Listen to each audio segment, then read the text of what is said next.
The memory of the First World War of martial arts still tormented the souls of all living.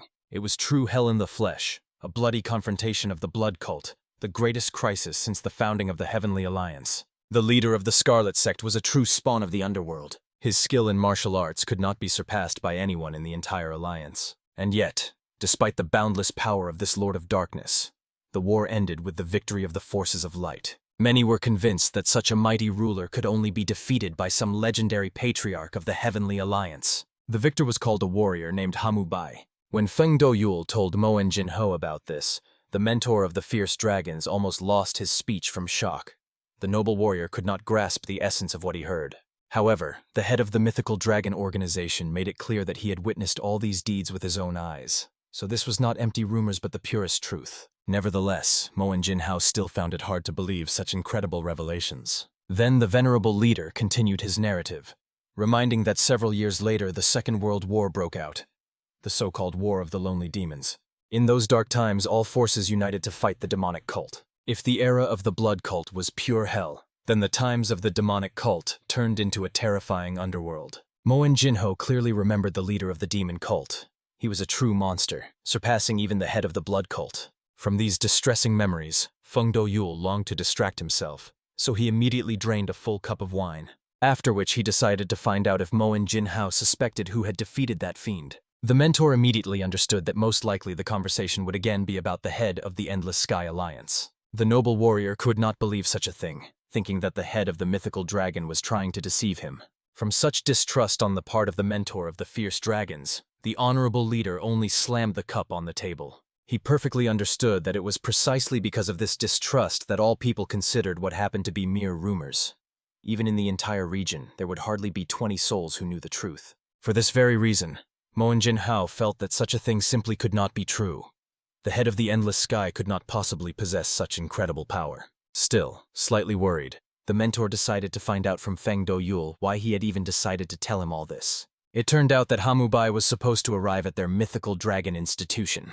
Unfortunately, the head did not know any details. He had simply received an order from above. Hamu Bai himself was heading here, as he had been appointed instructor of the army of fierce dragons. After digesting this staggering information, the unfortunate mentor of those very fierce dragons simply screamed in shock. He could not believe that the legendary warrior would arrive right to them, to the organization of the mythical dragon. From the shock, he simply dropped the sticks from his trembling hands. This news struck the poor mentor like a thunderbolt out of a clear sky. It turned out, if one believed the words of the leader and Feng Do-yul, that the killer of the demon and blood cult leaders would now be under his command. The events moved to a secluded forest, through which at that very moment someone was running with incredible speed. The mysterious figure literally flew over the treetops, frightening the birds, and finally a tall cliff appeared ahead. The unknown decided not to stop to survey the surroundings. From here opened the most majestic view of the educational institution of the Celestial Alliance, exactly the same organization of the mythical dragon. From here, one could even see the specific building where that very night, Feng Do-yul and Mo and Jin-ho were conversing. It turned out that not long ago the leader of the Endless Sky Alliance, Hamu Bai, had been appointed instructor of the fierce dragons belonging to the organization of the mythical dragon. Obviously, when the young man received this message, it could not be said that he was immensely happy. Therefore, looking at the men standing before him, the noble warrior decided to find out the reason for such an appointment. The frightened head of the pavilion of the Heavenly Eye only nervously rubbed the back of his head, and the head of the Supreme Court angrily shouted at the young man, who had caused a lot of trouble and now had to bear the appropriate punishment. Of course, Hamu Bai was quite angry that the honorable men had no other justification. Understanding this, the judge maliciously reminded the boy that such words could be perceived as rebellion against the order and ordered him not to forget the existence of the rank hierarchy. It did not matter whether the young man intended to reach the 50th rank or not. His behavior was already disgracing the whole place. Obviously, Hamu Bai was furious with all these accusations and, rising from his seat, wanted at least to find out from the judge what exactly he was accused of. The judge had no idea how the young man dared to ask about this at all, and reminded him that in any case he could not disobey the order. While the embarrassed leader of the pavilion observing everything understood that the judge did not understand people at all, since he immediately began to pressure them. In the end, Konsan Dangen explained that this punishment was for the fact that the young man attacked the authorities. However, it seems that the elder Unhakja did not know about this, so the leader of the pavilion had to explain that the warrior attacked precisely his superior, not even his mentor. The noble warrior himself, calmly listening to all this, ran his hand over the table and honestly admitted that he had done nothing of the sort and was not going to admit it. However, since they dared to slander him, he already intended to really beat the offender, if only so that the punishment would be deserved. Of course, the head of the Supreme Court tried to reason with this young man, who behaved like a true madman. However, the young man did not understand the reason for such speeches. After all, he was merely going to attack the authorities, which, in fact, was what he was accused of. In the end, the enraged Manhwa immediately stretched out his hands to grab the boy. After all, he considered him simply a nobody from a third-rate clan, who got arrogant because of the mentor's favor. The elder wanted to beat all this nonsense out of him so that he would finally become a normal person, after which he lunged at the young man, using internal energy that wrapped and swirled around his hands. The young warrior just laughed, looking at this strike, understanding that the opponent decided to defeat him with some technique of the fallen wild goose martial arts. Hamubai did not even intend to seriously fight this opponent, so he immediately raised his leg. And when it touched the ground the next moment, such a powerful explosion occurred that the old man was thrown back by the blast wave alone. In the end, this became another victory in Hamubai's collection and another defeat for the head of the Supreme Court. The venerable man was simply knocked away, and Hamubai decided to add to it by punching him in the stomach. The leader of the Pavilion of the Heavenly Eye just froze, observing such cruelty, but did not dare to intervene. This is how the head of the Supreme Court paid the price for his insolent behavior. And only when the elder rushed to the wall did the leader of the Pavilion of the Heavenly Eye block the boy's path, asking him to stop and be gentler with Manhwa. In the end, the young man agreed to listen to him, but threatened that the head of the Supreme Court should not even dare to open his mouth towards him again. The elder began to protest again, but even the Pavilion leader did not stop him. So the young man brought the honorable man to his senses by giving him a decent number of slaps. Only when everything was over did the Pavilion leader decide to guide the young hero on the right path, who clearly did not understand the current situation in the alliance. Many did not approve of Hamubai, and moreover, conflicts increased even more. Of course, the young man was annoyed that everyone was trying so hard to expel him from the boundless alliance. Konsongdan Genu was actually also sorry that the situation was not developing in the best way. He himself did not want the heavenly warrior Hamubai to languish in the position to which he was sent. But the young man simply had no real choice, and Hamubai himself had to be prepared for this, because now everything was happening exactly as his mentor had warned him. Back then, the wise man warned that now, when the wars were over, the enemies would seriously go after Hamubai, and even he would not be able to stop them. So for some time, it would be difficult for him to meet with Hamubai.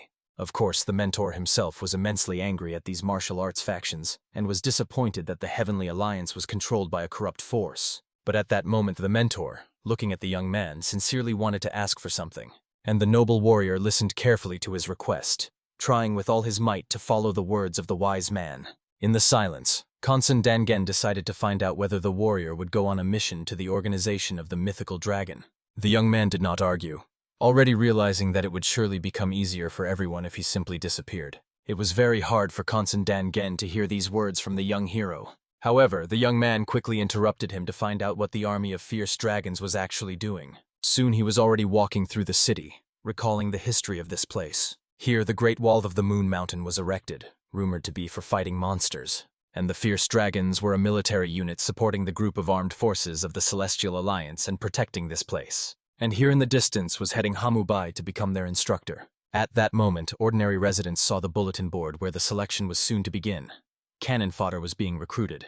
Of course, the monthly salary was quite decent, but this price was still insignificant compared to the price of life. Hamubai, having heard all this, withdrew, approaching closer to the mansion. However, he was not at all pleased that he had now become an instructor who taught young men how to be cannon fodder. Those cursed elders seemed to have deliberately chosen the place where it would be hardest for him. After that, the noble warrior entered the estate, inspected its territory, and soon came to meet with the leader. It was their first meeting after the war, and Feng Doyul very much hoped that the young man was doing well. Moreover, he knew perfectly well that as soon as the warrior arrived, the alliance became very noisy. However, Hamubai, with the straightforwardness of a true warrior, honestly admitted to the honorable man that he had absolutely no interest in such intrigues. The head of the mythical dragon humbly asked the young man to behave as calmly as possible, at least while he was within the walls of their institution. Hamubai hastened to explain that he usually always remained unshaken. Only his opponents made noise. Feng Doyul believed him, and deep down he felt sorry for this noble young man. The greatest misfortune of the warrior was that he, a native of a poor clan, had become the leader of the Endless Sky Alliance and the closest ally of the head of the Heavenly Union. Thus, the young hero became a thorn in the side of people from prestigious factions. He should behave here quieter than water and lower than grass. At that moment, pouring himself some alcohol, Kamubai decided to find out what the army of fierce dragons was actually doing. Moreover, he honestly told what he had heard, that people supposedly considered the fierce dragons to be cannon fodder. The honorable man hastened to object that it was not quite so, although indeed the survival rate of their troops was about 5%. Therefore, they literally trained children ready to go to certain death. This number truly managed to shake the head of the Endless Sky to the depths of the soul. After all, if you look at the order of things, about 100 people were recruited into the army, who were taken immediately after submitting applications and began training. After 2 years, they were sent to the battlefield, and only 5 out of 100 survived. After that, Kamube decided to find out if the mentor of the fierce dragons was going to the battlefield together with the students. But it turned out that he is responsible only for training. Only soldiers are sent to the battlefield. Having heard these words, the young man was convinced that even here nothing differed from the degenerates of the Boundless Alliance. Moen Jin-hao, after these speeches, bit his tongue in confusion, while the head of the mythical dragon only sighed heavily. After that, he hurried to explain to the young man that it was already late. He should rest after the long journey, as he was clearly weary from the negotiations. Moreover, the honorable man suggested giving Hanbei at least one group, as there was a catastrophic shortage of instructors. Let him teach the children. However, the leader, eager to get rid of problems, immediately questioned the mentor of the fierce dragons whether there were any problematic individuals among the recruits who arrived this time. When he found out that there really was a couple of such ones, he immediately ordered to gather them all and send them to the care of the new instructor. Of course, the dragon mentor tried to explain that it was better not to take risks. After all, the Alliance's reaction to such antics might be immediate and harsh. However, Feng Doyul reminded the words of their guest that he himself was quiet. Usually only those around make noise. The leader wanted to test the warrior and find out if he could cope with this trial. As expected, around that time the young man was lying in his bed, not even bothering to undress. However, the longer he thought, the more he realized that spending 3 or 4 months in this place was not such a terrible task. Therefore, he decided to try as much as he could. For this reason, after 3 days had passed, he, as agreed, appeared at the training barracks. It seemed that it would not be very good to be late on the very first working day. He was the instructor of the kids from the 7th group of fierce dragons. They were the very ones, as the leader put it, the problematic ones who were assigned to him for training. And he was finally interested to see these cadets. However, for some reason, this group of kids seemed strangely familiar to the young man. According to his observations, people with such posture simply could not be cannon fodder. He decided to take a closer look at them and, applying the technique of the inexhaustible eye of the circulation of true vision, Hamubai's eyes immediately shone, literally scanning everything in front of him. The noble warrior immediately examined the energy centers of the young people. First of all, he analyzed the young man who was standing, chewing a blade of grass. Judging by the distribution of the center of gravity and the unconvincing posture, he definitely had some knowledge of the basics of martial arts. Perhaps he even possessed a natural talent. The next young man belonged to the Shanxi clan. The only girl among these young people was from the Hubei family. The guy wearing a face bandage looked like a fan of manipulation in battle. Only the last one remained, the most insecure of all 4 previous ones. Just one look at this kid gave the impression that the boy did not even know the basics. In the end, Hamubai finally realized that the head of the mythical dragon and the mentor of the fierce dragons had decided to fool him. Apparently that's why they told him to sit quietly, not to stick out, and slipped him the corresponding hopeless students. At that moment, breaking the silence, the children decided to find out who the young man standing before them was. In the end, he hurried to introduce himself as the instructor of the 7th squad, and he also told the children his name, allowing them to introduce themselves in response. However, very soon the head of the mythical dragon visited the young hero, who scolded the warrior for simply greeting the students and then leaving immediately. Moen Jin-hao had already reported everything to him. The honorable man himself ordered the children to disperse to their homes. Therefore, the head had to explain that Hamubai, as the instructor of the 7th squad of fierce dragons, was supposed to train the wards. However, no one considered these children from the Sichuan family, the Shanxi clan, and also the Hubei family hopeless. It seems Feng Doyul and Moen Jin-hao specifically gathered a trio from prestigious families, who themselves looked down on commoners. This trio was hardly suitable for the army of fierce dragons as cannon fodder. They diluted the whole matter with only 2 suitable problematic ones, and presented such a team to the new instructor. Apparently, they wanted him to take care of this trio, make them stronger, and the other two they would simply send to their deaths. And although Hamubai expected that the head of the mythical dragon was no different from the others, he did not know that he would turn out to be such a sick degenerate. They were surely under pressure from 3 provinces to take care of these children. They tried to use him as a human shield. Apparently, that's why they hinted that he should be quieter than water and lower than grass. Of course, the frightened Feng Do-yul began to insist that it was all just a misunderstanding, and he could explain what had happened. After that, he revealed that the youths were sent directly by the heads of the Sichuan and Shanxi families. Meanwhile, Yanha Min came on her own, and they found themselves in a hopeless situation. They could not refuse to accept her. However, Hamubai still did not understand why he needed this information. Then the leader explained that Hamubai seemed to everyone the only person capable of training them. Other instructors were unable to cope with the pressure or interference from the Sichuan and Shanxi clans. By qualification, they were between first and second class, but Hamubai would not have to bow his head and humiliate himself before them. Of course, the young man himself felt that this was just a wonderful excuse. Therefore, the leader of the mythical dragon had to explain that whichever squad these children were assigned to, they would still cause similar problems. But the leader did not understand what the problem was with the other 2 boys. Hamubai only got angry that Feng Do-yul asked him such a question after he had taken cannon fodder into the team. In the end, the leader had to remind him that their survival rate was still no more than 5%, so they wanted to fix that and entrusted the matter to Hamubai. The honorable man hoped that the warrior would cope with this task.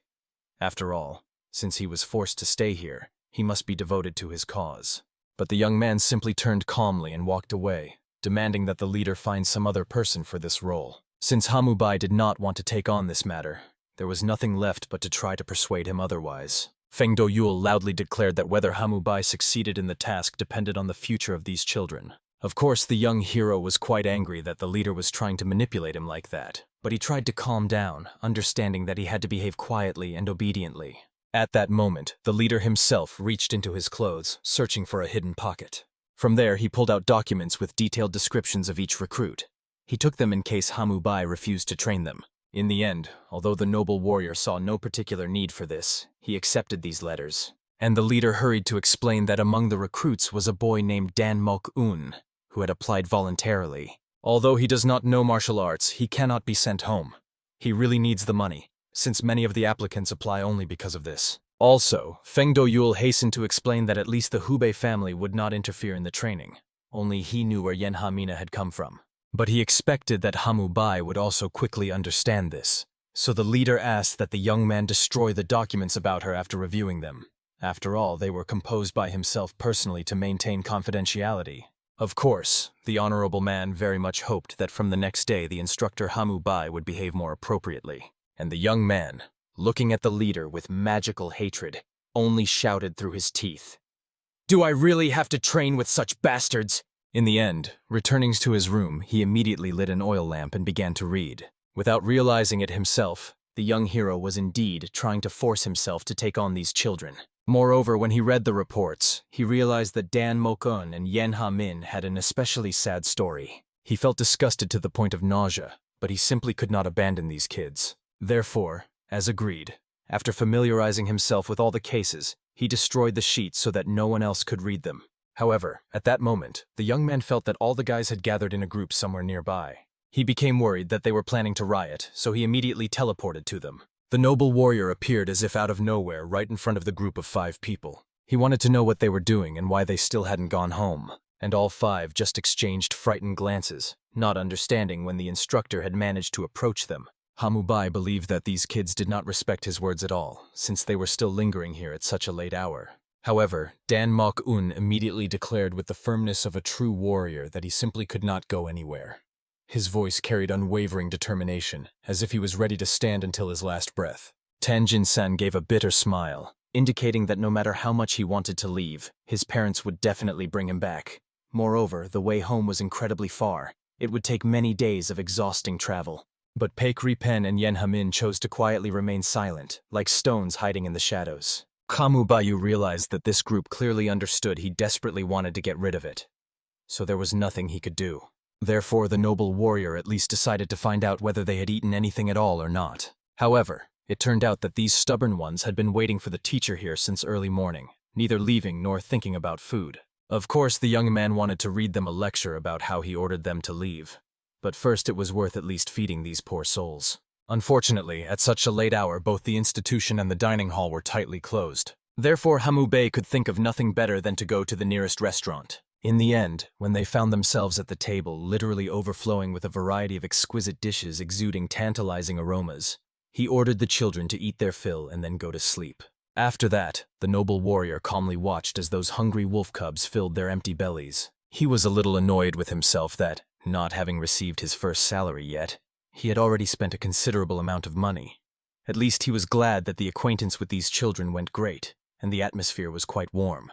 At that moment, Dan Mok-un was especially pleased with the food. It was truly delicious, and he had never tasted anything like it before. Each piece seemed to melt on the tongue, giving unprecedented pleasure. However, suddenly, when he was chewing another portion, the boy simply could not swallow. The piece of food literally got stuck in the middle of his throat, like a lump of bitterness. The fact was that his family was starving while he sat at such a luxurious feast table. The thought of this pierced his heart sharper than any blade. In the end, the poor boy had to hold back with all his might to avoid crying right into his plate. After all, the food on this table was quite enough to feed his entire family for several days to fullness. Hamu Bai, with the insight of an experienced warrior, clearly saw that apparently Dan Mok-un was thinking about his loved ones, which is why he could not eat calmly. In a sense, he could perfectly understand this young man.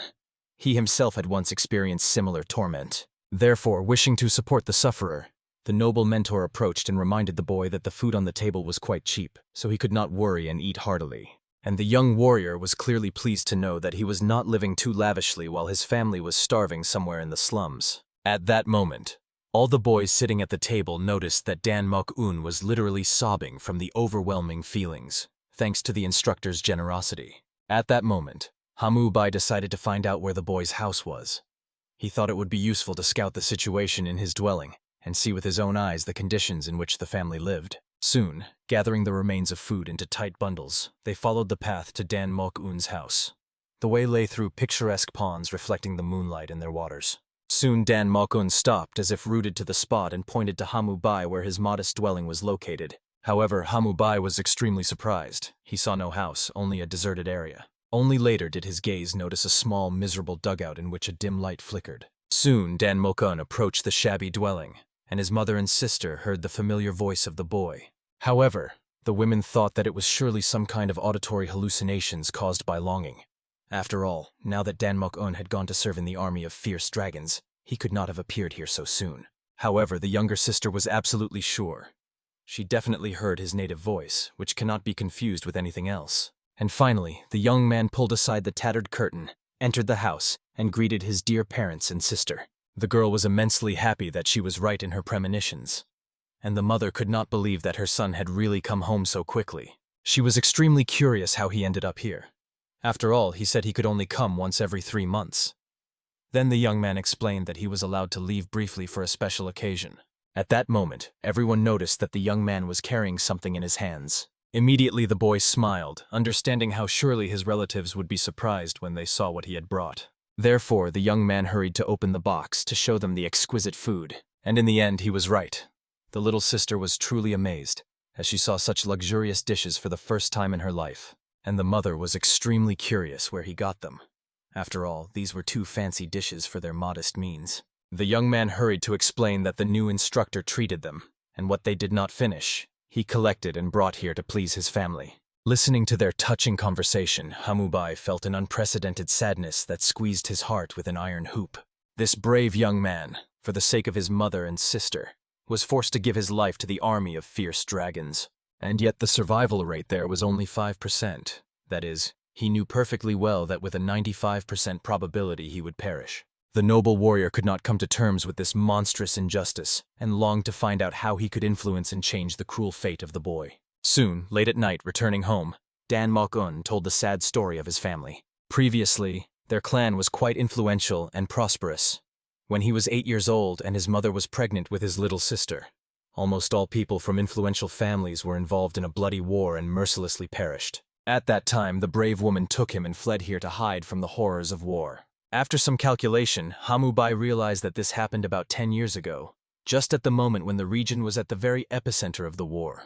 Whole groups and clans disappeared and appeared overnight. Although Dan Mok-un said this quite restrainedly, he still revealed that his family was completely destroyed due to a vile betrayal. It was precisely for this reason that he decided to join the army of fierce dragons. He needed not just money. The young man longed to possess true power that would protect his loved ones. But there was not a single clan that agreed to accept such a rootless boy as him. Therefore, the army of fierce dragons, which accepted anyone willing, became his last hope for salvation. Therefore, he tearfully begged the captain not to send him home and not to write him off. Hamubai carefully listened to this heartbreaking motivation, after which he decided to talk about the young man's family. He thought that the poor boy's sister might be seriously ill. Of course, Dan Mok-un was extremely surprised. After all, he had never mentioned it and had carefully hidden it. But nothing could be hidden from the gaze of an experienced hero. When he saw the fragile little sister, he quickly realized that the cause of her ailment was impaired blood circulation due to energy blocks. It was a severe disease, in which a person does not live beyond 20 years if they do not receive proper expensive treatment. It turned out that as soon as the girl fell ill, they visited several healers, but no one knew how to help her, and those few who understood the nature of the disease demanded an exorbitant fee. Therefore, Dan Mok-un needed to earn even more money, and he again pleaded with Hamubai not to abandon him despite all his disabilities and uselessness. Of course, it was extremely unpleasant for the noble warrior to hear these words, considering that the boy would remain in the army and simply perish like a stray dog. But he could neither leave nor expel him. His conscience would not allow it. However, at that moment the young man suddenly stopped, remembering that it seemed all entrances to the Fierce Dragons Institution are tightly closed after midnight. They were catastrophically late. Therefore, they had to run swiftly to make it in time and not spend the night under the open starry sky. In the end, they still managed to somehow get home, and thank heavens. Everyone spent the night at home and met only the next day. Kamube clearly did not have enough time to get a proper sleep after a rather exhausting evening walk. Moreover, he had to avoid vigilant guards and lead Dan Mok-un straight to the very bunk. When they arrived, a formidable guard was already standing at the entrance. Therefore, the noble warrior pressed the boy's acupuncture points so that he would lose consciousness, and threw him over his shoulder, and very quickly and quietly reached the very house across the rooftops. All this secrecy was because if Kamube got caught by the guards, he would no longer be able to avoid meeting the head of the Supreme Court. Therefore, after throwing the guy into his room, he immediately went away to rest. In the morning, he approached the training ground and, to his greatest surprise, saw that absolutely all the wards had gathered. Of course, approaching closer, Kamube immediately scolded them for all gathering here against his order. He reminded them that they needed to go home, and even if they were sent back, they could leave again. After all, these unreasonable children had no idea what was happening in the army of fierce dragons. However, they immediately and unanimously declared in one voice that they were fully aware of all the deadly risks. Dan Mok-un was already very offended that the instructor acted this way, considering that he had already explained his desperate situation to the man in detail. When all five did not move from their place, the noble mentor quickly realized that they were not going to retreat even a step. Therefore, he addressed Tanjin-san directly. He thought it would be much better for the boy to return home, rather than continue making foolish mistakes here. After all, if he and Bakery Pen stay here, they will inevitably cause serious trouble for the remaining 3 students because of the influence of their clans. Therefore, he ordered these 2 to leave immediately and continue living their carefree lives. However, Tanjin-san bitterly stated that by his father's strict order, if he returned home, he would be brutally beaten and forcibly sent back.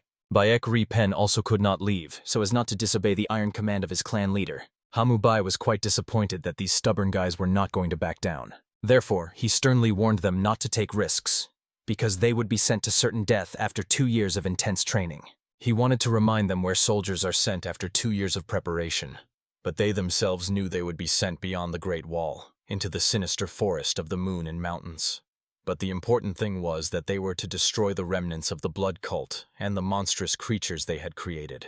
Then Hamubai decided to find out if his students were aware of the terrifying creatures that lived there, and immediately Tanjin-san and Baekri Pen hesitated, because they had no idea what was hidden behind the cursed wall. This was not surprising, because throughout the region there were only vague rumors that monster lands lay beyond the wall. Therefore, he grimly reminded them that the survival rate in the army was only 5%. After 5 years of service, only 5 out of 100 return, and if they do return, it is not certain that they are healthy and sane. He decided to find out how many of his students, in their own opinion, were destined to return home alive. While he waited for an answer, he was seriously angry in his soul at the cursed elders who had led to all this. They entrusted the cleansing of that cursed place specifically to prestigious clans to keep the Alliance leaders' forces under iron control. Obviously, this was the worst choice possible. The elders must have thought it would be easy since they had already destroyed all the main forces, including the leader of the blood cult himself. But that cursed place was by no means simple. Therefore, he ordered the kids to listen carefully to him, and told them that those damn elders were deliberately hiding the truth about that place. At the very least, the truth about it was known to absolutely everyone who held high positions. Of course, this was also known to Tanjin-san's father. Because of this, the boy, honestly, was truly shocked and turned as pale as a sheet. Then Hamubai decided to tell all 5 of them what had been so carefully hidden from them about this cursed world of death and horror. The noble warrior explained what those unfortunate children did not suspect, that the blood cult had cast a sinister curse on those cursed lands, causing walking corpses to constantly appear there. It was truly a cursed land where their comrades who died yesterday would block their way the next day in the form of disgusting monsters. And it was not only people, even wild beasts became walking dead. Deadly, bloody, poisonous spirits, hellish fiends, all of them endlessly appear in that ominous place. This heartbreaking conversation made the children's hearts skip several beats, and cold sweat ran down their backs. They all understood with horror that they had never even heard of such a classification of the walking dead. Behind the wall was a cursed forest where such nightmarish creatures appeared endlessly. Hamu-bai wanted the guys to understand. They would be nothing more than living meat shields of the Alliance, helping to fight these spawn of hell. The children themselves were extremely curious about how the instructor knew all these terrifying details. But he only modestly implied that he had earned the right to this knowledge through his deeds, but now it was not so important. After that, he decided to find out the children's opinion. Would the story they heard change their decision? Would they continue to be stubborn or still go home to their families? However, to his greatest shock, on their determined faces he saw complete confidence that they were ready to cope and face such a monstrous trial. None of them flinched or retreated a step. Returning to his quarters, Hamu-bai only spat and was angry at these reckless fools. He could not believe that the children, even after all this terrifying story, really wanted to become cannon fodder and go to certain death. He remembered how he decided to ask Dan Mok-un if it was true that he was not going to return home to his family. After all, then his mother and sister would be crying bitter tears over his grave in 2 years. But the young man perfectly understood. If he went home, it would not take 2 years before he himself would be crying over the graves of his loved ones.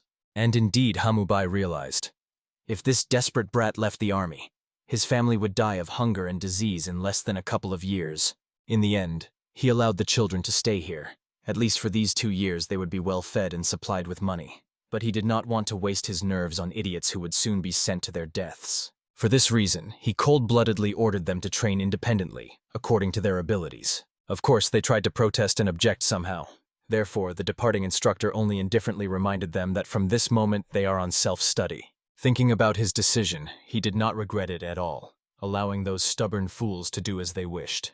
Kamu-bei tried to convince himself that he had no reason to be upset about such a matter. Moreover, his stomach hurt, and he realized that he had been talking with the students all the way until lunch, missing mealtime. Therefore, he had to go back for them so that everyone could go to the dining room together. He asked everyone to hurry up, because due to their antics he couldn't eat properly yesterday, and hunger was tearing him apart from the inside.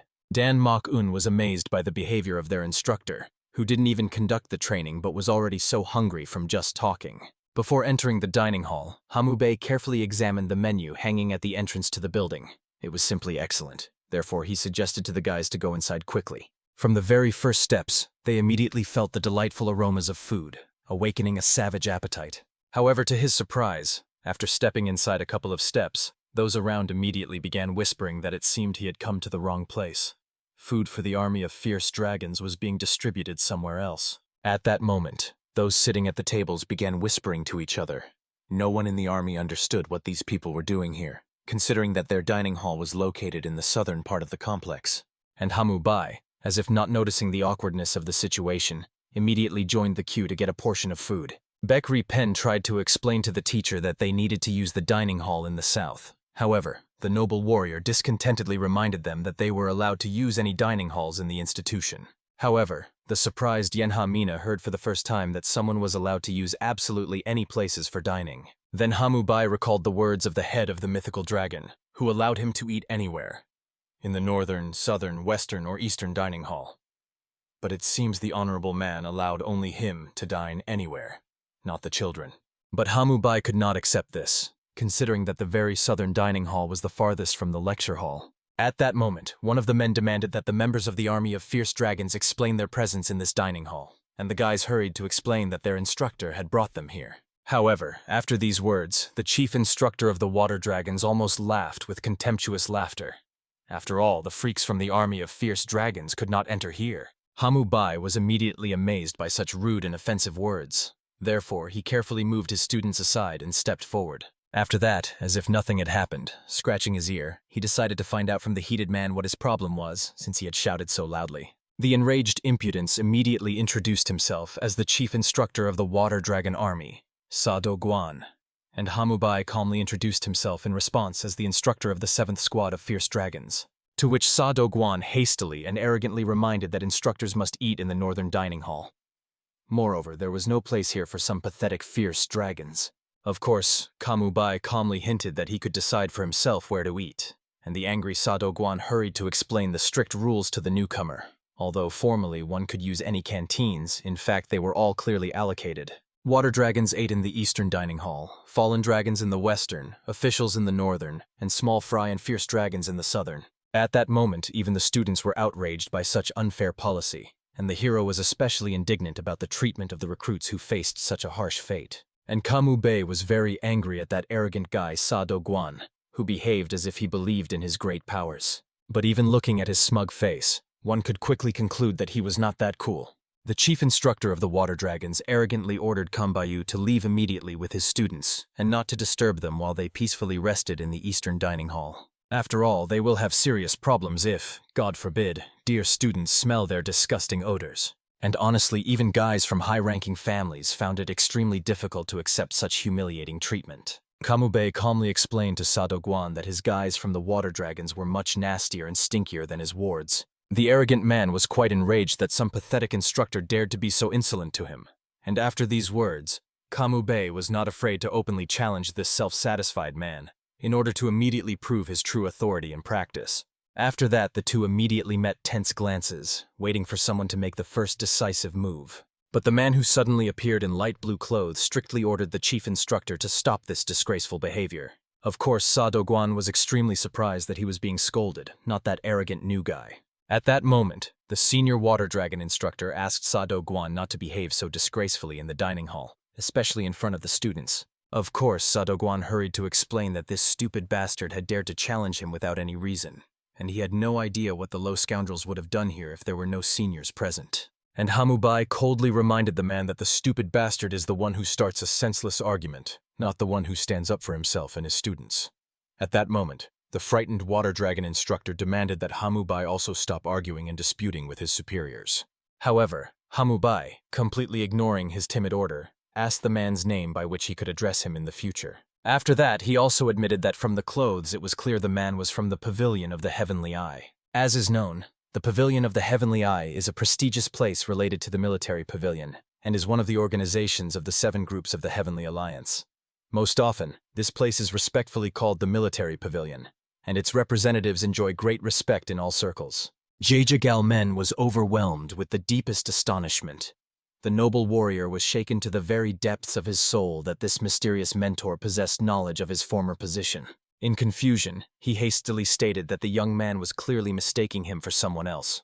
However, Hamubai defended the truth of this fact with unshakable determination. Even the venerable chief instructor was greatly shocked that this young instructor had knowledge about people from the mysterious Heavenly Eye. This meant only one thing. Before them was by no means an ordinary newcomer. Earlier, the extremely frightened Jagal men turned to the chief mentor with a humble plea that he show magnanimity and not make a fuss, since many curious eyes had gathered around them at that moment. Sado Guan clearly understood. If this mysterious instructor really had a serious past, then he could become a real thorn in his side. After all, the main mentor did not achieve his high position just by chance. In the end, agreeing with the wise opinion of Jagal men and considering that he saw Hamubai for the first time, the ruler decided to show truly boundless generosity to the mysterious young man. The only thing he asked was that in the future the young man be much more cautious, for he might run into someone significantly more ferocious. Hamubei, however, felt the deepest indignation that he was barely given a proper meal, and now everyone was hastily dispersing. Meanwhile, the water dragon instructor was glad that the conflict was resolved. But still, the hero tried to ignore what had happened, headed to his students, signaling that now it was their turn to enjoy the meal, and asked them to take everything without hesitation. Finally finishing the feast, Hamubei was the first to leave the dining hall, but found that Jigalmen was patiently waiting for him. Therefore, the noble warrior politely commented that truly excellent meat was served in this dining hall. Jigalmen extremely disliked how the mysterious mentor avoided the topic. Everyone had long understood that he was far from an ordinary person. But the respected instructor advised that instead of worrying about the cadets' nutrition, it was better to think about their martial arts, because if he wished to stay here, he should not force the young warriors to train on their own. However, Hamubei saw no point in honing their combat skills. They would lose their lives anyway, even if they possessed them, and Jigalmen tried to somehow soften the bitter truth, although he himself perfectly understood that their sad statistics were well known. Then the determined hero made it clear to the instructor that since he was so confident in himself as a mentor, he could send the brats he trained to the battlefield. But he warned that the tales about what happens beyond the wall were very far from harsh reality. And the young man was furious to the limit at how little respect he had, so he only reminded the youth of his sacred duties. Since he was an instructor, he must train soldiers, do everything to improve survival statistics, and not leave them unattended and simply send them to certain death. He thought that since Hamubei was abandoning the cadets entrusted to him, it meant only one thing. He was a real coward, and although Hamubei considered Jigalmen reckless or naive, at least he was not a loser or a hypocrite. Of course, the hero was quite amused by the words of this passionate young man, but he did not clarify anything, allowing him to leave. At the end, the mysterious instructor only pondered about Jigalmen, when he was here a good deputy of the Endless Sky Alliance. He was modest, honest, and had a decent character, although he excessively praised clans and the appetites of the great families. In the end, after some thought, Hamubei decided that such a person would not be a hindrance as an ally, and decided to get along with him if possible. Soon the mentor returned to the training ground to his cadets. There he immediately scolded Tanjin-san first for not kicking his legs but dancing, and Dan Mokun, who was trying to do something there with a crooked back. And immediately the students, deeply shocked, looked back at the instructor who had just started giving them advice. And Hamubei tried to ignore the radical changes in himself, only ordering the young warriors to listen to him carefully. From this moment, their self-education came to an end forever. Soon, Hamubei came to the head of the mythical dragon squad to discuss that all cadets of the institution must know the basics of martial arts, and the guys from other squads diligently studied basic skills. However, it seemed that the cadets under contractual leadership knew absolutely nothing. Feng Doyul hurried to explain that the books given to them on the first day described all the necessary skills: the art of swordsmanship, rules of hand-to-hand combat, moral standards, strength of spirit, and other wisdom. Kamubei, of course, was amazed that the head of the mythical dragon believed that issuing some collections of junk with beautiful titles was enough to teach cadets the basics. However, the man closed his book and reminded Kamubei that in the army of the fierce dragons, most cannot even learn this very trash with a pompous title. At the same time, the army of the fallen and water dragons had already studied everything. After all, as is known, among the ranks of the fallen and water dragons were offspring of prestigious families who had long mastered the basics without their help, staying in their ancestral nests. Of course, he perfectly understood that Kamubei might hold a different opinion, but it seemed to him that for someone like the fierce dragons, it was better to give the basics of martial arts right away. And indeed, Kamubei understood that starting from scratch in a short time, only 2 years, was quite pointless. As a result, at the dawn of the next day, the mysterious mentor returned to the training ground. He made it clear that from today they would begin studying the basics of martial arts. The young warriors were very happy that finally they would also start real classes, but Kamubei hastened to disappoint them. After all, he was talking about the most basic martial arts skills, some of which they probably already knew. It was about the art of swordsmanship, the rules of hand-to-hand combat, norms of morality, and strength of spirit. But in practice, skills from 3 sources of the universe, heaven, earth, and man, were more important. However, immediately after finishing his story and seeing Dan Malkun's excessive admiration, Kamubei realized that he was the only one who understood nothing. But still, the instructor decided to ask the cadets what they thought about his training plan. Right there, Pakri Pen hesitantly raised his hand, having already honed these basics in his clan. Tanjin-san also knew them, so he didn't need to learn anything anew. But unfortunately, let's say Yenhamin did not know these basics, and immediately the 2 previous ones turned to her in surprise, not believing that she had never been taught this. Even Hamubai was curious how a daughter from the Hubei family could not know this. Therefore, he decided to first check the level of these kids. At that moment, Tanjin-san indicated that he wanted to join the training. After all, although he had studied the basics, he had never encountered the three sources of the universe. And in the end, Hamubai decided that everyone would participate in the first lesson. Of course, those who already knew the basics were supposed to help their comrades understand. After talking with the head of the mythical dragon, the mysterious mentor concluded, since he had taken on training the young warriors, he must do everything properly. At that moment, Sadogwan unexpectedly entered the training ground. He decided to observe the dragon squad's lesson a little. For the most part, the man was interested in seeing how Hamubai would demonstrate his skills. At that moment, having seated all the students, Hamubai advised them to breathe evenly. After all, this was the foundation for training the strength of spirit, which would allow them to cultivate inner powers. Of course, as expected, Baekri Pen and Tangjin-san had a fairly high level. For the others, however, everything was not easy at all. Therefore, looking at the three panting cadets, Hamubai pondered how to deal with them. In the end, he made it clear to the laggards that the skills they were honing could not be mastered instantly. Calming the mind was the basis of martial arts. He would teach them the basics of the three sources of the universe, not the silly martial arts basics of this institution. After that, the mysterious mentor decided to explain the basics again to the laggards, when suddenly an indignant voice from behind was heard. Sadogwan! He was extremely dissatisfied that Hamubai was going to teach the basics of the three sources, and not the usual basics. But Hamubai did not even recognize this impudent fellow at first glance. Only later did he realize that it was the same guy from the cafeteria. At that moment, Sadogwan boiled with righteous anger, not understanding how some instructor dared to spout such nonsense. At first, it was completely unclear why he was interfering in someone else's training process at all. But then Hamubai remembered. This man was the chief mentor of the water dragons. Apparently, that was why he showed such persistence. Nevertheless, the young instructor calmly explained that it was better for the man not to meddle in his teaching methods. Sadogwan objected. Although these youths were not his wards, he could not ignore it when someone was spreading outright heresy. After all, other warriors could also hear this nonsense. Hamubai coldly replied that he was not going to care about other people's ears during his own lessons. Moreover, he demanded not to worry about the quality of his lessons. The angry mentor of water dragons reminded that those stupid basics, as Hamubai called them, are combat techniques created by him with great passion and persistence. Therefore, he has every right to intervene. Now everything fell into place. Someone dared to insult the creation of Sadogwan.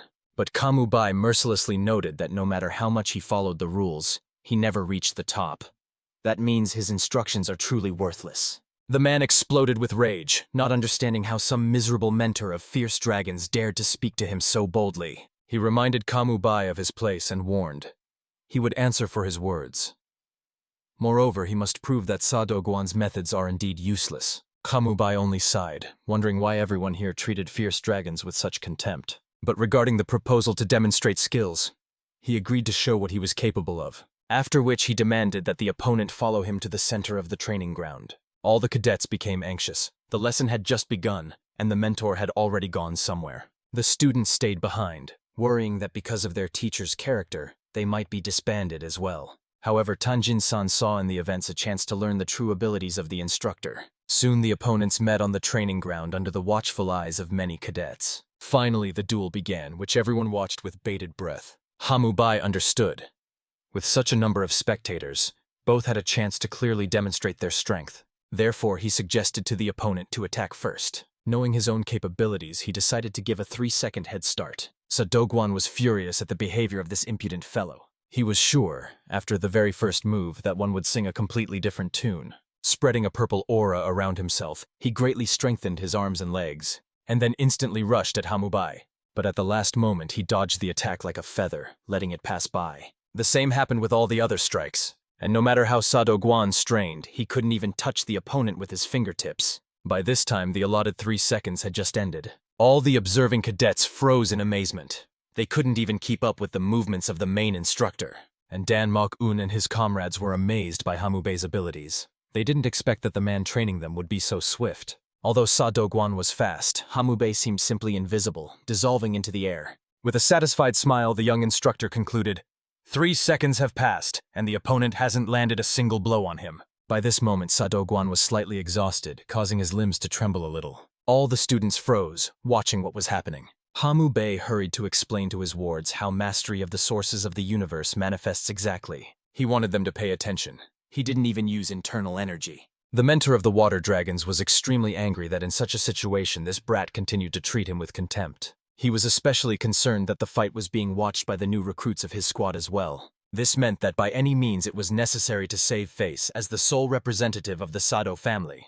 Having finished instructing the students, Hamu Bey once again turned his attention to the opponent. Since he had already used his 3 seconds, now it was time to demonstrate the power of the universe's sources himself. Enraged by the behavior of this scoundrel, Sadogwan decided not to hold back his strength any longer. He intended to demonstrate the technique destroying Steel Fist. Hamu Bey had heard about the Sado family. They were not wealthy and not very influential, but their Steel Fist technique was quite good. At that moment, everyone began whispering, eager to see how Hamu Bey would handle the main instructor's best technique without using internal energy. It seemed like this was already too much, considering that the young instructor even gave the opponent a head start. Hearing the whispering behind him, Sadogwan was convinced that he had to repay the offender for the humiliation he had suffered. He charged at the young man to strike with a giant and powerful fist. Hamu Bey began to dodge calmly, but immediately felt that the opponent's speed and strength of blows had changed. Looking at the technique, he gradually began to understand where the innovations in the methods of the mythical dragon institution came from.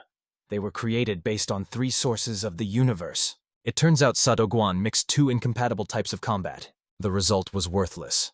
That's why Hamu Bey didn't like the methods. The mentor of the water dragons himself had already begun to panic. He couldn't reach Hamu Bey, even using the power of spirit. It felt like he was fighting not a human. No matter how hard he tried and how close he got, the opponent each time at the last moment seemed to disappear from under the strike trajectory. Dodging once again, Hamu Bey even decided to give some advice. He noticed the opponent's extremely clumsy technique, in which he exposed his own weak spots. The cadets froze in amazement. They couldn't believe that during dodging deadly strikes, their teacher still found time to give instructions.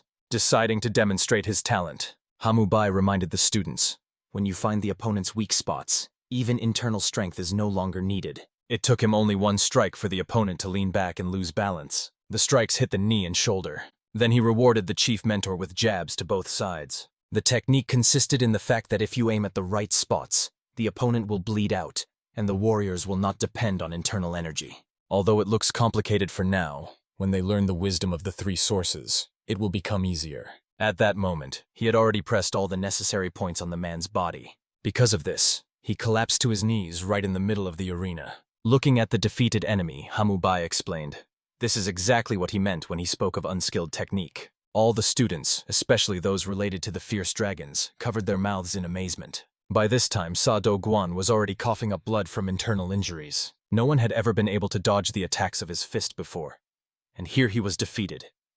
Moreover, he started bleeding, and Hamu Bey really did not use internal power. Many of the witnesses present were still in a state of complete bewilderment, unable to grasp the true essence of what had happened. However, the few who understood martial arts clearly realized. They had just witnessed the power of the 3 sacred sources of universal energy. True, they were taught completely different methods of comprehending this ancient power, and Dan Mok-un, in a burst of fierce enthusiasm, shouted at the top of his voice that their mentor was a true genius of martial mastery. At that very moment, the noble Bekri Pen was plunged into the deepest amazement, observing the soft, like the flow of a mountain stream, yet restrained movements of the mighty Hamu Bey. The warrior did not resort to mysterious internal energy, overcoming the opponent only with the art of ordinary but impeccably precise strikes. It was obvious to everyone present what would happen next. The chief mentor of the water dragons would never leave such a defeat unavenged. At this fateful moment, Master Hamu Bey revealed to his devoted disciples a secret truth.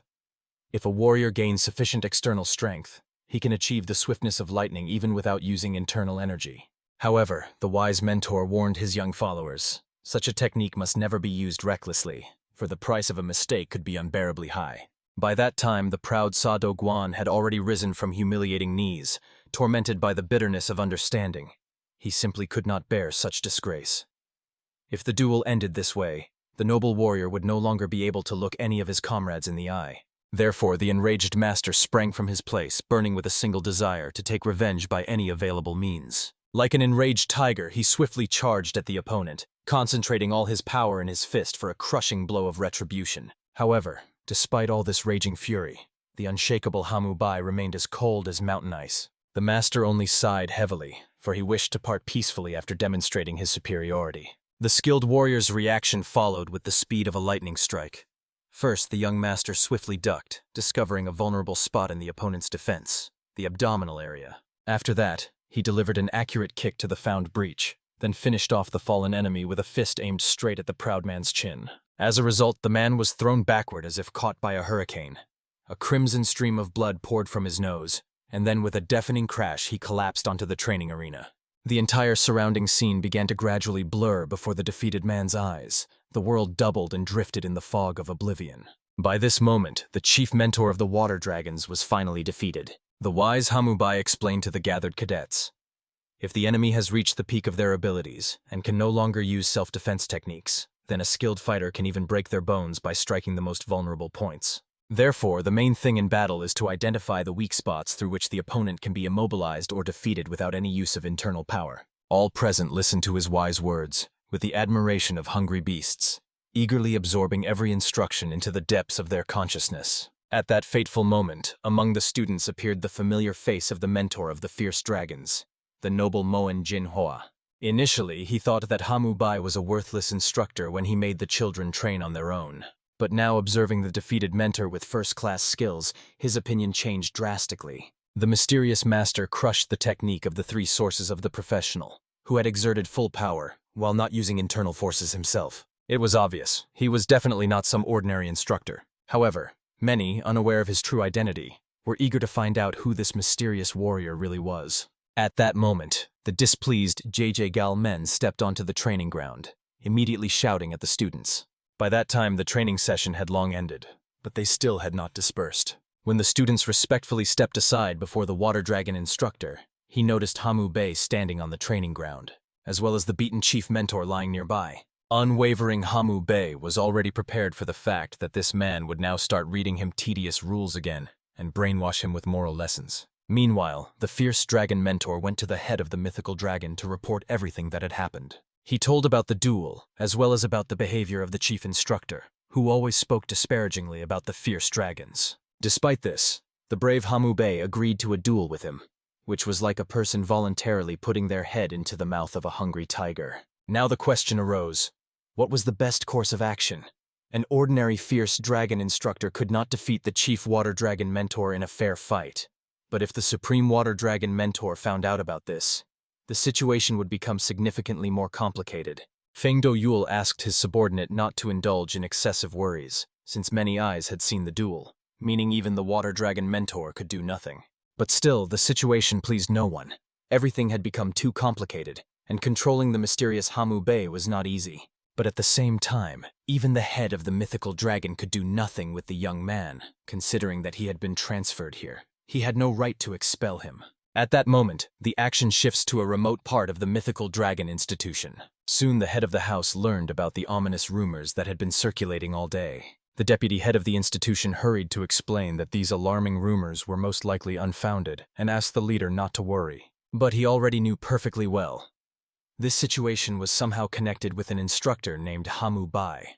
The authoritative ruler ordered his subordinate to immediately find out everything about this mysterious man, even how many pairs of underwear and socks he had brought with him. Soon the deputy withdrew, leaving Namgunhua in alone. He continued to burn with anger, realizing that this despicable army of fierce dragons had aces up their sleeves. He was especially angered by the pathetic Sa Doguan, an unfinished bandit who wags his tail before him and tries with all his might to penetrate the society of the 5 prestigious families. Namgunhua In was even going to help him before this shameful defeat. But what angered him the most, even the noble Jegal men failed to reconcile them. He remembered when the young man arrived at the mythical dragon. Then the man made him understand that he was not the person who should be here. After all, even the prestigious clans do not recognize him. On the contrary, if he had stayed in the pavilion of the heavenly lesson, he would have reached much greater heights. Of course, Namgunhua In understood. From time to time, important persons visit here. But he promised Jegal men that he could fully rely on him here. With his help, the master could do whatever he wished within the walls of the mythical dragon institution. However, despite this generous offer, the stubborn Jegal men wished to occupy a place closer to the weak cadets. He was quite satisfied with the position of instructor of the water dragon recruits. Namgun Hua In was quite surprised then, as the man could have taken talented guys and helped them develop. The perceptive young man quickly understood. Namgun Hua In was hinting at his nephew. He, of course, was frightened when his intrigues were exposed, but tried to explain. He still did not know why his nephew had joined the army of water dragons. But still, if he had talent, he could rise to a high position.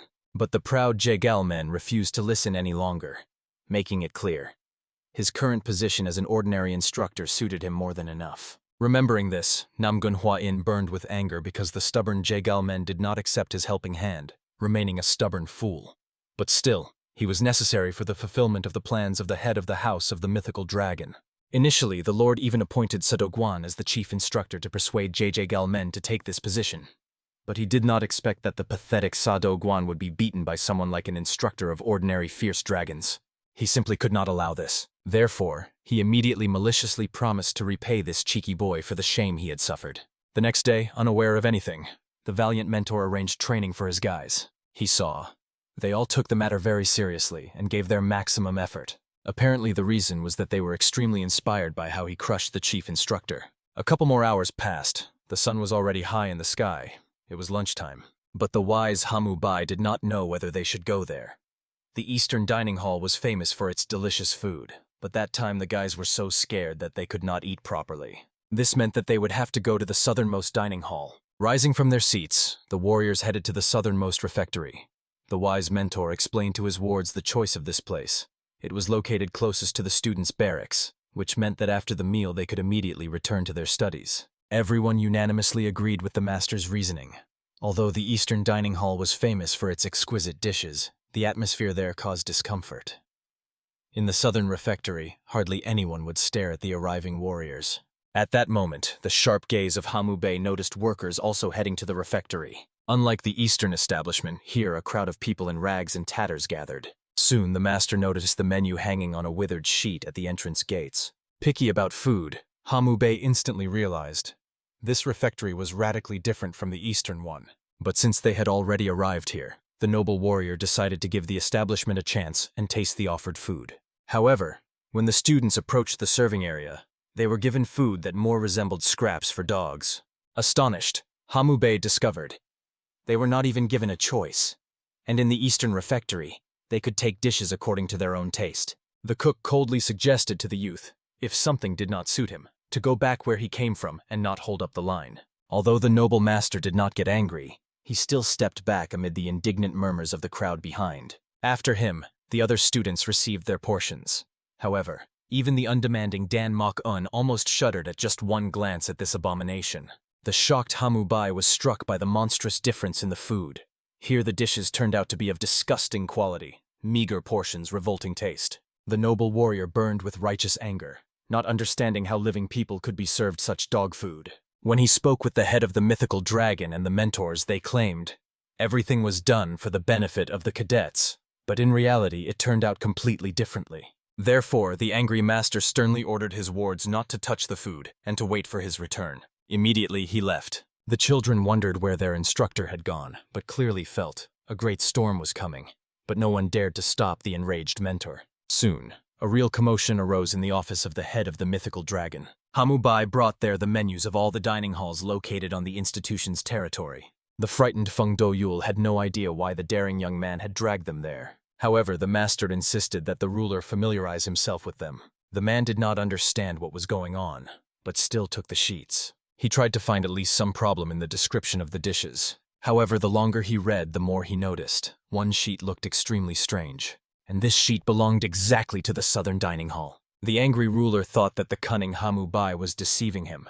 After all, such a difference seemed simply impossible. One of the reasons for such judgments was that the leader had never been to the southern dining hall. The office of Feng Do-yul was located closest to the northern one, which he constantly used and knew perfectly well what dishes were served there. Therefore, the unyielding Hamu Bai demanded that the ruler immediately go with him to the southern dining hall. He needed to personally look at the food served there. He tried to excuse himself with excessive busyness, but the master only became more angry. The leader clearly does not understand the seriousness of the situation. There should be no such difference. The ruler must personally taste this refuse, and not feed such crap to the fierce dragons who are to face certain death in 2 years. It is unacceptable to treat people like this. The ashamed leader immediately agreed to go with the young man. However, when they arrived, the cooks blocked the ruler's way. Soon, a stout little man appeared, the owner of the southern dining hall, who respectfully greeted the head of the institution and decided to find out the reason for such an unexpected visit. Feng Yule explained that he was passing by and decided to drop in, but did not understand why the cooks were blocking his way. And the frightened owner timidly tried to explain, "This is not the place where a worthy head should enter, especially considering that nothing was prepared for his arrival." The enraged Hamu Bai protested, "Are they really going to pompously welcome the head while people are fed scraps?" The ruler fully agreed with the instructor's words. He always visited the northern dining hall, but when he came to the southern one, he was denied access. The terrified owner, glancing repeatedly at the unfamiliar warrior, tried to explain, "The conditions in the two dining halls are too different." However, these words seemed extremely strange to Hamu Bai, since the head considered all 4 dining halls the same. The rules are equal for everyone. Feng Yule was amazed that the subordinates suddenly began to speak to him so respectfully. With others, he really treated him as the head. Therefore, the ruler harshly demanded to be allowed into the southern dining hall. The owner tried to justify himself, although he knew the rules. In this place, the workers had their own circumstances. By that moment, the man had completely driven the young man out of his mind. The master could no longer tolerate him. Right then, he released his energy, which swirled around like a hurricane, after which he threatened the owner. If he does not let them in, he will simply finish them off. The owner truly shuddered under the onslaught of such powerful energy. Therefore, when the resolute Hamu Bai headed inside, he simply led the chief behind him. No one even dared to block their way. The master was clearly trembling, but now that they had entered, he could do nothing. Soon the head of the mythical dragon found himself before a table with the stew placed there. Obviously, the man could not believe that cadets were fed such food. The fare on the table did not even look edible. Moreover, he could not lift his head from shame, seeing people who truly devoured this abomination. The ruler was ashamed. The new warrior had been in the institution for only a few days and already learned everything, while it had not reached him for so many years. At that moment, the wise Hamu Bai suggested to the chief to conduct an inspection of the kitchen of this dining hall. There was a real mess. Vegetables were not just absent from baskets, they were lying right on the ground. Nearby, a cat was licking itself. The conviction that dishes are the same everywhere led to such monstrous results. Even the meat here was stale and rotten. Flies were already circling above it. Calmly, the mentor explained to the chief. He was greatly mistaken regarding the equality of dining halls. In the south, they serve stew for dogs, a common thing for fierce dragons and workers. All that remained for Feng Yulu was to apologize for not knowing about it earlier. But he promised to immediately detain the owner of the dining hall and conduct a thorough investigation. The grateful Hamu Bai was glad that the ruler took the problem seriously, after which he made it clear. All those who eat here earn this food with great difficulty, and the dishes are not even worthy of spending money on. At that moment, the owner of the dining hall was already approaching the lord, trying to come up with excuses on the go. But he did not even manage to come close when he immediately felt the rage, which became literally tangible, and it came from Feng Yulu himself. Soon the entire dining hall was filled with the piercing cries of the angry head of the institution. The next day, the warriors and workers who came to the dining hall noticed radical changes in the quality of the dishes. Moreover, the portion sizes increased, and many wondered why this had happened. The satisfied Hamu Bai was happy that everything was fixed so quickly. However, the ruler saw no reason to delay such an urgent matter. Because of this, the master was even more disappointed. After all, for so many years, absolutely nothing was done. Although in essence, the problem could have been solved in just one day. And the head did not even know how to justify himself after these words. At that moment, the wise Feng Yule revealed to Hamu Bai the dark truth about the origin of this corrupt system. Initially, when the institution was just being established under the blessed heavens, people regardless of origin and status could partake of the dishes in all 4 dining halls without distinction. However, gradually a custom took root. The warriors of the army of fierce dragons were overwhelmed by the superior forces of their aquatic and northern kin. Between them developed relations steeped in mutual hostility and contempt. For this reason, the humiliated dragons were driven out to the southern refectory like lepers. And to the perceptive Hamu Bai, the fact that the weak were equated with ghosts and outcasts of society did not seem surprising at all. Such were the harsh laws of this world. The Lord knew perfectly well that the others perceived the fierce dragons and ordinary workers as a lower class, incapable of doing anything to them. Therefore, the greedy tavern owners gradually began to lower the quality of the food. After all, nothing threatened them either the first or the second time. The enraged Hamu Bey blazed with righteous anger, because even in the system of ordinary sustenance, everything had rotted to the core. However, the humble head swore to both the master and himself that he would no longer allow such abominations to be committed within the walls of his institution. From now on, he planned to eat 3 times a day in each of the dining halls. Hamu Bey only hoped that the ruler's determination would last long in this corrupt system. Fen Do Yul was even slightly amazed that such a young warrior dared to order him, but he did not dare to argue with the unyielding master on such a delicate matter. At that moment, the noble Hamu Bey left the foul-smelling dining hall and unexpectedly collided with Jagalmen, who was heading towards him along the dusty path. The instructor was extremely curious about what his comrade in arms had forgotten in such a remote and despicable place. However, he had come here by no means accidentally. The noble warrior came to express his deepest gratitude. He humbly apologized for being excessively short-sighted and could not even imagine that something like that was happening within the walls of the institution. The vicious custom of allocating dining halls among social classes gave free rein to greedy owners, who began feeding valiant warriors and honest workers with such scraps. Listening to these explanations, Hamu Bey was, frankly speaking, deeply shocked, for he had never before seen representatives of 5 prestigious clans bow their heads before someone like him, a simple instructor from a shabby unit. At that moment, the sincere Jagalmen admitted that previously he only cared about feeding the water dragons, and the food in the other dining halls did not trouble his heart at all. He naively believed that the dishes there were just as exquisite as in the eastern and northern abodes of abundance. The magnanimous Hamu Bey did not blame the worthy Jagalmen for his ignorance of this terrible truth. It remained only to hope that the leader would keep his solemn promise, and such a thing would never happen again within the sacred walls of the institution. After that, he friendlily patted Jagalmen on the shoulder, making it clear caring for the warrior's nourishment was by no means part of the simple instructor's direct duties. However, at that moment, not letting his interlocutor leave, the courteous mentor decided to address him with a special request. Monthly on the 7th, 14th, 21st, and 28th, he conducted group training sessions for the dragons, and earnestly wished that the wise Hamu Bey would observe these sessions. The trainings began on the spacious training ground exactly at 1 o'clock in the afternoon, when the sun reached its zenith. Although the surprised Hamu Bey was somewhat puzzled by such an unexpected invitation, he nevertheless accepted it with the dignity of a true warrior. On the appointed day, when the morning fog had not yet completely dispersed under the rays of the rising sun, the master arrived at the spacious training ground. Finally, the students of the fierce dragons grasped the meaning of group training. Absolutely all the trainees were gathered together. The curious Dan Mok-un overheard that the water dragon's instructor was supposed to teach their brethren the art of survival. This would be a practical martial arts lesson, where theory would take flesh and blood in real exercises. At that moment, the mentor himself appeared, making sure that all the students had gathered at the designated place. For this reason, he carefully scanned the motley crowd of young faces and suggested immediately starting the lessons. Satisfied, Hamu Bey was glad that this was after all a group training under the guidance of an experienced master, which meant he did not need to intervene. He could simply observe the development of events. However, at that unexpected moment, Feng Doyul silently approached from behind, who was genuinely surprised that the young man had come to the group session. The ruler believed that such training would seem boring and uninteresting to him. But what amazed Hamu Bey himself much more was that Feng Doyul himself had deigned to arrive at such a remote place.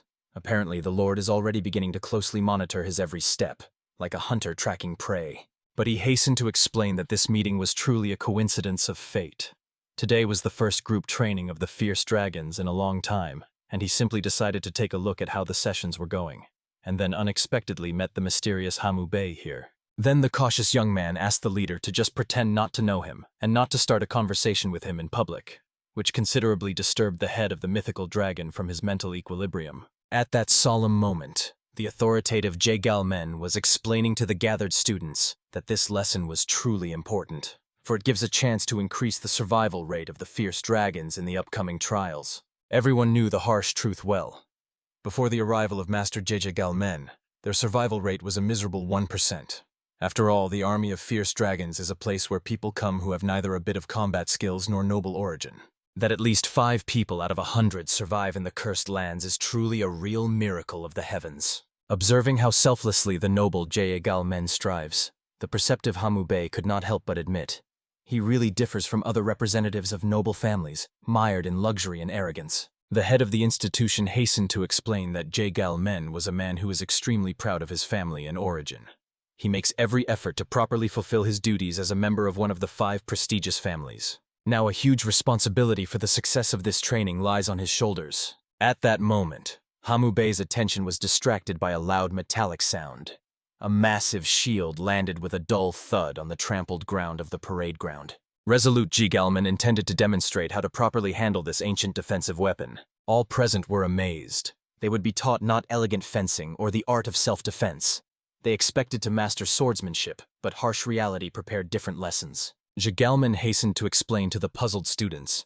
Among people practicing martial arts, many consider the shield an insignificant trinket. However, this magnificent weapon repeatedly saved not only Jigalman's own life but also many other warriors in the most desperate battles. The shield was the most important defensive tool, and a guarantee of survival for the cadets who would soon have to go into the cursed forest, where death lurks at every step.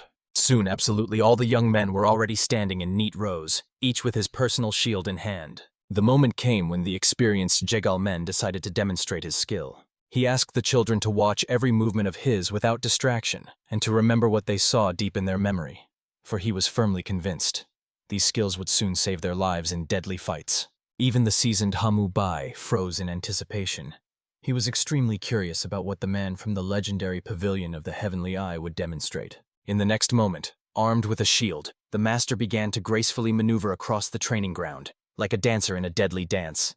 He simultaneously dodged imaginary attacks from the opponent, and himself went on a swift offensive, demonstrating the unity of defense and attack. The amazed students were struck.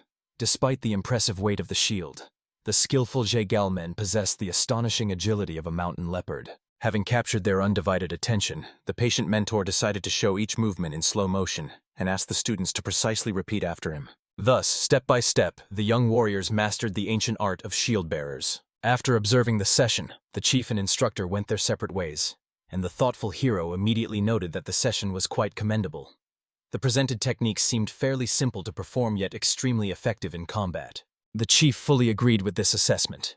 After all, there were not many ways of defense in martial arts capable of surpassing the art of shield mastery. Moreover, the wise Jigalmen created this defensive technique through trial and error, combining military strategies and classical martial arts into a single whole. Therefore, in principle, there was nothing surprising in the fact that this young instructor was revered as a true genius of military affairs. He voluntarily volunteered to conduct group training sessions with fierce dragons, although the water dragon instructor had no reason to do this. Even representatives of prestigious clans told him this. However, the persistent instructor Jigalmen relentlessly trains the outcasts 4 times a month. He is by no means one of those arrogant young men who understand nothing about the harsh realities of this world and live in an ivory tower. The perceptive Hamubei immediately understood the true state of affairs, so he intended to leave at once in order not to interfere with the noble cause. Of course, the chief asked the master to stay a little longer and observe the techniques, but he wished to go to the meal. In fact, he was deeply touched that the noble Jigalmen does not abandon cadets to die alone, but sincerely strives to increase their survival by any available means. Even now, hearing his instructions behind his back, the warrior saw that the devoted Jigalmen was giving his all in training, sparing neither time nor his own efforts. Kamubayu was extremely interested in understanding what all these selfless efforts of the noble instructor would lead to in the long term. Soon a late evening descended over the land, enveloping the institution in soft twilight. Meanwhile, Hamubai did not succumb to sleep. The master preferred to immerse himself in thoughts about his pupils, whose serious faces during lessons made an indelible impression on him.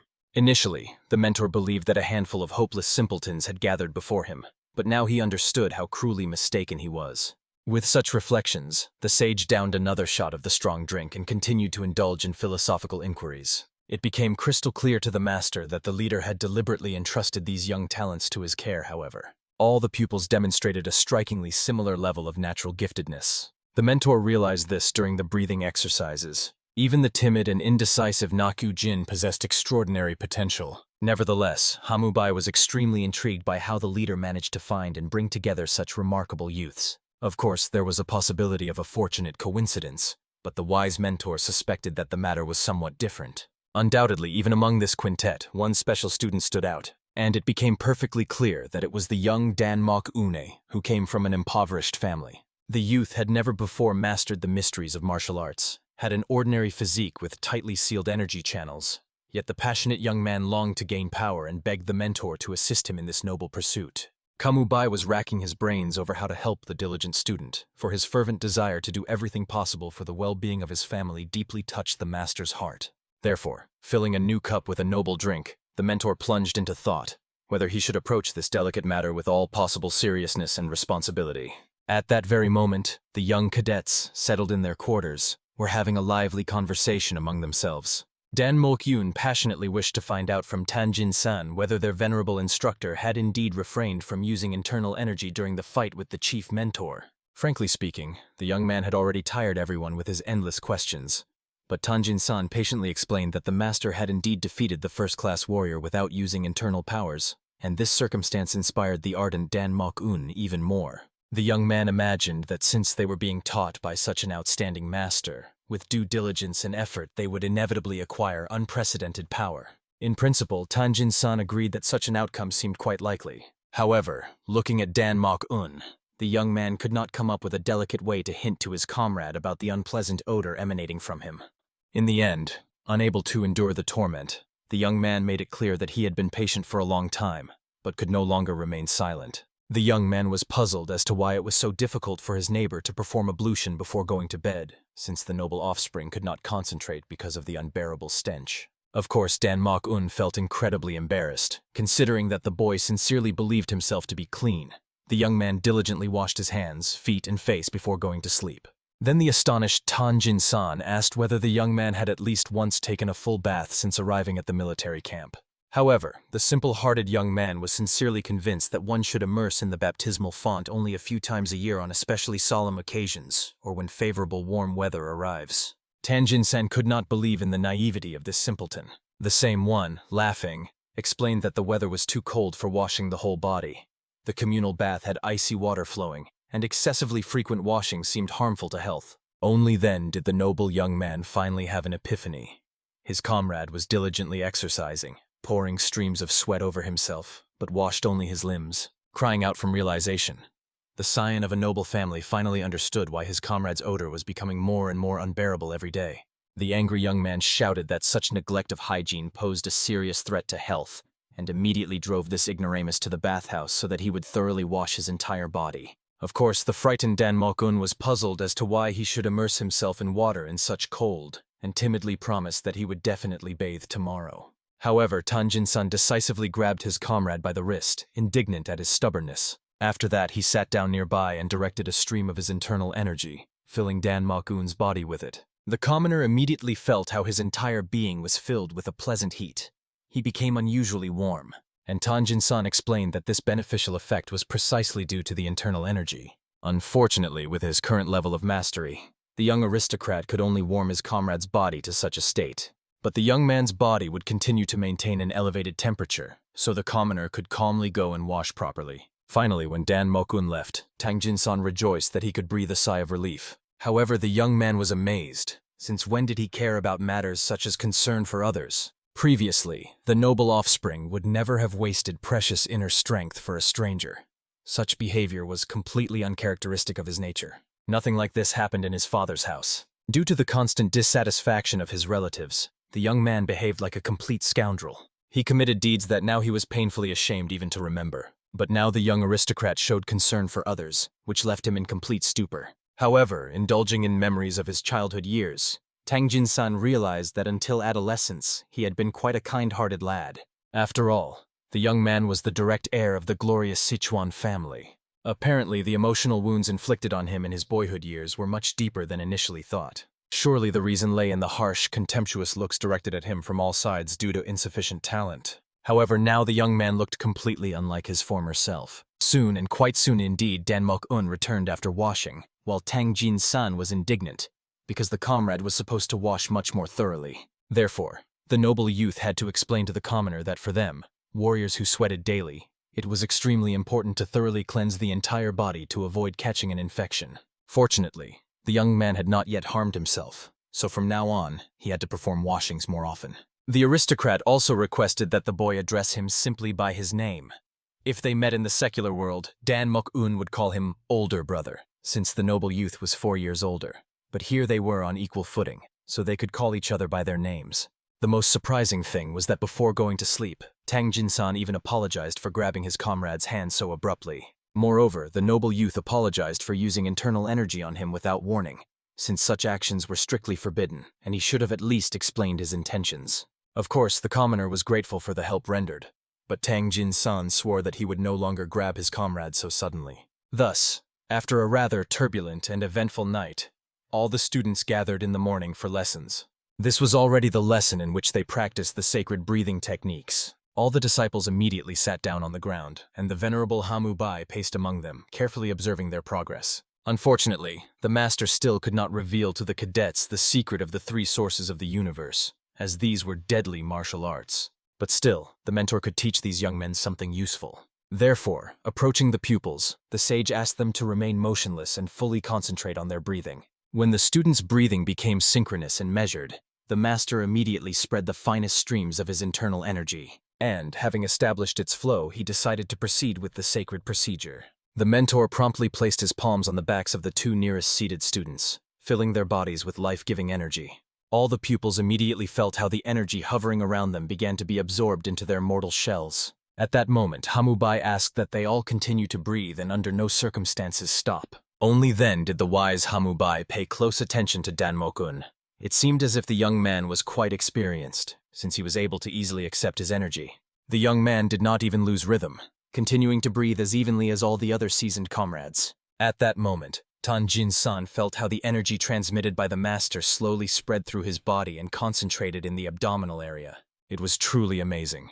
It accumulated in the same place and then circulated through the blood vessels. At that moment, Baekri Pen noticed that all the fellow students' breathing technique had sharply improved.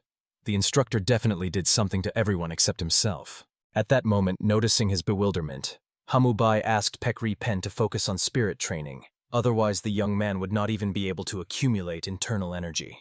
After that, the master addressed the young man through telepathic communication, surprised that he did not understand why the mentor did not touch him. After all, the young man was a disciple of the famous Shanxi clan, and of course, he should not neglect the martial arts techniques of other clans, so he was supposed to concentrate on breathing. The young man perfectly understood that the instructor was right, but he was still offended that everyone was helped except him. Soon the lesson was over. Closer to noon, all the students immediately began sharing their impressions. They felt how the internal energy concentrated in the abdomen. However, the disciples were puzzled as to how such a miracle could happen. Indeed, for those encountering such a phenomenon for the first time, it was extremely difficult to control this power. The energy was about the size of half a rice grain, which was even difficult to call a size. And only then did Baekri Pen bitterly realize that all his comrades received precious energy, while he exhausted himself with training to accumulate a miserable tenth of a rice grain. At that moment, Tang Jinsan decided to ask Hamu Bai whether the mentor had by any chance used demonic power. Immediately, as soon as the conversation turned to forbidden energy, all the students opened their eyes wide in amazement. The master, although shocked by such a suggestion, calmly explained that it was simply impossible, and with a laugh added that in the sacred institution of the mythical dragon of the Heavenly Alliance, no one would allow a person possessing demonic power to be present. Moreover, the warrior reminded that he himself was a member of this honorable alliance, so he definitely did not possess demonic power. However, Tang Jinsan had no idea how such a miracle could be performed without using forbidden techniques. The young man was simply trying to think rationally. Even Yeon Hamin supported his doubts. To infuse energy into two people at once and simultaneously concentrate it in force seemed impossible in such a short time. Such a thing was not practiced even in the most prestigious clans.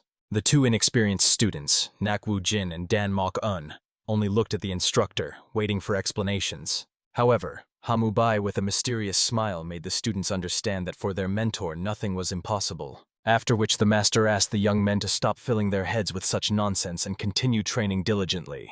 The mentor announced that after lunch, it would be time for independent exercises, after which he sent the students to the southern dining hall, and he himself headed to the northern dining hall for instructors. At noon, many instructors from various dragon squads gathered here for a meal. There, Hamu Bai met with Jaegal Men, who was extremely surprised that the master had separated from his students. Therefore, the hero hastily explained that there was supposed to be something special on the menu today, so he had come. The comrade said that because of the recent incident, he tries to visit different dining halls every day and meticulously records everything in order to monitor the quality of the provisions. The man was very worried that such a nightmare could happen again due to illegal manipulations. Even in this dining hall, there could be substandard food. But Hamubai did not pursue such a noble goal. The master simply came to taste the beef. Today was the day of remembrance for the deceased, and it turned out that Jagal Men had also not yet tried the local dishes, so he was glad that Hamubai would keep him company. Finally, it was their turn to choose dishes for themselves from the many offered meals. Soon, having chosen everything necessary, they began looking for a table where they could be alone. At that moment, the instructors were whispering about the leader of the 7th squad of the Fierce Dragons. They still considered the Fierce Dragons unworthy, and their instructor a real degenerate. But everyone still understood that Sado Guan had disgraced the Water Dragons.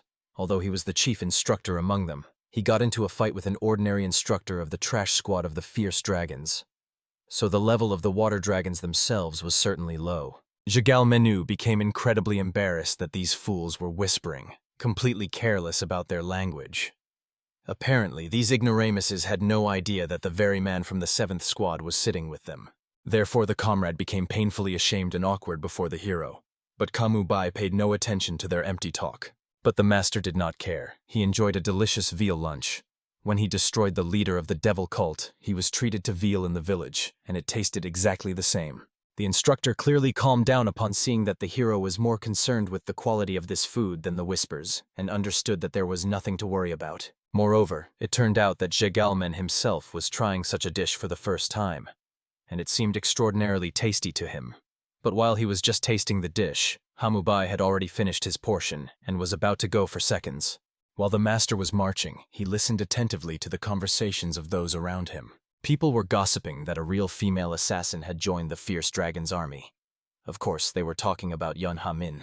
She had exactly the same name as the girl from the Hubei family, who was also called the Ice Hammer, the first flower of martial arts. However, it is unlikely that the head of Hubei would have sent her to the army of the Fierce Dragons. It was just a funny coincidence that they had the same names. Moreover, men were more concerned that the girl was stunningly beautiful. The master clenched the sticks in his hands in fury after these words, causing a whole network of cracks to appear on them. He was furious that these men, future instructors, dared to lustfully ogle the students. It was no wonder the hero did not want to come to this institution. The level of the local mentors was simply disgusting. The master was about to hit those scoundrels when suddenly the beauty Yeon Hamina herself entered the dining room. Right there, the instructors made lecherous faces, devouring the girl with their eyes. But Kamu Bey was extremely surprised. What was the pupil doing here, and why had she come? It turned out she came because she wanted to ask the master in more detail about creating a grain of internal energy in the abdomen. However, unexpectedly, a strong male hand blocked her way. One of the instructors made it clear that cadets have no place here, and he was surprised. Could it be that the girl had not been told about this rule in the army of the Fierce Dragons? The girl was shocked that such a disgusting guy blocked her way, but tried to politely explain that she had come to talk with her instructor. But at that moment, the lustful old man decided that instead of her useless instructor, he would give her advice himself. After that, the scoundrel grabbed her firmly by the shoulder, offering the girl to join the fallen dragons. The villain promised that he would give her everything she wished for, and she would not regret coming here. Obviously, this was real harassment. Yeon Hamina gritted her teeth, not knowing what to say. At that moment, the hero noticed this scum watching from afar. A J. Galman literally jumped up from his table, realizing that serious trouble was about to happen. In the next moment, the men had already surrounded the girl from all sides. The scoundrel admired the softness of her hands, and when she resisted, he found it even attractive. But when the girl dared to point out how pathetic this man was for harassing cadets, the villain raised her hand high. After that, he shouted at her because some insect from the Fierce Dragons dared to talk back to him. The scoundrel could not allow such treatment. It is unknown what he intended to do next. However, Yeon Hamina immediately sensed the presence of her teacher behind the offender's back. The master was already prepared to crush this impudent fellow with a single crushing blow. In the end, the scoundrel crashed at full speed into the wall, shattering it into the smallest fragments. And Hamubai remained standing beside his student, making it clear that no one else would dare approach her. Only when Yeon Hamina called the hero her instructor did everyone realize that the young man they had been whispering about so contemptuously all this time was among them. As soon as the instructor came to his senses a little, he immediately began to spew selected curses at the hero, and the master was not surprised that nothing worthy came from the mouth of this scoundrel. The hero strictly ordered that he dare not insult his students anymore. Then the man realized that before him stood the instructor of this girl, and the hero only sighed discontentedly, finally understanding what kind of place this northern canteen was, where he was not even allowed to eat in peace once. Moreover, The master understood that apparently the student had come here because the matter could not be delayed. Therefore, he asked the girl to stand behind him. Immediately, as soon as she hid behind the mentor's back, the man began to rage. How dare some instructor from the fierce dragons touch him? However, Hamubai did not care. He did not want to know a person from whose mouth nothing more worthy than selected curses came out. Moreover, looking at how he could only stand helplessly and curse, the master had an unshakable feeling that this pathetic man was simply trembling before him out of fear. The scoundrel was clearly burning with mad rage, believing that this degenerate dared to be proud of his sudden and vile attack. Of course, Hamubai was well aware that if he now released even a small fraction of his inner energy, the man would die right here in the middle of the canteen. But too many curious eyes gathered around, which made it extremely difficult for the master to restrain his righteous anger, but simply necessary. At that moment, everyone present immediately whispered, realizing they had already seen this mysterious young man. He really was the instructor of the 7th group of the fierce dragons. And Jagalmen was fearfully pondering what to do, whether to intervene in this confrontation or prudently refrain. In the next moment, the man had already spread his formidable aura. The inner energy took on a sinister shade. Assuming the most threatening and terrifying appearance, the scoundrel warned the novice that he was an instructor of the 4th rank of the fallen dragons, sent here directly from the sacred Dorim. Someone like the pathetic Hamu Bey cannot afford to humiliate his dignity, especially considering that for a person who committed such impudence and audacity, the young man looked overly calm and unperturbed. At that moment, watching the events unfold, even Yon Hamin was worried, although the girl perfectly knew the true strength of her instructor. The hero saw that the power of this man really could not compare to the strength of Sado Guan. This warrior was undoubtedly a master above the 1st class. Therefore, he calmly noted that since the man came from Dorim, he must have been from the same place as the head of the alliance himself. The young warrior began to wonder how the leader would act upon learning how this scoundrel dared to treat the cadets. At that moment, the man became extremely furious, not understanding how the boy dared to mention the head of the alliance in conversation with him. The scoundrel furiously attacked to shut his filthy mouth, tear out the insolent tongue, and cut the muscles and veins of all limbs to turn the impudent one into a living vegetable, a helpless puppet. However, the hero barely restrained a mocking smile, recalling that Sado Guan sought roughly the same in their fight. Of course, the forward quickly made it clear that he was incomparable to that pathetic Sado Guan, but soon realized that Hamubai was the very person who defeated that idiot. The master calmly made it clear to the opponent that he should hold his tongue, because when he was uttering threats, he very much resembled the very person he had just contemptuously insulted. After that, the two men began to exchange crushing blows even more fiercely and actively.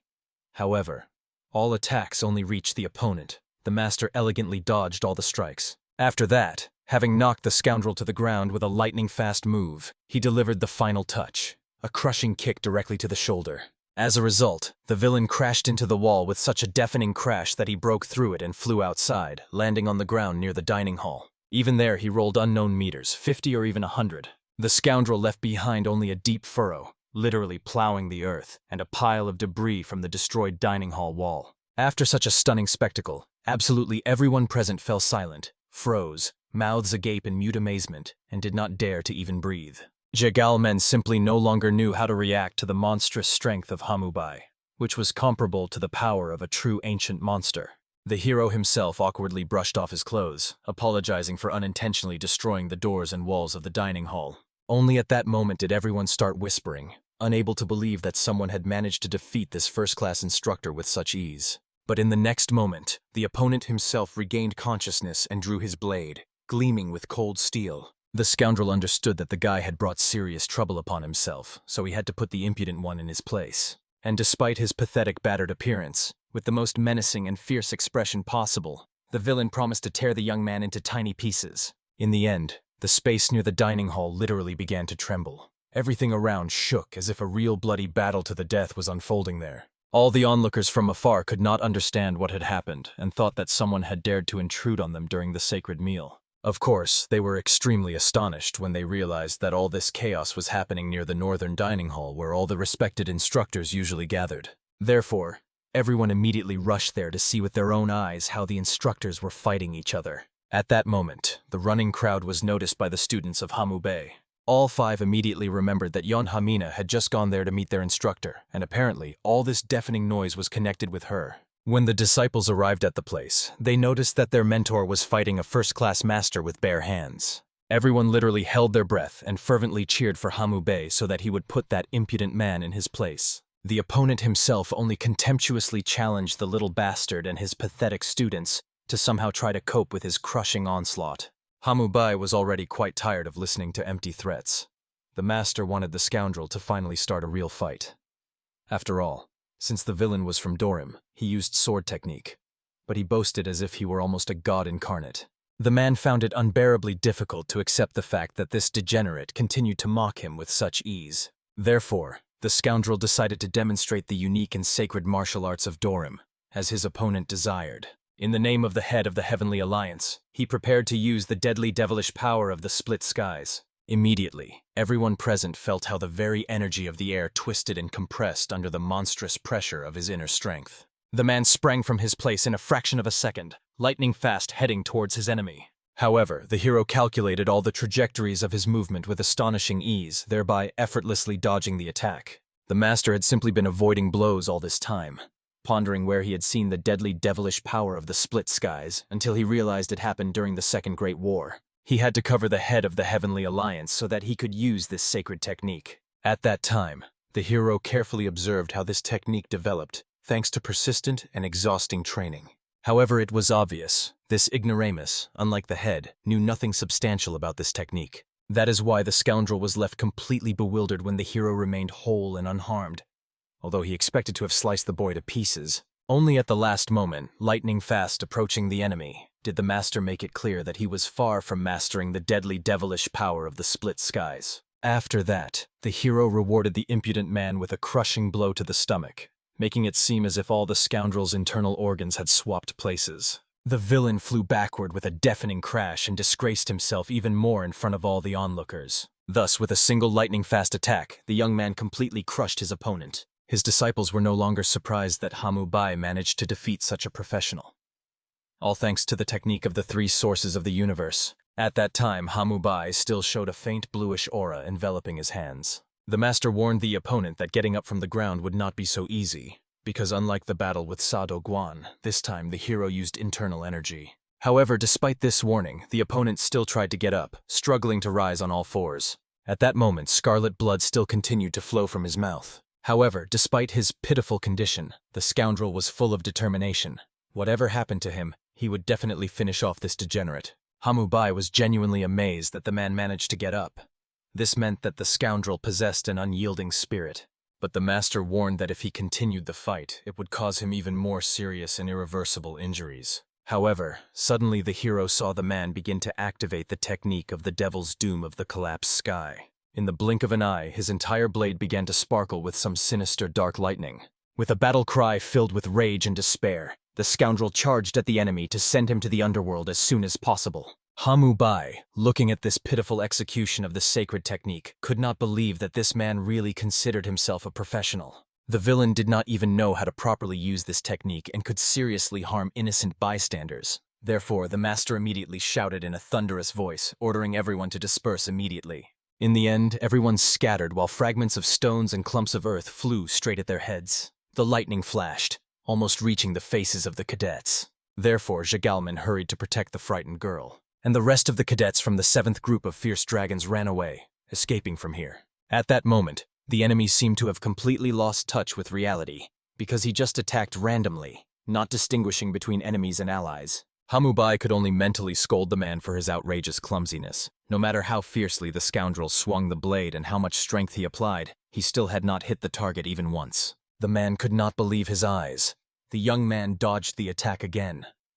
No one had ever dodged his attack with the sacred technique of the Alliance leader.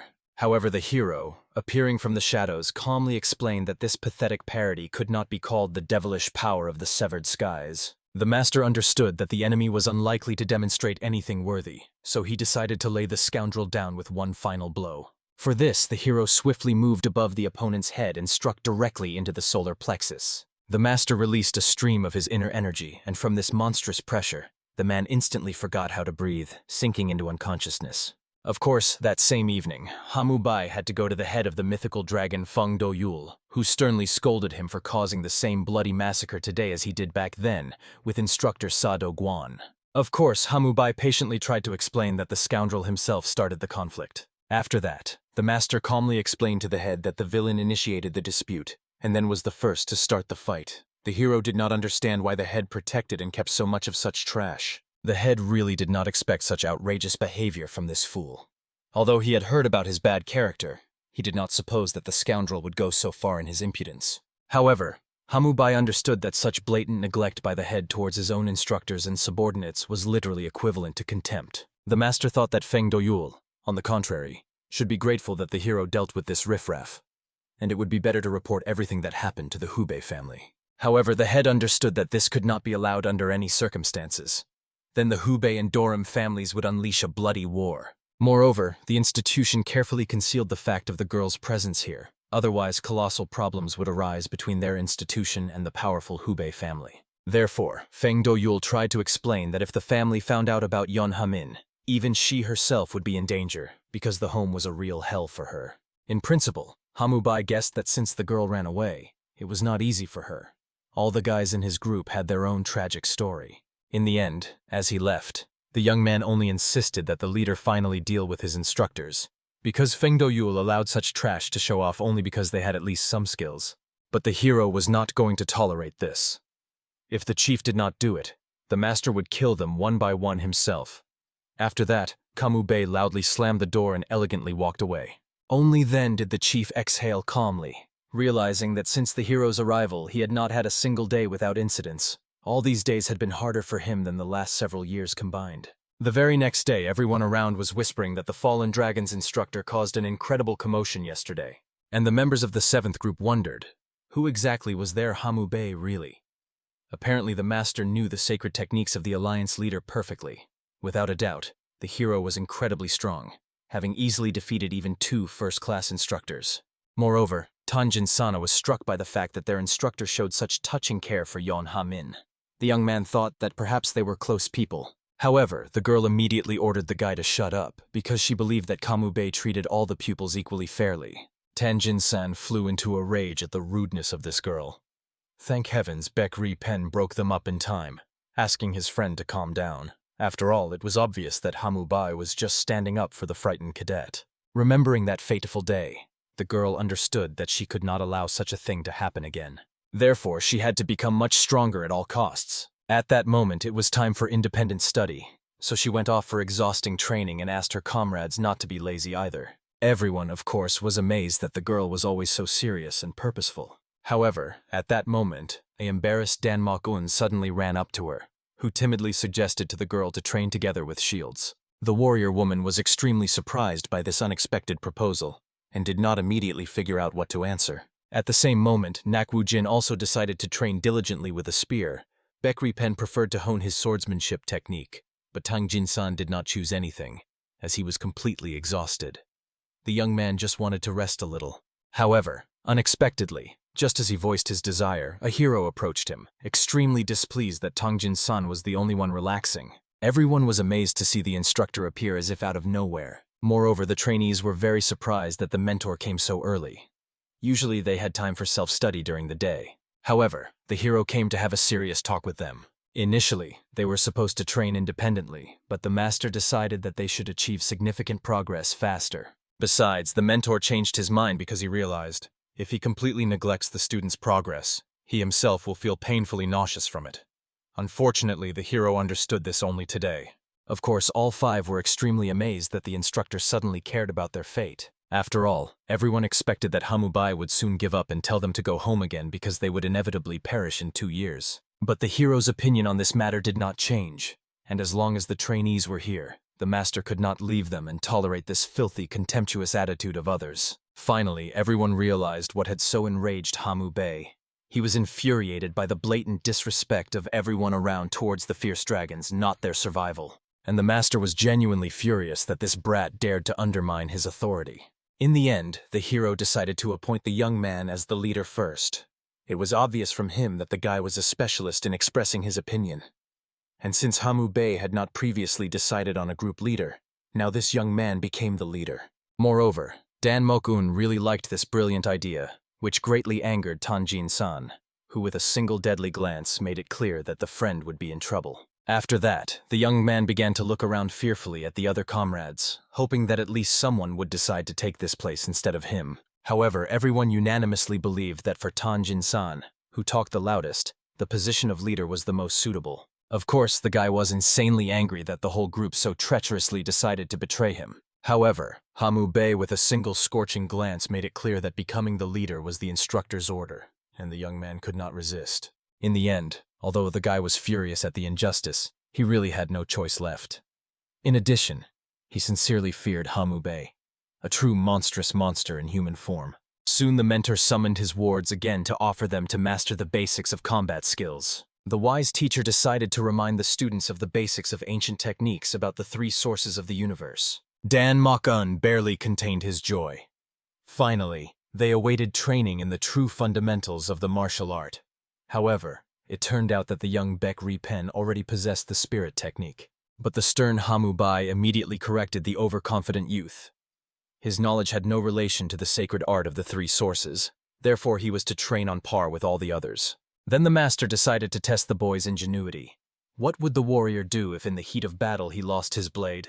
But Baek Ri-pen remained silent, as if stunned by surprise. At that moment, Yenha-mina timidly raised her hand, wishing to ask her question. Yesterday morning the mentor helped them awaken their inner energy, and the girl passionately longed to learn how to properly manage it. However, Hamu-Bey, with slight displeasure, reminded them that they had only nurtured a tiny seed of inner strength.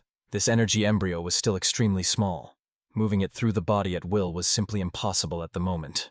All the students became incredibly curious to know when this dormant power would cease to be useless. Hamu-Bey solemnly promised, if they continued to tirelessly improve, they would surely learn to control their inner energy. After all, he had already taught them the basics of accumulating inner strength.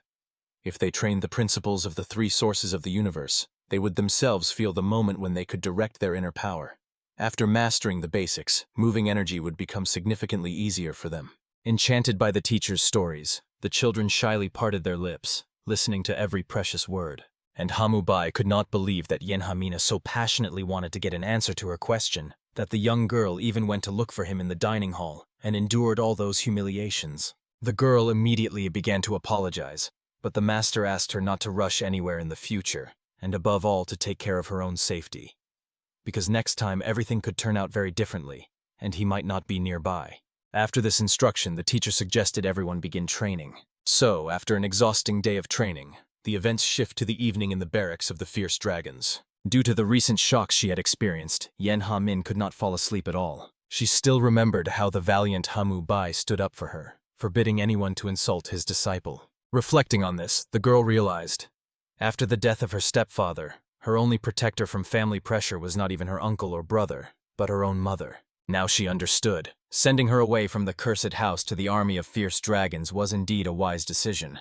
But the maiden still did not understand why the man who had known her for only a few days had stood up for her, especially considering that for a couple of days before, he simply drove them away, unwilling to take risks. Therefore, Yenha-min was extremely curious to find out where this mysterious man had such perfect martial arts skills.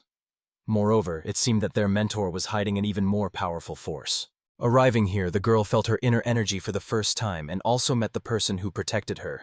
Thus, she was finally convinced. Coming to this place was the right choice. Trying to fall asleep, the young warrior decided for herself.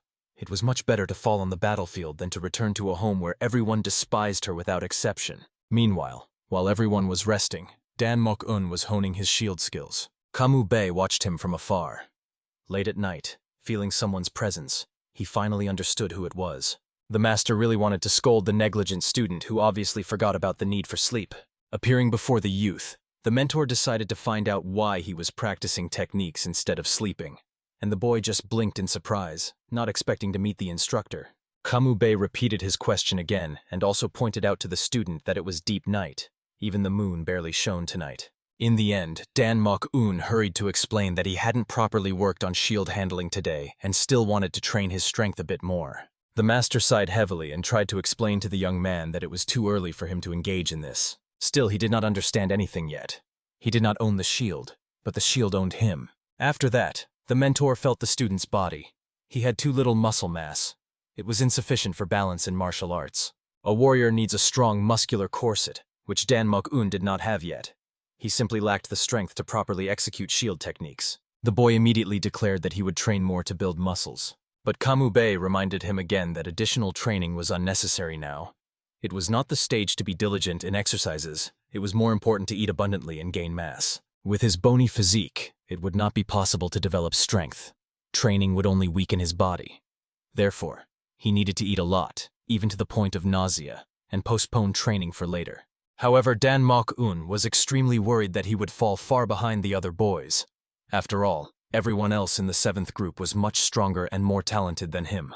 But the wise Hamubai advised the youth not to torment himself about this now. At the moment, he was only harming himself. Moreover, the technique of the 3 sources would not make him a great warrior if it did not lead to a balance of internal and external strength, and his body was too weak. At first, he needed to build up his muscles, and for that, to eat abundantly, primarily meat. Then his flesh would strengthen, and they could talk again. Dan Mok-un tried to argue something else, but Hamubai was already openly furious that the brat did not believe his mentor. Therefore, he immediately sent him to the barracks, reminding him that for effective training he simply needed to eat well and sleep.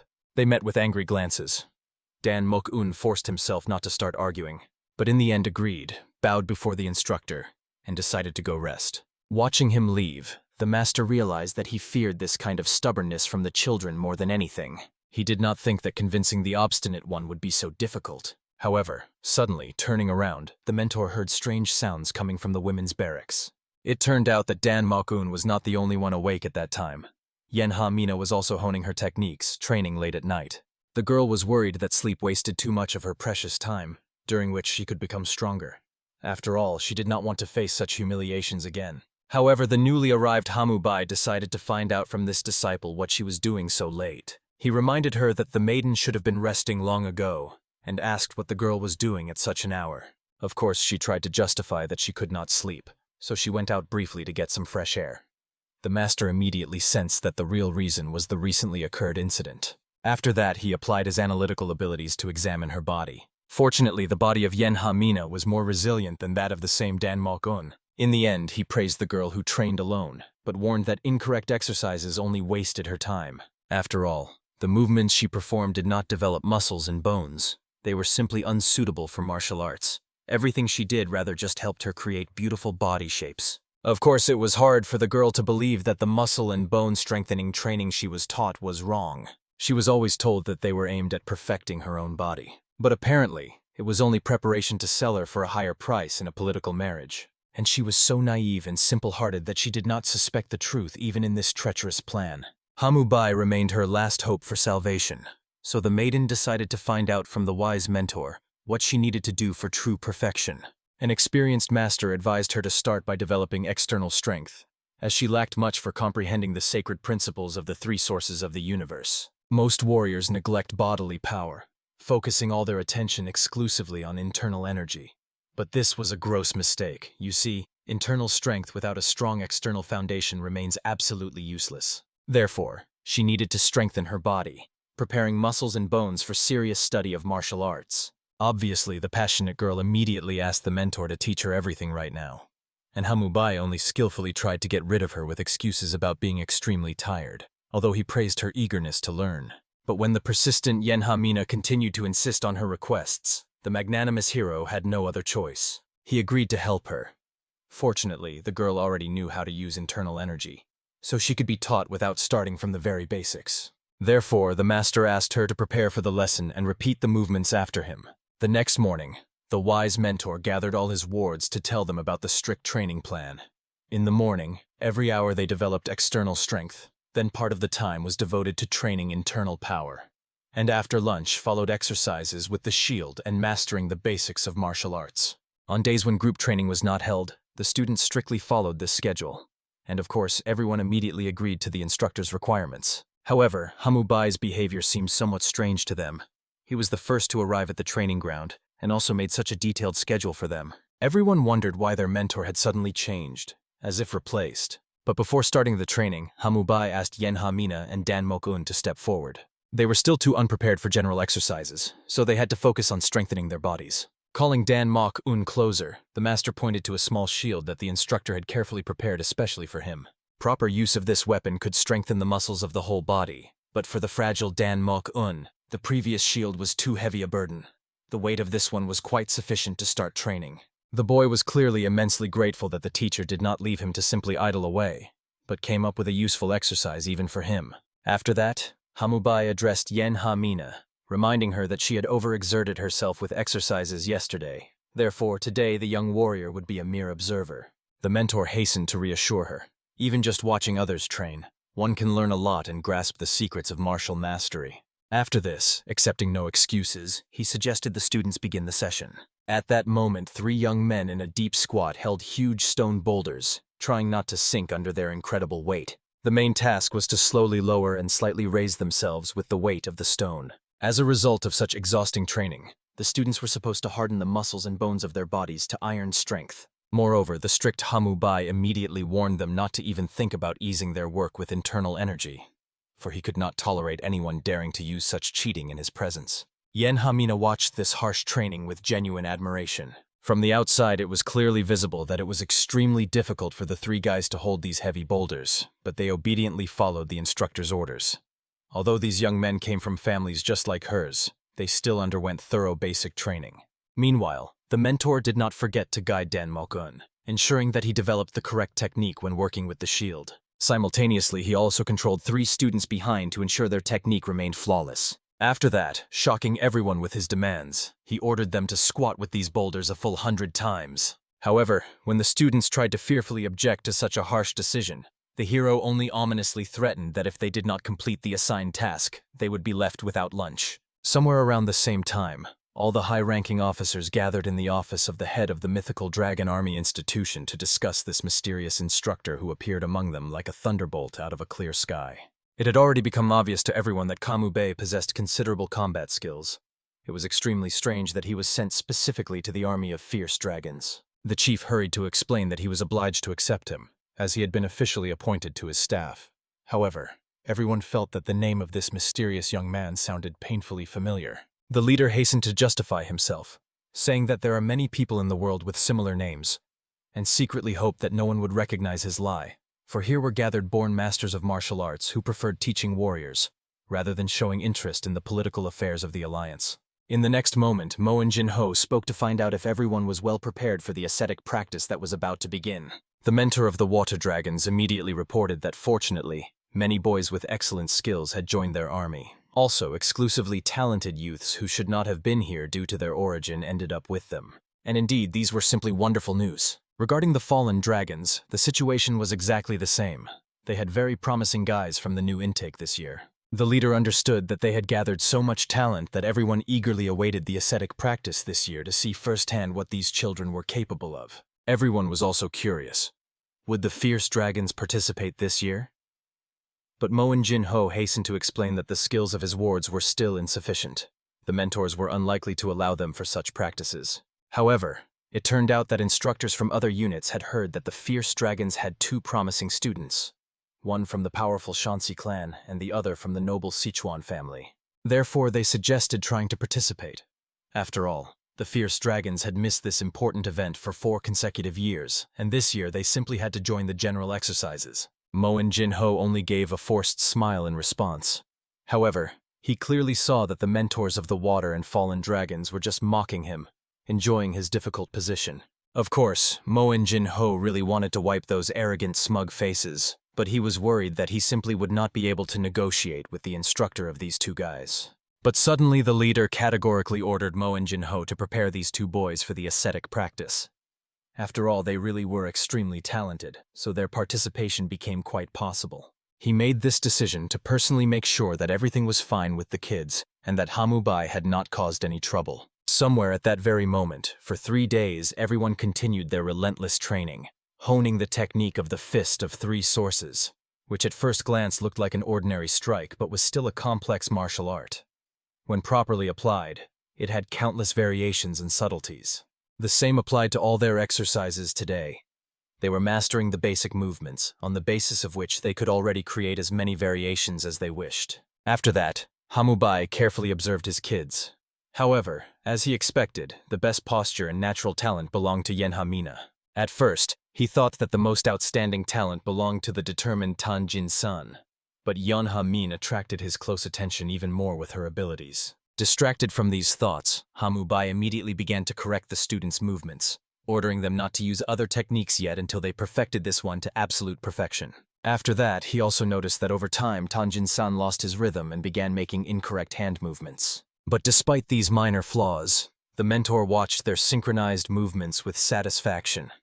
For beginners, they were doing quite well, which could not but please the experienced master. At that moment, one of the servants approached the hero, reporting that all the preparations the mentor had requested were fully completed. The young man thanked the diligent man with a grateful smile, allowing him to leave. After that, he addressed the students, suggesting they take a short break and head towards the dormitory. Everyone even guessed that their training might end early, and Hamubai would put them to bed earlier than usual. However, the students were only glad that they could at least rest a little. After all, the last training had been truly exhausting and merciless. But it turned out that at that very moment, near the dormitory, lay all the equipment they needed for further exercises. The wise Hamubai perfectly understood that even training with stone blocks has its limits, and it was necessary to move on to something more advanced. Therefore, from tomorrow they would use this new equipment. Even the determined Dan Mok-un felt slightly discouraged when he looked at this formidable equipment. However, Kamubai, looking at their indignant and frightened faces, understood that most likely, since they still had the strength for indignation, they were not that tired after all. Therefore, he was ready to start training right now. Thus passed the days in relentless exercises. The last days of May were just about to come. The bodies of all the students ached unbearably. They still saw stone boulders in their dreams, with which they trained. From the accumulated stress, the youths could not even enjoy their food, which was quite sad. The most surprising thing was that their mysterious instructor had recently often visited the northern dining hall. Most likely, today he would not miss such an opportunity to indulge in exquisite dishes as well. Many envied the fact that the mentor ate such appetizing food alone. However, suddenly Dan Mokun suggested to his comrades, since the instructor did not come to them today, they should go to the southern dining hall to have a snack. The timid young man was afraid that they might encounter water dragons again, but the comrades only laughed at his cowardly fears. Tanjin-san coldly explained to his comrades that even when the instructor was not nearby, they still had him. After all, he came from an influential Sichuan family and possessed not only strength, but also a significant name. In the same way, Paek Ri Pen tried to calm the young man, asking him not to torment himself with vain fears. After all, they did not believe there was anything special about the water dragons. They only pretended to be stronger than they really were. In the end, everyone unanimously ignored the bad premonitions of the fearful young man and went to the dining hall. However, as soon as they approached the cherished place, they heard a mocking voice directed at the respected son of the Sichuan clan. One of the guys stepped forward. He had heard before that the cousin had joined the army of fierce dragons, so he came personally to see him. After that, he finally appeared from the crowd, standing right in front of the stunned young man. He was quite surprised, not understanding what this guy was doing here at all. This was their first meeting since the heir left the family and entered service. The appearing relative was extremely surprised that Tanjin-san received an order from the head of the family to obediently go to the despicable fierce dragons. Dan Mok-un had no idea who this arrogant young man in expensive clothes was. Therefore, Baekri Pen hurried to explain that this guy also came from the powerful Sichuan family. However, it was noticeable to everyone that Tanjin-san was somehow excessively tense in the conversation with him. And indeed, the heir had no idea what his dear cousin had specifically forgotten here. At that moment, the newcomer decided to introduce Tanjin-san to the members of his team who had come with him. They were a brother and sister from the Anqing family. Their names were Namgunji-hu and Namgunji-yu. Also present were two others, Cheon Wu-ja from the Mudan clan and Yon Ho-jung from the Hwasan clan. After that, the cousin also introduced the heir of the Sichuan family, Tanjin-san, to his comrades. Then the relative sincerely expressed joy that his friend had stopped taking the easy path. He considered it the right choice, otherwise an endless bleak future awaited him. Moreover, he believed that it suited the heir to be in the army of fierce dragons, and to train primitive external strength instead of studying noble principles. But obviously everyone immediately became wary, because these words sounded like a real insult. And the cousin hurried to justify that he would never insult Tanjin-san. He really came just to greet him. However, the hot-tempered heir immediately ordered the arrogant young man to let him pass and allow him to go through. After that, he demonstratively bumped into him with his shoulder and led his guys after him, heading straight to the dining hall. After that, everyone realized these two were clearly not best friends, and the young guy who appeared openly disliked their leader. Therefore, The comrades followed the angry Tanjin-san as quickly as possible. However, suddenly the glance of the cheeky guy caught on the girl who was walking among four guys. He did not even hesitate to remark that her presence among the fierce dragons was simply a wasted display of divine beauty. However, as soon as the enraged girl directed her scorching gaze at the insolent fellow, he immediately shut up, lowering his eyes to the floor. But Tanjin-san hurried to defend the maiden. After all, although he himself was used to the cousin's caustic insults, the latter did not even dare to be insolent to his friends. And the suddenly approaching senior comrade also considered that the young man behaved extremely rudely towards the noble Enhamin. And Tanjin-san was clearly pleased, watching how his little cousin could not even say a word in his defense before the son of the influential Anqing family. At that moment, the eldest young man respectfully bowed and apologized for his ill-mannered friend. And Dan Mok-un was sincerely puzzled why this noble young man was apologizing if the fault did not lie with him at all. Of course, everyone immediately wondered how the rough boy did not even know such elementary things, so the arrogant youths ordered the man without family or tribe not to interfere in their conversations. And the cousin used it as yet another opportunity to embarrass Tanjin-san, who was always showing off but was studying with ignorant commoners who did not even know basic manners. However, the enraged heir of Sichuan slowly and sternly ordered that Kuzan bite his evil tongue and immediately apologized to his friend. But the relative understood that he could only be forced to apologize by force, and wanted to test how strong the skills of these boastful guys were. Despite the protests of the senior comrade, the daring young man immediately rushed and attacked Dan Mokun directly to find out how good he was in battle.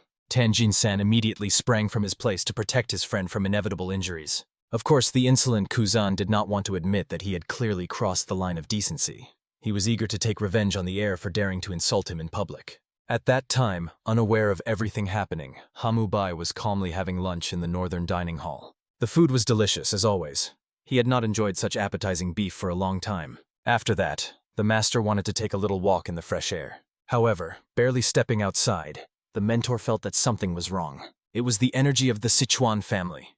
Of course, the hero was surprised, as he did not even suspect that someone from this clan was present on the territory of the mythical dragon, besides his own student. At the same time, the opponent was extremely shocked, as Tanjin-san almost managed to completely repel his attack, using some incomprehensible techniques of the three sources. But even so, this was absolutely insufficient for the respected son of the noble Sichuan family. But the angry guy only ordered the rival to shut up, as this power was quite enough to deal with him. Obviously, the insolent one was enraged by Tanjin-san's confidence, and decided to punish him severely. He drew his blade, making it clear that the heir could never defeat such pathetic techniques. And after that, he attacked using a weapon that Tanjin-san was well acquainted with, for it was the Whip of Death. Everyone immediately realized that their comrade was in mortal danger, for this scoundrel had used a real combat weapon. And the senior comrade, who was still standing far away, only fumed, for this reckless fool had caused serious trouble again.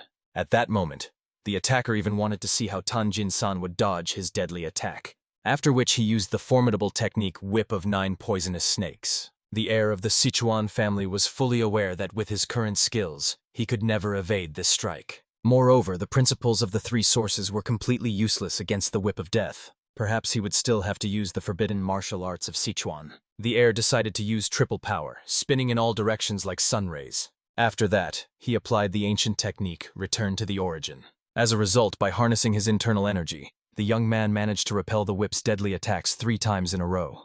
But he perfectly understood that this was still completely insufficient. It turns out that what he had been taught all his life in noble Sichuan was not even enough to properly reveal the technique he possessed. But still, he had to do at least something. At the end, the heir turned towards his loyal comrades and saw that they were all watching him with genuine faith in his strength. At that moment, the arrogant cousin simply burst out laughing, not believing that Tanjin-san had just demonstrated his best technique. He considered him a complete talentless person.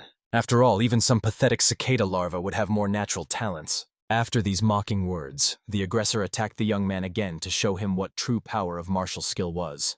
And at that moment, the desperately fighting guy noticed that the opponent suddenly changed the trajectory of his whip. In the end, no matter how hard he tried to dodge, one of the attacks still hit him straight in the chest with crushing force. After that, several more merciless blows followed, leaving deep bleeding wounds on his body. Tanjin-san desperately tried to dodge while the malicious opponent laughed, enjoying the fact that he had finally put this upstart in his place with his formidable weapon. Now he would no longer dare to tease or contradict him. Indeed, it was extremely difficult for the young man to cope with the situation. Now that the treacherous opponent mixed various techniques with his natural powers, the heir definitely could not defeat him in an honest duel. Dan Mokon could no longer passively observe this massacre from afar, and immediately intended to intervene in the fight. However, the wise Baek Pen asked him not to be hasty. After all, the opponents would not stop even if the timid youth found himself between them. But Dan Mokun simply could not leave everything as it was. If necessary, let him suffer, but he had to stop them at any cost. However, Baek Pen was convinced that both warriors were now at the limit of their abilities. And if the inexperienced youth intervened, the situation would become even more catastrophic. The cousin no longer knew where to put himself from boundless happiness, realizing that Tong Jin-san had seriously blundered when he dared to oppose him. And the heir just had to sit quietly, for he had made a fatal decision for himself. And at this critical moment, no longer able to endure the ongoing outrage, an elder comrade from the retinue approached. He grabbed the aggressor by the hand, signaling that this was quite enough. He had already achieved a convincing victory.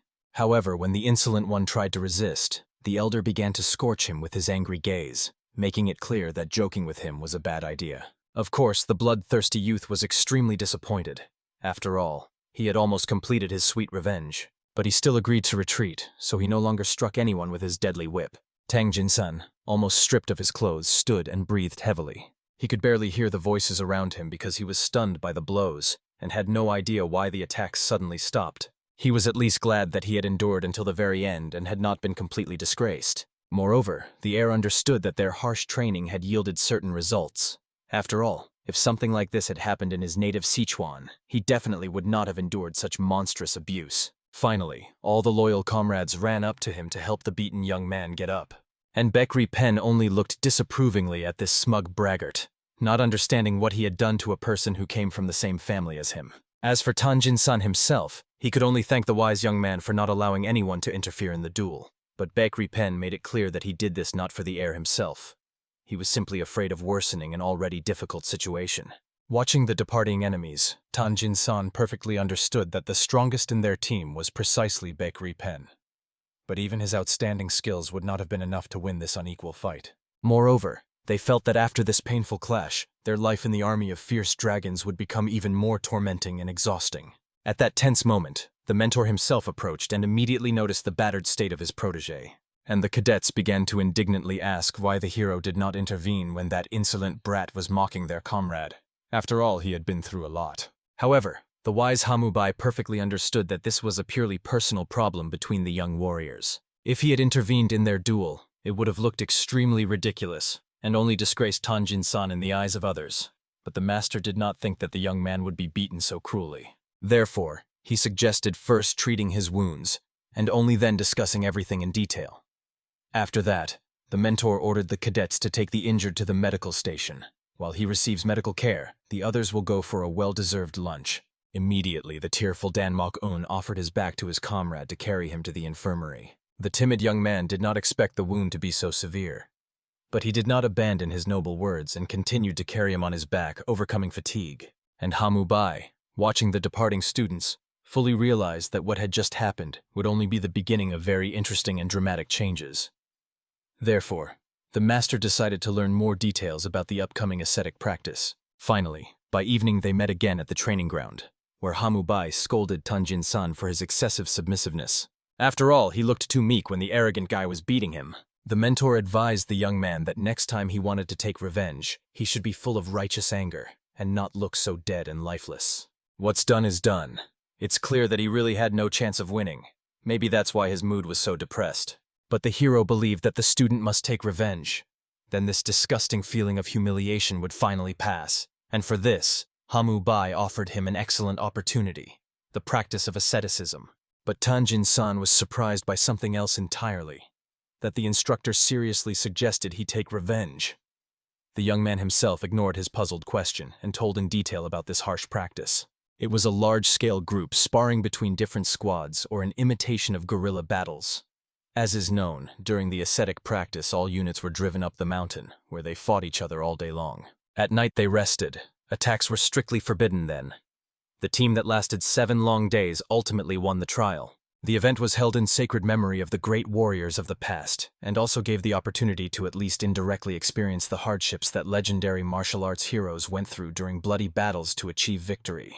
Therefore, Hamubai decided to find out from Tanjin-san whether he wanted to participate in this harsh event in order to take revenge on his offender.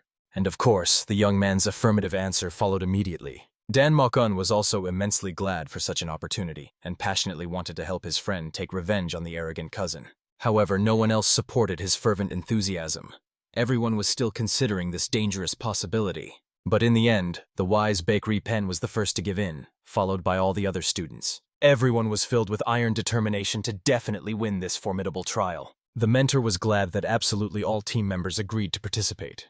After that, with a sinister predator's grin, he warned that from this moment their training would become even more difficult and exhausting.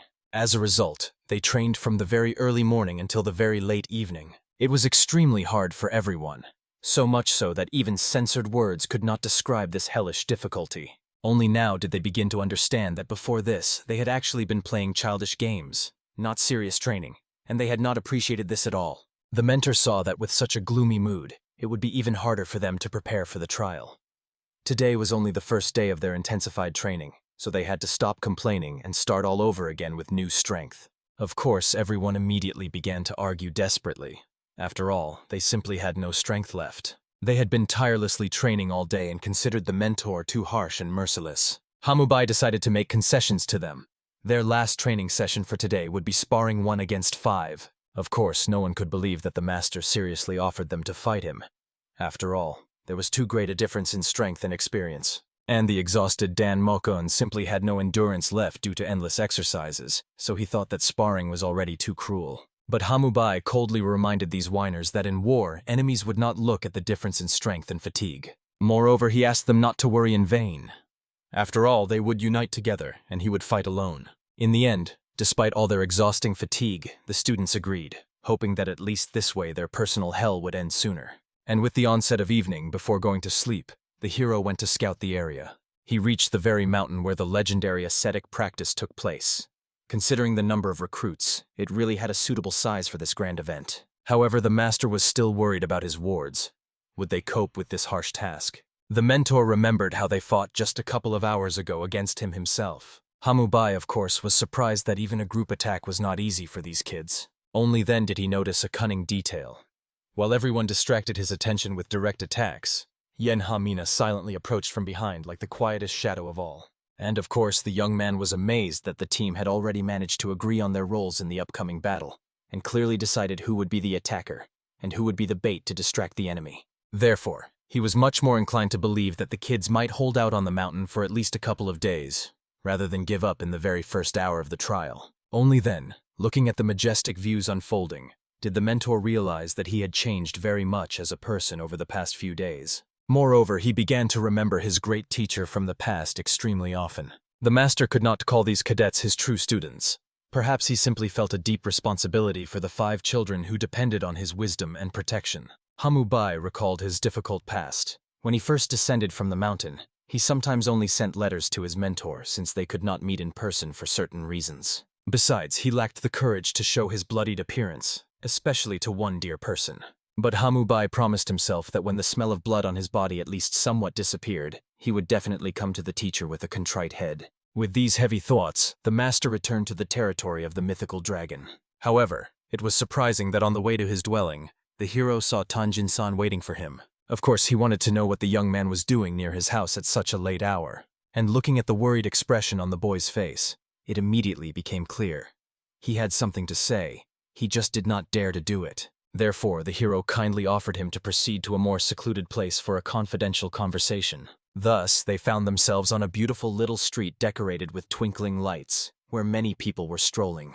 As it turned out, Tanjin-san's anxiety was related to the fact that he did not believe he could take revenge on his arrogant cousin. But Hamubai saw every chance for this if the young man trained to the point of exhaustion. At the moment, they had only 1.5 months left for intensive preparation. After that, the master poured the young man a cup of fragrant tea so that he could calm down a bit. After all, tomorrow they would have to train to near death again. The student gratefully accepted the cup and immediately drank it to the bottom.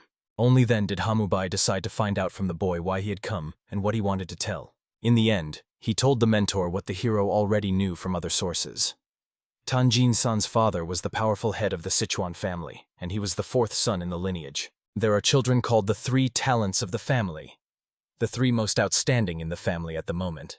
They were indeed extremely talented. Tanjin-san's older brother and younger sister were also among them. The third turned out to be the very scoundrel with whom they had recently fought. However, this information greatly surprised the hero. Of course, the opponent's technique looked quite good, but he felt that it was not enough to be called a true talent. Moreover, the character of this young man was also far from perfect, so the mentor did not understand how he was even recognized as an outstanding talent. He would even think that this guy was taken there just for the sake of the beautiful number 3. Tanjin-san knew perfectly well the true powers of his cousin. Moreover, they were about the same age, though the heir himself was slightly older. This young man was the son of his uncle, and when grandfather Tanjin-sana was still the head of the family, the cousin was a direct descendant and grandson of the head. As soon as the father of the current heir took the grandfather's place, the relative was considered a collateral branch of the family. According to a harsh family tradition, anyone not in the direct line of succession became a representative of the collateral branch. In the end, his soul was simply pushed out of the circle of the chosen ones. And since the talented guy ceased to be a direct descendant, the attitude towards him changed drastically. After all, many secret knowledge is passed only to direct heirs. It happened when they were about 10 years old. Perhaps for this reason, he developed a deep resentment towards the whole world. The heir learned several techniques and secret knowledge that were strictly forbidden to members of the side branches, solely because he was a direct descendant. However, even with this invaluable knowledge, he did nothing properly. It was truly a pitiful sight. And his main nickname in the family became the Chief Failure of Sichuan. This surprised Hamu Bey no less than everything else. After all, when he first met the young man, such thoughts did not occur to him. But it seemed to him that something had radically changed in the guy today. And indeed, reflecting on everything that had happened, the heir realized that he was no longer the same as before. Earlier, he could not dodge the blows and always simply endured the mockery and beatings without resistance. The wise mentor calmly explained to the young man that creating a large vessel requires a lot of precious time. That snot-nosed kid cannot be called a large vessel of wisdom. Moreover, Hamubai did not consider that the shape of his cup was suitable for the noble Sichuan family. And the fact that Tang Jin-san managed to change so radically in just 2 months may be proof of that. If he really did not possess natural talent, he would not have been able to accumulate so much internal energy for the rotating sun technique, and would not have been able to follow the complex training of the principles of the 3 sources. Therefore, Hamubai could confidently tell the student that he was truly talented. The young man might not believe in himself, but he could trust the insight of his teacher. Therefore, the master simply asked that from this moment on the ward, not think about other people at all, and simply follow the instructor's instructions strictly. The mentor asked him to come to training tomorrow with the thought that he was already dead.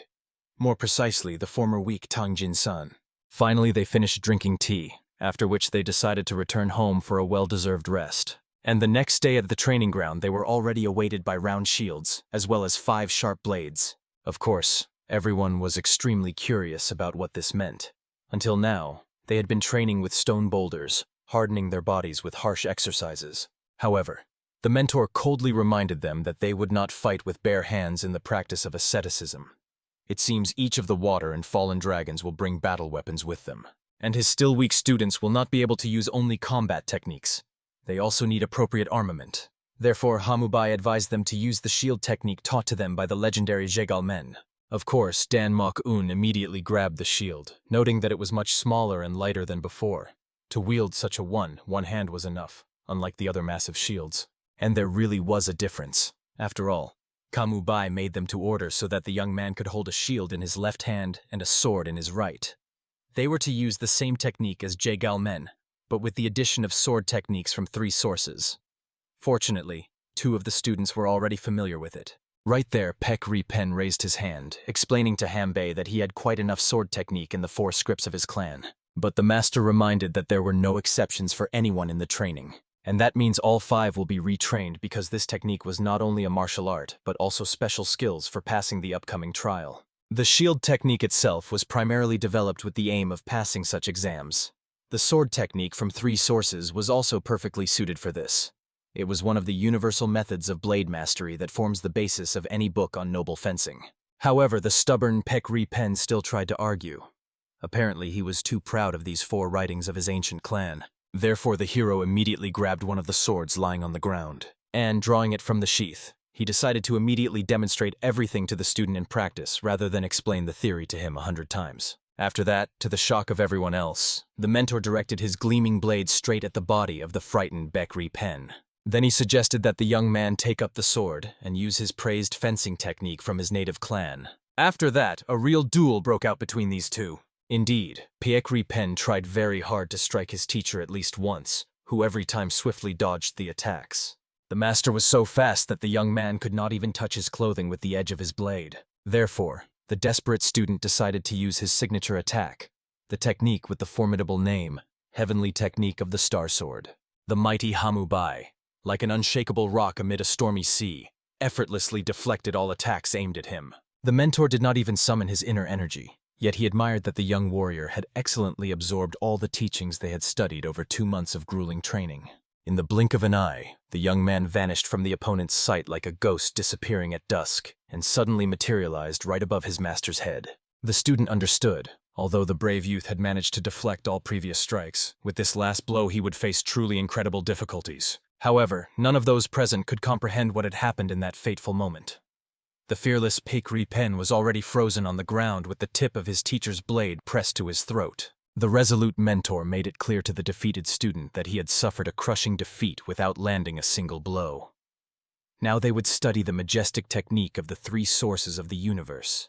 The students were deeply amazed to see that their formidable instructor possessed not only the highest art of hand-to-hand combat but also unsurpassed fencing mastery. Even the most skilled Baek Pen, who wielded the sword flawlessly, was completely helpless before his mentor. The young warrior himself could not believe that his famed star sword technique had turned out to be so useless. Looking at the darkened face of his protege, the wise mentor realized the student still wished to disregard the principle of the 3 sources. Perhaps the proud swordsman pondered whether he should use the technique of the celestial Milky Way instead of the technique of the star sword in the duel. Of course, the young man was amazed that Hamubai was aware of the secret techniques of the Shanxi clan and roughly understood that the result of the attack would still be identical. The magnanimous hero hastened to comfort his protege, reminding him that the fencing techniques of the main Shanxi lineage are truly magnificent. However, in practice, it is necessary to comprehend the principles of the 3 sources of the universe. In the end, the stubborn Baek Pen finally agreed to follow the will of his instructor.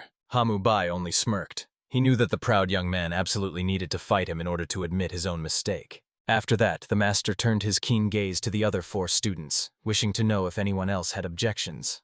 Since none were found, the mentor suggested starting the lesson.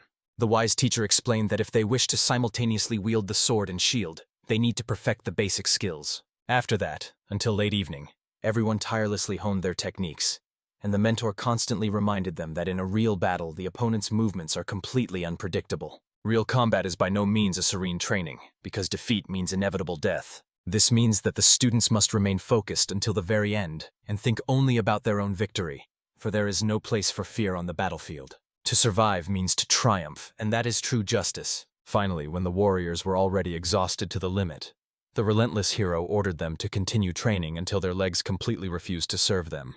Only after that would they gain freedom and be able to go home. Although the students did not like it, they completed everything according to the requirements and returned to the training ground the next day. Their young warriors met the beautiful Yenha and told her they wished to visit the house of the noble Dan Mok-un to admire the city streets. They invited the charming girl to join them on this exciting journey. However, the determined beauty insisted that since they still had the strength to move, it would be better for them to devote time to training. The young men grumbled that such a young and charming lady was behaving like a strict parent and insisted that everyone just calmly take a walk and have fun together. At the same time, they could unite before the upcoming practice of asceticism. Moreover, the determined Tan Jin-san, being the squad leader, was very persistently persuading the girl to join their group. Even the stubborn Nak-ujin and Baek Pen gave up quite quickly. Although at first they wanted to train, their comrades still persuaded them to go on a joint journey. At that time, humble Dan Mok-un was most worried that the noble Tang Jin-san wished to visit his dwelling. All his comrades had grown up in prosperous and wealthy families, and they would surely be frightened by his shabby home, and the young man did not know what excuse to come up with. At that moment, the wise Enhamina agreed to go along with everyone, understanding that the persistent Tan Jin-san would relentlessly follow her and disrupt the training until he got his way. Moreover, everyone except her seemed agreeable to this scheme. Therefore, the whole company immediately cheerfully headed to the exit of the mythical dragon institution's premises to have a proper rest that day. Soon the young warriors found themselves on the busy streets of the city. In this crowded place, the very scent of life literally hung in the air. First of all, the noble Tanjin-san wished to have lunch, so he asked the humble Dan-mok-un to recommend an excellent establishment as he himself knew nothing here. However, upon learning that Dan-mok-un was also unfamiliar with the local restaurants, the noble young man suggested going to the most luxurious establishment in this city. After all, although the quality of dishes in such places corresponds to their price, at least they maintain decent standards. The friends were glad that Tanjin-san's mood had finally improved. After the duel with his mentor, he had been in deep sorrow. However, the perceptive girl saw that he was simply trying to keep his promise to take revenge. She was glad that this noble warrior had stopped constantly tormenting himself over the defeat and had become much calmer. Soon after the meal at the restaurant, the caring Tanjin-san wrapped a box with dishes to go to Dan-mok-un's house. It was extremely awkward to appear before his family empty-handed. Moreover, he placed in this box the most exquisite dishes he had ever tasted, and the modest young man was immensely grateful to his generous friend, after which he immediately began to apologize for not being able to repay him in any way. Soon the whole company found themselves outside the city limits. The experienced bakery pen had heard that the poor usually lived here. However, to their surprise, safety reigned in these parts, although in similar places in other cities, fights and thefts often occurred. At that moment, seeing a familiar face, a toothless old man ran out to greet Dan-mok-un, whom he had not seen in these parts for a long time. Immediately, the kind boy decided to treat the old man and share the dishes with him. However, the old man hastened to explain to the young man that for a beggar like him, begging was quite enough. The old man was glad simply to have been able to see Dan-mok-un. But the noble boy still insisted on treating the old man to food. His friends were amazed at how kind-hearted their comrade was. He never left anyone in trouble. Soon, after talking a little more with the old man, they set off through the forest thicket to the modest young man's dwelling. On the way, Dan-mok-un told that this man was the leader of the destitute in this area. He lived on alms, yet continued to help the young warrior's family in every possible way, although he himself had almost nothing to eat. Finally, they reached Dan-mok-un's very house, the very dugout where a faint light still flickered. Of course, everyone was quite surprised to see such modest conditions, but sincerely tried not to show it, and Dan-mok-un himself only smiled, greeting the parents. Immediately, the mother and sister ran out to meet the boy, who this time had brought friends from his squad. From this moment, events rushed forward lightning fast. The end of May came, and there were just over 20 days left until the ascetic practice. Fortunately, the training of the 7th Squad of Fierce Dragons with Shield and the technique of the 3 sources of the universe was going very successfully. Finally, another training session was completed. The wise Hamubai allowed the students to rest during the remaining time. Tomorrow they would spend the night at the site of the ascetic practice and conduct trial tests. From this moment they must rest more diligently, for tomorrow the true gates of the underworld will open before them. In the evening of the same day, the tireless Hamubai did not rest, standing on the roof in deep contemplation. The mentor knew that in one-on-one duels his students would never achieve victory. However, the ascetic practice involved team battles, so the young warriors had a chance for triumph if they correctly calculated the enemy's strength and developed a skillful strategy. The wise master personally witnessed the power of his cousin Tanjin-san, so he decided to find out details about the other 4 opponents as well, in order to obtain the necessary information about their abilities. That is precisely why the insightful mentor settled in a place from which he could carefully observe his wards. Right there, his gaze caught a brother and sister from the renowned Anking family. Watching them fight, the wise Hamubai found it very strange that by this time they had not been recognized as heirs to the head of the clan. Instead, the offspring of the noble family were sent to the institution of the mythical dragon. After prolonged observation, the mentor retired to rest, and by dawn the entire group found themselves on the great mountain ridge, which stretched along the border of 3 provinces from northwest to southeast, and extended as a majestic mountain range. The specific trials were to take place on Mount Monon. Gathering his students, the resolute Hamubai immediately warned that the training for ascetic practice would take place right here, and the practice itself would begin in this very place, so decided the head himself. However, looking around the harsh terrain, the students had no idea how one could rest or satisfy hunger in such a place. The strict Hamubai immediately interrupted the outrage, reminding the young warriors that this was their base during training. From night till morning they would temper their spirit and basic skills, and afterwards, the real combat training. The curious Yanha mine was very interested in how exactly the real battle training would proceed. The wise mentor explained that it would begin with hunting a wild beast. If they succeeded, they would gain food. If they failed, they would remain hungry. Everything depended solely on themselves. Also, the master did not bring provisions. They had to be obtained. Therefore, the youths had to catch their own game. Many protested this arrangement. However, the inquisitive Bekri Pen immediately decided to find out if they could gather plants for sustenance. The ruthless Hamubai did not object. They could choose any suitable food. However, the prudent Danmok-un was quite alarmed by such a desire of the skillful swordsman. After all, in spring it was impossible to find even fruits, and grasses or mushrooms could be poisonous. It turned out that if they didn't catch game, they would have nothing to eat. And the determined Tanjin-san was well aware that without meat, such grueling training could not be endured. And the stern Hamubei rejoiced, watching how these young warriors finally had seriousness in their eyes. Therefore, he reminded them again that war is hunting, only aimed at people, not animals. If they can't even catch a beast, they won't be able to defeat a man. Fortunately, they only had a competition, but they must treat it as a real war. Only then can they achieve victory, especially when dealing with the first squad of water dragons who surpass them in strength. And indeed, the proud leader perfectly understood that his goal was to defeat the first squad of water dragons and avenge the humiliation on that fateful day. If they do not gather now, they simply will have no chance for triumph. First, they were awaited by a hunt for the beast. After that, the wise Kamubei decided to take on the role of prey, and then the trainees would hunt him, and vice versa.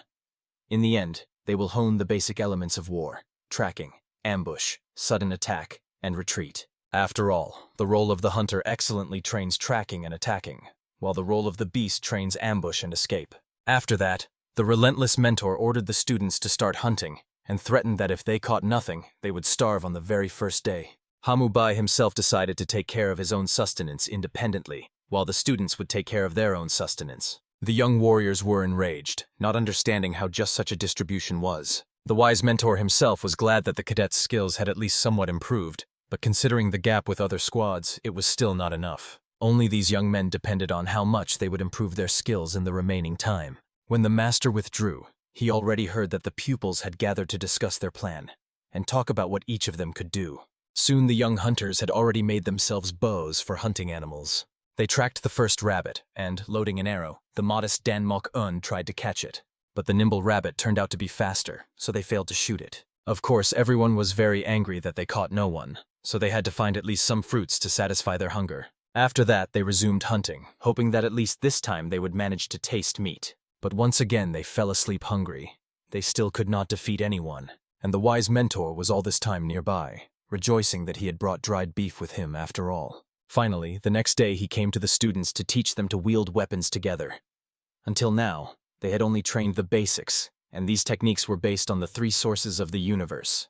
The master suggested calling these techniques handling the sword by the three sources. The main attacker in this case was to be the skillful Bekri Pen, because he could carry out a powerful attack. The secondary attacker was appointed the determined Tangjin San, and the front defense was taken by the steadfast Nakwu Jin.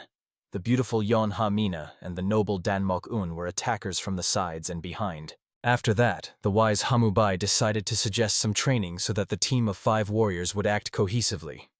After all, the swordsmanship techniques by the three sources need to be intensively trained, selecting the basics suitable for each situation. After that, he loudly ordered the students to take up arms and stand in their places. After this, all 5, as agreed with the mentor, began to attack as a single team. However, at that moment, the resolute Hamubai was not just defending himself. He was also fighting back, although of course not very seriously. And when the formidable Hamubai aimed at the skillful Bekri Pen, comrades immediately joined the fight to protect him. Having driven the enemy into a dead end, the noble Danmok-un and the beautiful Yeon Hamina attacked from above from the tree. However, unfortunately, they were late, so the strict mentor scolded the students. Because due to their slight distraction, the whole team suffered a crushing defeat. Thus, the first 15 days of their training in the mountains flew by like a moment. The thoughtful Bekri Pen sat calmly, reflecting on everything that had happened. He quickly realized that their mentor was simply magnificent. Much in his life had changed in this short time, but the young man was troubled by fencing, because he and the other members of the squad had subtle differences in skills. The main reason for these differences lay in the strength of spirit. In the Shanxi clan, powers suitable for sword mastery and the sword techniques of the three sources of the universe were developing. For the sake of the team, the noble Baekri Pen very much wanted everyone's swordsmanship to be simply perfect. However, the young man felt that studying martial arts and the strength of spirit, whose source was only victory, represented a kind of betrayal of the pride of the Shanxi clan. When the warrior was still a boy, grandfather strictly ordered Baekri Pen not to forget the pride of the Shanxi clan, for their heritage was the most important, and he must remain faithful to this heritage until the end. When he reaches the pinnacle in 4 martial arts, a completely different path will open to him. Soon after that conversation, it became known that the commander died on the battlefield. The new commander of the Shanxi clan was appointed a skilled fencer, who was also Baekri Pen's mentor. Everything happened because the successor could not be immediately determined. Therefore, the mentor was given 4 months. During this time, he had to gather supporters and take the post. In the end, the commander became a man who forgot about his pride. After that, he also rejected his student, stating that he could no longer study the martial arts of the Shanxi clan. Therefore, the proud young man left his home and joined the army of fierce dragons. Now the proud scion could not understand the new leader. He disagreed with being condemned for taking this place instead of the rightful heir. And being the grandson of the former commander, the young warrior became the usurper's only threat. But the noble swordsman intended to return after successfully completing his service in the army of fierce dragons. After all, he needed to become stronger in order to finally protect the pride of the Shanxi clan and act as his grandfather taught him. However, it turned out that his reflections were overheard by the wise mentor. Therefore, the master decided to talk with Baekri Pen about it. He perfectly understood that the young man was worried about the spirit technique. That means, living here, in the institution of the mythical dragon, the proud warrior had already learned a lot. And the noble young man himself admitted that, through exhausting training, he had studied the principles of the 3 sources of the universe and the sword technique. But he also realized that all this went against his beliefs. Here the wise Hamubai remembered that the young scion of the Shanxi clan should know one important fact. The technique of the heavenly sword belonged to one of the recently deceased elders of his family. It was about the boy's grandfather.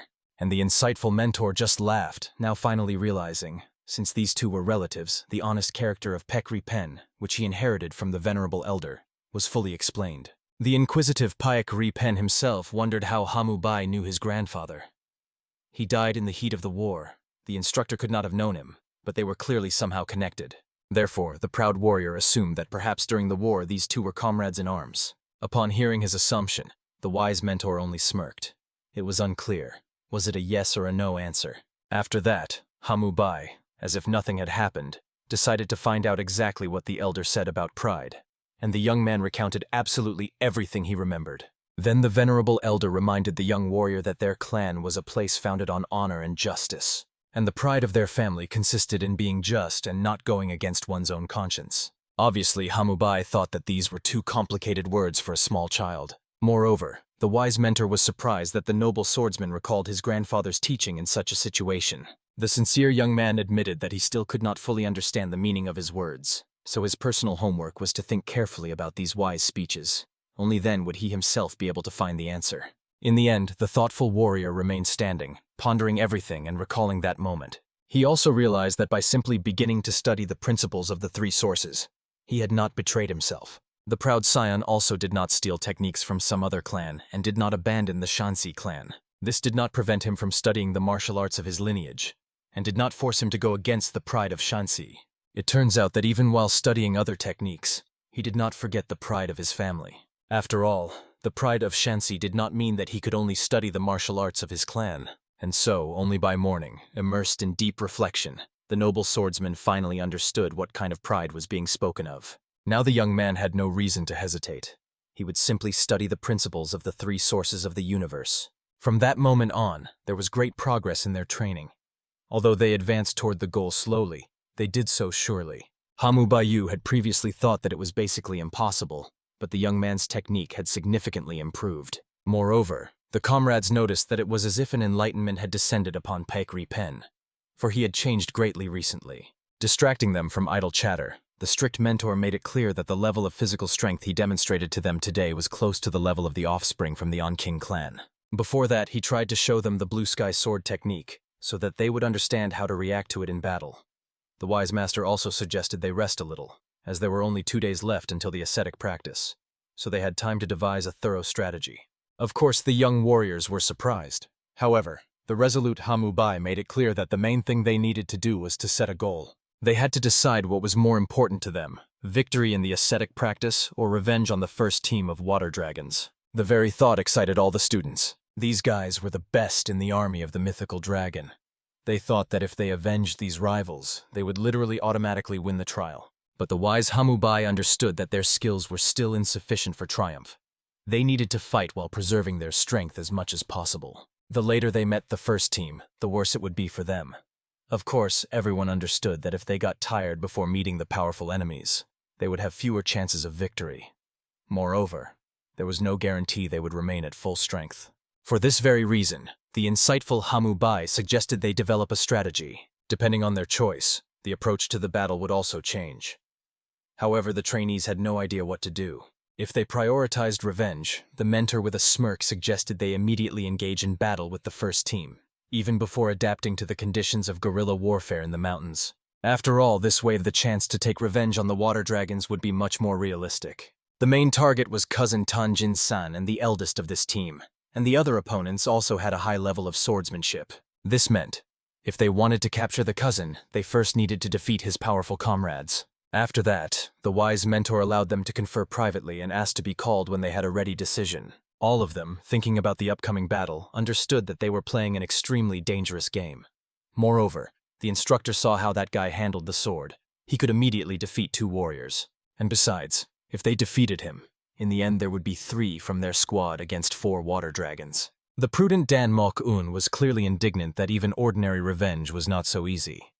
Perhaps, if they had a month instead of 2 weeks of training, they would have been better prepared, and then definitely won. At that moment, the wise Yen Ha-mina suggested first of all to determine the goal. If they chose revenge, they had to decide whom to attack first, the entire squad or someone specific. However, to the reasonable Nakwu-jin, this seemed like an obvious overkill. Therefore, he reminded that when the arrogant cousin caused a commotion, it was his senior comrades who stopped the young man.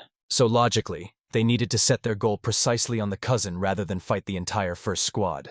And indeed, no matter how much the determined Tanjin-san thought about it, this whole duel started only because of his cousin's rudeness. In the end, they all agreed that they would make this young man their main target.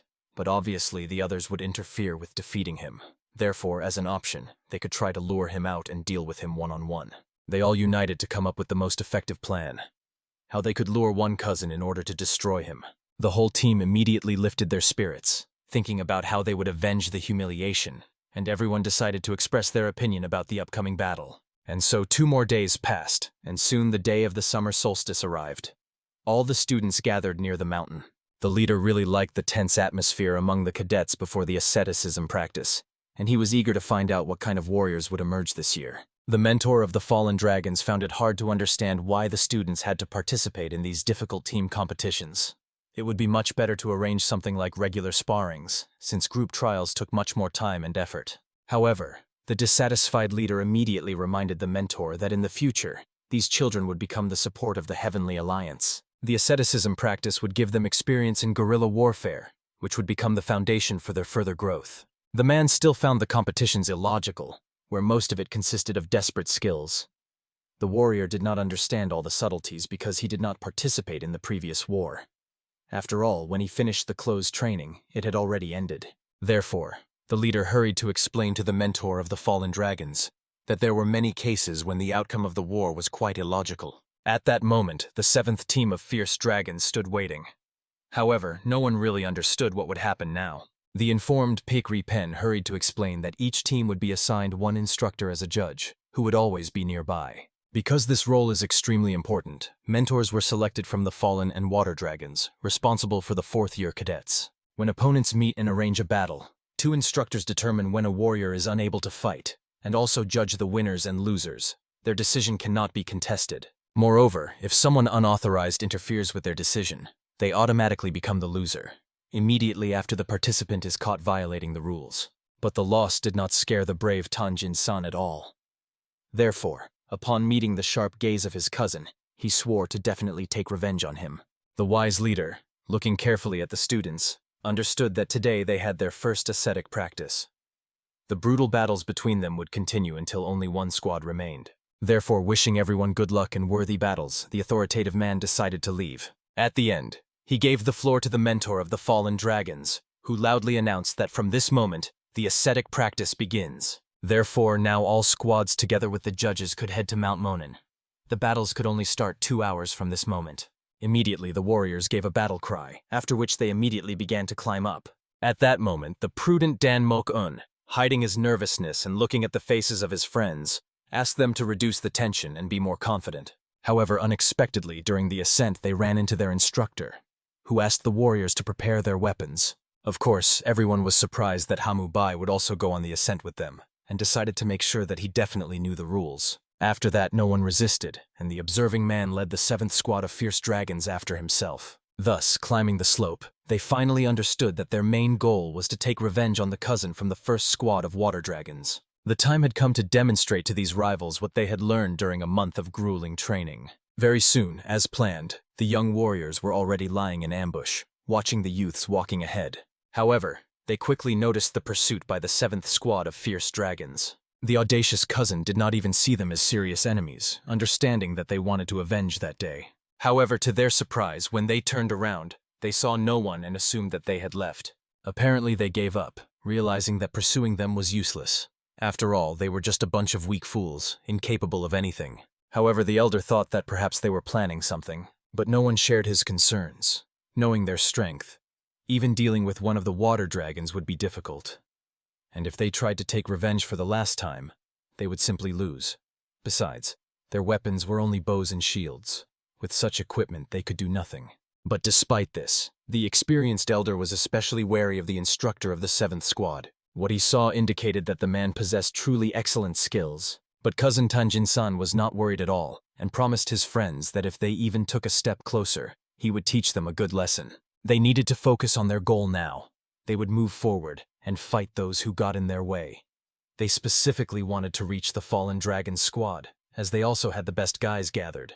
But the bold cousin perfectly understood that as long as the elder was in their team, no matter how outstanding the guys from the fallen dragon squad were, they were not even close to him, so they would definitely win. Of course, everyone agreed with his words, but still worried, for each of the fallen dragons had studied the secret techniques of their clan. After that, they decided to postpone settling their differences and simply move slowly inward, so as not to stay in one place for too long. At this time, members of the 7th team of fierce dragons carefully, from a distance, followed the tracks of their enemies. The wise mentor was clearly proud, looking at the fact that the warriors' training had not been in vain. Even their curator found it hard to believe that these cadets were from the army of fierce dragons. They were like real warriors at war. Right now, they had taken the enemy's trail and were tracking him. Moreover, they literally moved forward perfectly, covering their tracks. Moreover, they covered up all the traces, even the curators who were walking behind them. Of course, the man had heard that the youths had already trained on this mountain, but he never thought that Kamubai had trained them so skillfully. Therefore, it was very interesting to know what was going on in the head of this master right now. At that moment, all the curators loudly announced that 2 hours had already passed. From that moment, battles were allowed, and everyone immediately scattered. Some wanted to hide for an attack, and others immediately began to attack. And the wise Hamubai, just hearing these cries, smirked, rejoicing that the fight had finally begun. Moreover, it seemed that by this moment his pupils had already found a suitable place for an ambush, so he wanted to watch them with curiosity. At that moment, the young warriors overtook their opponents and hid behind the trees, waiting for them to approach. They all held their breath so as not to give themselves away. But at that moment, the experienced elder stopped. After all, he managed to sense the ambush. Therefore, he immediately ordered to take up arms and get off the road. After that, everyone immediately began to follow his instructions and scattered around the area to take cover. The perceptive Yenha-mina was the first to realize that they had been discovered, and faster than expected. But still, it was not for nothing that this was the first squad. Therefore, she immediately ordered her comrades to go on the attack and armed herself with a bow. Immediately, everyone began to arrange long-range shootings. However, the overconfident cousin was not surprised at all. After all, he knew perfectly well that these were definitely guys from the 7th squad, who hoped to strike him with their pathetic arrows. Shortly before that, when they were planning the strategy, the young warriors decided to first show the first squad of water dragons that they had bows with them.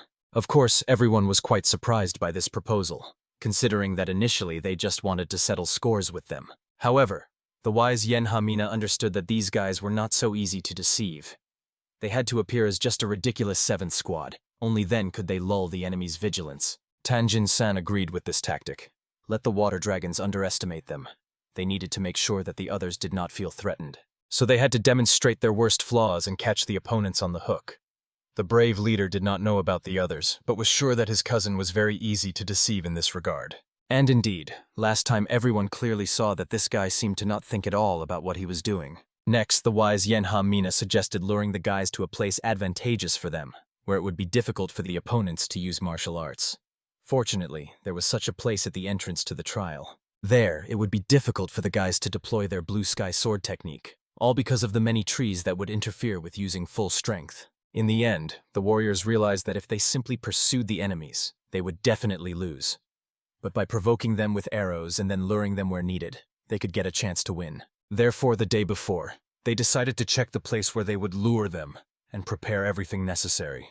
Tanjin-san, basically, as the team leader, agreed, because although the plan was far from perfect, he doubted they could come up with a better strategy in such a short time.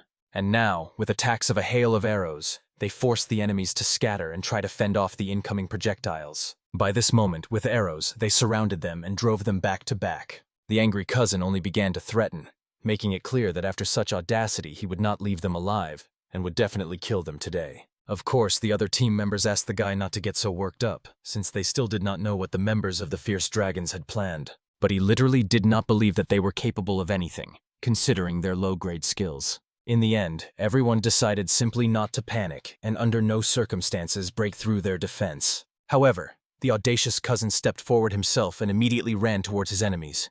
He wanted to teach Tanjin-san a lesson, who hoped to take revenge and wished to make it so that he physically could no longer do it. The skillful Yenha Min was glad that everything went exactly according to plan as they expected.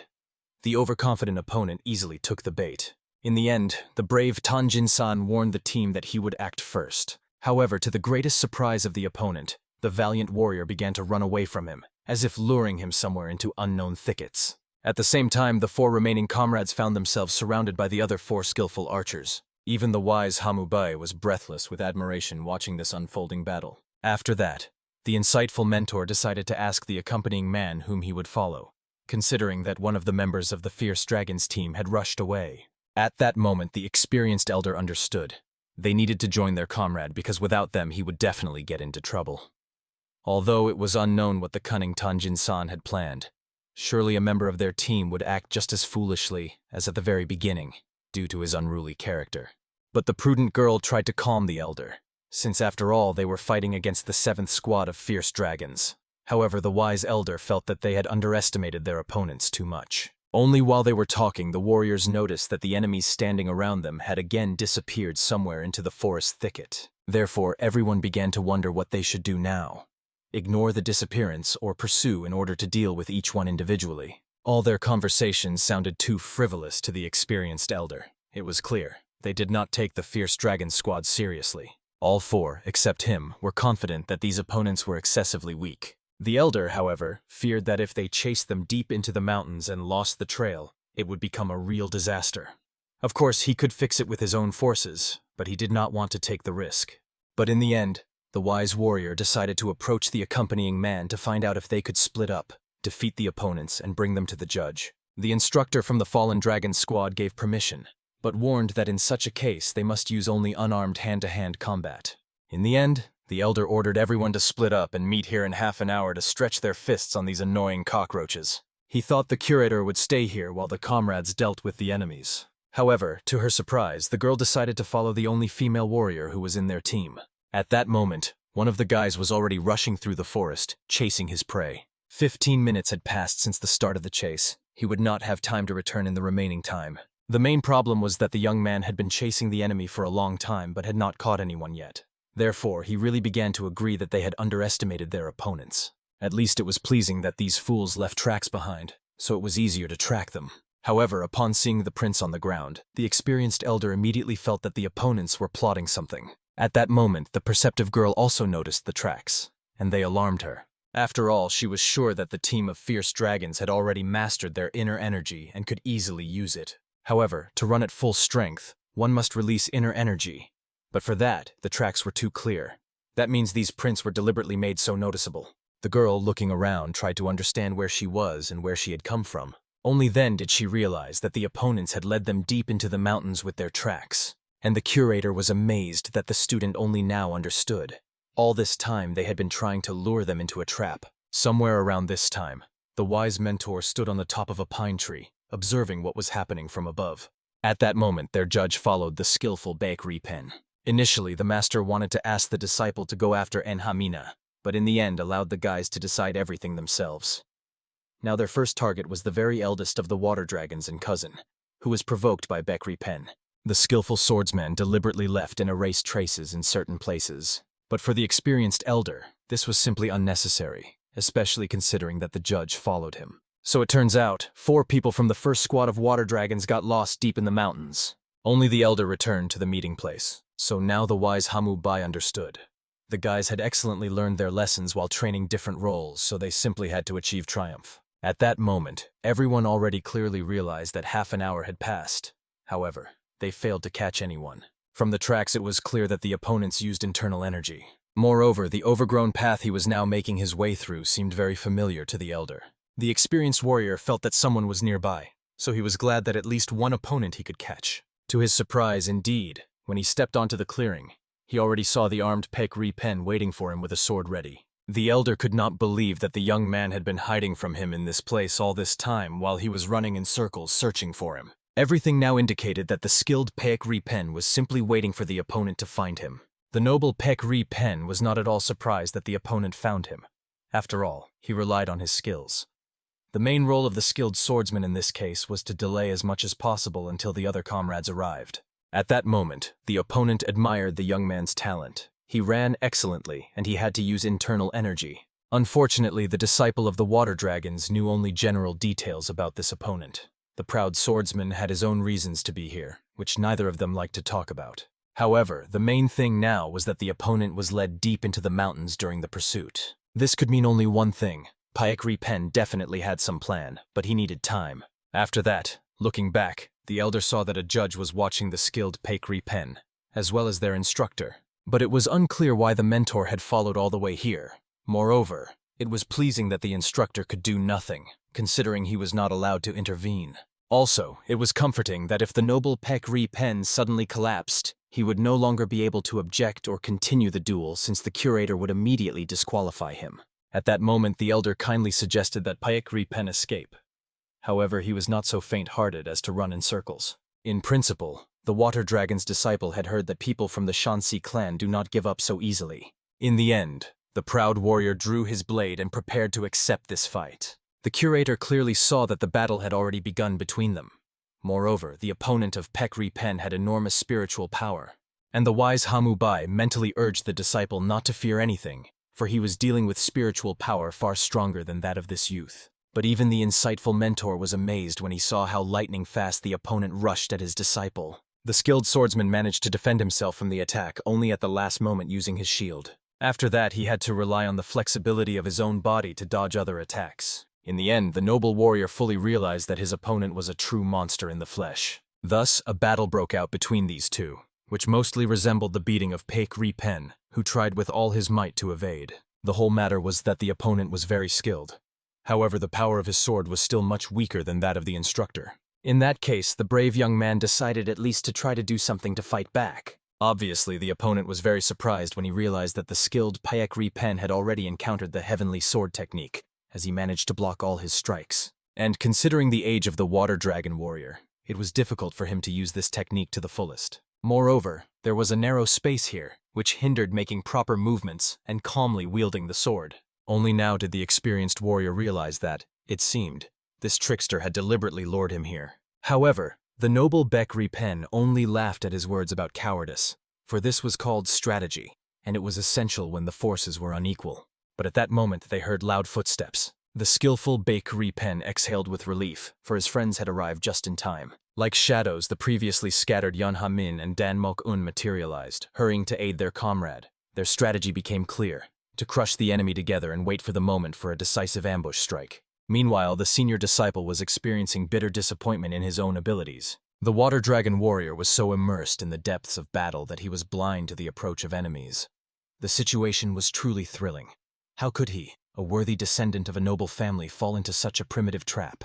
At this decisive moment, the battle comrades began to praise the brave friend who had held out with iron resilience until their arrival. The young man felt immense gratitude for their timely help, for they had spent countless hours honing this plan. The unexpected appearance of allies threw the enemy into confusion, which was quite natural, since in such a tight space he could not maneuver freely. The appearance of two more blades completely threw him off balance, which the trio had been counting on. The curator was astonished upon grasping the true nature of these offspring's strategy, and he wanted to know who had so skillfully prepared the students. However, Hamu Bai revealed that the young warriors had forged this plan themselves. However, it was too early to give in to surprise. The students were still rushing here, and apparently they were eager to capture the scion of the Onqing clan. For this goal, they were ready to endure any torment. At this tense moment, all three drew their blades to corner the enemy in a hopeless position. The young swordsmen were well aware. The enemy had not a single thought of his own defeat. The whole matter lay in the fact that the youth blindly relied on his own power and was firmly convinced that he would win no matter what. However, after the very first series of attacks, the heir of the water dragon realized his opponents possessed considerable skill. Initially, he was convinced that he could withstand even 5 warriors, yet here only 3 were causing him colossal difficulties. It was obvious that radical changes had occurred in his perception over such a short period of time. Yen Hamin felt growing indignation that the enemy remained unshaken even in the face of 3 formidable foes. Nevertheless, his technique of the heavenly sword clearly fell short of the instructor's mastery. At this critical moment, Dan Mokun, sneaking from the blind spot, launched an unexpected attack. With such a daring maneuver, he cornered the young man into a hopeless position, forcing him to continuously retreat and repel strikes. Immediately after that, he was replaced by Paik Ri Pen, allowing his comrade to step back for a breather. The attacks of the entire trio worked like a flawless mechanism, where each cog performed its role with mathematical precision. However, the warrior of the Water Dragon clan had to achieve victory at all costs before the others returned. Honestly, the curator was amazed, watching how the scion of the Anjin family could not cope with the 3 youths. Hamu Bai believed that the reason lay in the enemy's confusion. After all, these guys had long surpassed the level he expected to see. It was obvious that the enemy was anxious, not knowing when the others would join. It turned out that the warriors of the fierce dragon had even considered psychological pressure in their strategy. They truly cornered the enemy. Now all that remained was to reveal their true power. At this decisive moment, the trio surrounded the enemy and even forced him to retreat, so they decided to increase the pressure. However, the enemy quickly made it clear that they had rejoiced too hastily and decided to first deal with their daring attacks. For this, he prepared the blue sky sword technique, an ancient martial art. The attack crashed onto the shield of the front-standing Yen Ha Mina, causing it to shatter into fragments. The strike was aimed precisely at her. The other comrades were gripped by horror for their friend's fate, not knowing how to help. At that moment, the enemy was already rushing at full speed to show true power and deal with them. But he did not foresee that Paik Ri Pen calculated the trajectory of his attack and would approach from below to strike. In the end, the enemy had to retreat, and Yen Ha-min thanked her comrade for the rescue, although she was annoyed that she still lost the shield. After the Water Dragon warrior demonstrated such lightning-fast evasion, it became clear to everyone, this guy is a true monster in battle. After all, even in the middle of executing the technique, he interrupted it to avoid the attack. But it was noticeable that now he was in a great hurry, fearing the full assembly of the enemy squad. Therefore, the trio decided to continue exhausting him by all available methods. At that moment, the young heir began to realize that he was unable to overcome his opponents, therefore decided to give his all and crush them with a lightning strike. However, at that very moment he felt approaching footsteps. 2 more were rushing to them, apparently from the 7th squad of fierce dragons. And indeed, 2 comrades in arms, looking at the fighting friends, realized that they had arrived just in time. Everyone felt immense joy upon seeing these 2 safe and sound. At this time, the girl from the Water Dragons was completely lost. The tracks had entirely disappeared, and she did not know where to direct her steps. The young warrior was in complete bewilderment regarding further actions, considering that she had lost her way at the very beginning of the ascetic practice. In the training program of the fallen Water Dragons, such situations were not considered, as they were supposed to be tested in practice. The curator was extremely curious how this brave girl would get out of the trap. At that moment, she began to search the ground, hoping to find at least partially erased tracks, and indeed found one of them. From it, she understood that she had walked about 30 steps in half an hour. This was excessively slow and only increased the distance between her and her comrades. One way or another, it seemed that the opponents deliberately scattered them to different sides in order to deal with each one alone. So now they were 5 against 1. Therefore, she did not know whether to continue the chase or to return back. The curator saw that the girl had frozen, apparently thinking over a strategy. But she had no time. An immediate decision was required. At that moment, the student, after a little more thought, darted in a certain direction. The brave warrior decided to return to the original place, which was very wise. The curator in her place would also initially return to the original meeting point by the same route. After all, it would be reckless to delve into the thicket and get completely lost. This way, she at least had a chance to cross paths with the team or find their traces. The curator could only hope that the other team members would make the same wise decision. At that moment, the elder was mocking the opponents who decided to attack one man with 5. While this was acceptable in hand-to-hand combat, it was certainly not in the practice of asceticism. Since they went at him with 5 anyway, it meant he would have to fight with full strength. However, the fierce dragons also did not know how long they could withstand the heir of the Anchin family, so they did not intend to hold back. After that, they exchanged stern looks before making the first move. The curator could not help but admit, it was truly a thrilling spectacle. The dragon's strategy was to scatter the first squad of water dragons and fight against the elder, and this was an undeniable success.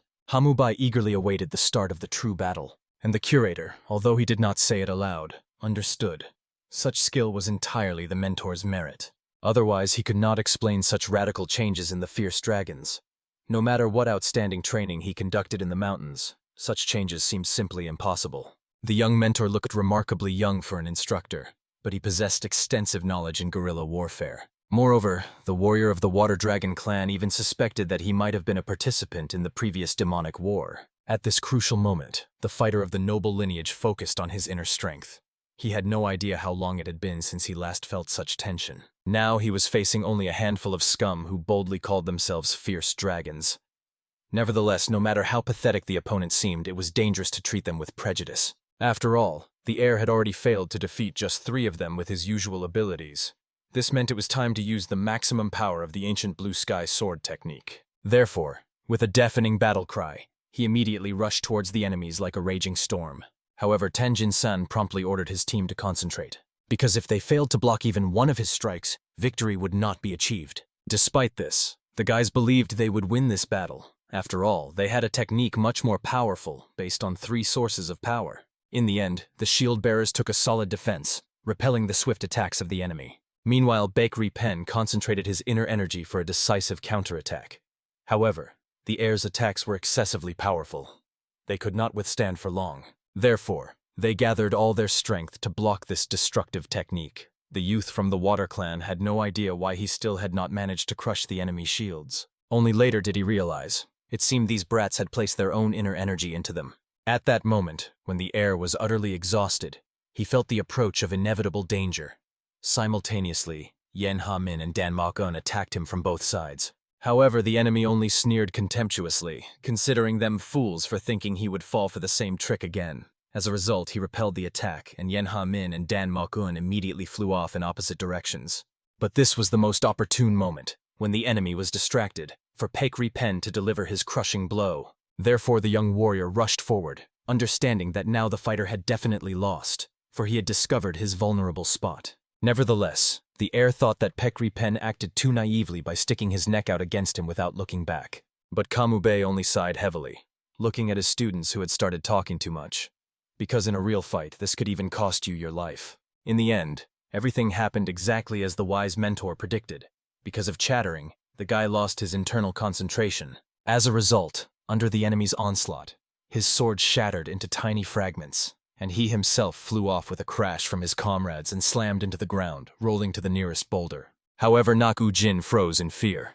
After all, this was the turn of events he did not expect. At this anxious moment, everyone rushed to their friend to help him get up and check his condition. Meanwhile, the enemy's sword was also split in 2.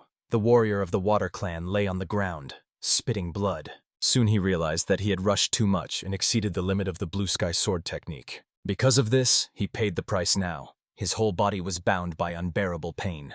At this tense moment, the curator intervened in the duel, decisively ordering to stop the fight. While the opponent's conditions were being assessed, he warned that if they violated the judge's instruction and moved from their places, they would be immediately disqualified. At this time, En-ha-min noticed that their opponent was seriously wounded. Since it was agonizing for him to stand, it meant only one thing: their daring plan had succeeded. But Bakery Pen himself fully understood that if he took another careless breath or movement, it would lead to terrible consequences. At this decisive moment, the judge ruled that the warrior from the Water Dragon clan would find it extremely difficult to continue the fight. And indeed, due to serious internal injuries, he simply would not be able to continue the practice of asceticism. Of course, the curator asked that he not force himself. After all, he could participate in the battle next time. However, the heir was extremely upset to end so quickly and be eliminated. He could not believe that he lost to worthless losers from the fierce dragons. Meanwhile, Nakwoojin's vital organs were not affected. A shard pierced the muscle and the blood stopped on its own. Nevertheless, it was obvious that in such a condition, the young man was categorically forbidden to make any unnecessary movements. Immediately, Yenha Min began scolding Nakwoojin for deliberately putting himself in harm's way, saving her, and giving her his shield. However, the young man calmly reminded her that if one of them left the game, the team would not be significantly weakened. But if Yenha Min left the battlefield, they would lose the commander responsible for strategy. Hamubai was quite surprised that Nakwoojin was so cold-bloodedly thinking about this. At the moment the enemy's sword broke, shards began flying around the area. Then, noticing the danger threatening the girl, he immediately rushed towards her with his blade, understanding that she would not be able to stop the flying shards. At that very moment, a shard of the sword pierced his leg and damaged a muscle. But Nakwoojin was right. Yenha Min was indeed vital in this battle. Therefore, he sacrificed himself for the sake of the others. As a result, the curator, having dealt with the Water Dragon warrior, warned that he would be disqualified from the competition. However, he saw that Cadet Nakwoojin would also find it extremely difficult to continue the contest. For this reason, he was also eliminated. However, Bakery Pen thought it was too cruel that a comrade was eliminated not because of defeat in battle, but merely because of a sword shard. Of course, his injury was not serious at all, but he would not be able to move properly, so he would only be a burden to his team. It was truly better for him to leave the battlefield. And Hamubai also sighed heavily, realizing that now, since the kid's plan had failed, they would have to urgently change it. According to the instructions, the captain was supposed to send the eliminated players to the start of the path. However, the commander could not leave the other 4 here. Therefore, Kamubai decided to accompany them. They definitely would not be attacked. Immediately, the curator handed the mentor a bandage. This bandage meant that the cadet was out of the competition. After that, Kamubai promptly tied these signs on the hands of 2 students and, holding them, they began to descend the mountain. Watching them go, Bakery Pen kept apologizing. After all, if he had done everything correctly, this would not have happened. However, they all understood that at that moment they had relaxed. It was a shared fault, not just Bakery Pen's alone, and Dan Mokon asked his friends not to get discouraged. After all, they were fighting the strongest fighter from the first squad of water dragons, and Bakery Pen managed to survive his strike and counterattack. It was truly a fierce battle. Dan Mok-un was right in his words. Therefore, Tang Jin-san also suggested to his friends to stop this self-flagellation. After all, the practice was not yet over, nor was there revenge. After everyone calmed down a bit, they decided to find out what their goal was now. And Yeon Ha-min immediately began to tell her friends about the new plan she had come up with a radiant smile. At that very moment, cousin Tang Jin-san was darting around like lightning, because he could not find the enemies who seemed to have vanished into thin air. At that time, the hero, leading the guys, asked to report on their condition so that if necessary they could stop and rest. Everyone agreed with this reasonable proposal. But on the way, only the guy from the Water Dragon was resentful of the opponents who had so rapidly raised their level. He realized that their instructor Kamubai was probably to blame for everything. After all, at the beginning this team was no different from ordinary cadets of the army of fierce dragons. Only 2, born in noble clans, had some rudiments of skills. They were convinced of this when one of them fought near that ill-fated canteen. But they achieved unprecedented changes in a remarkably short time. And since they were radically different from other fierce dragons, it was definitely the merit of their mentor. Suddenly, while he was thinking, the guy noticed that they were walking on some wrong road. It turned out he deliberately turned the wrong way. He thought it was much better not to encounter anyone during the descent. After all, he was primarily thinking about the wounded children. Moreover, he was worried about the condition of the guy from the Water Dragons. The practice has just begun, and if they run into other cadets, the rumor will spread that there are already dropouts. And he will surely, as the highest-rated cadet among the first year, be extremely ashamed of such an outcome. In the end, the guy only had to thank Hamubei and agree to descend more discreetly.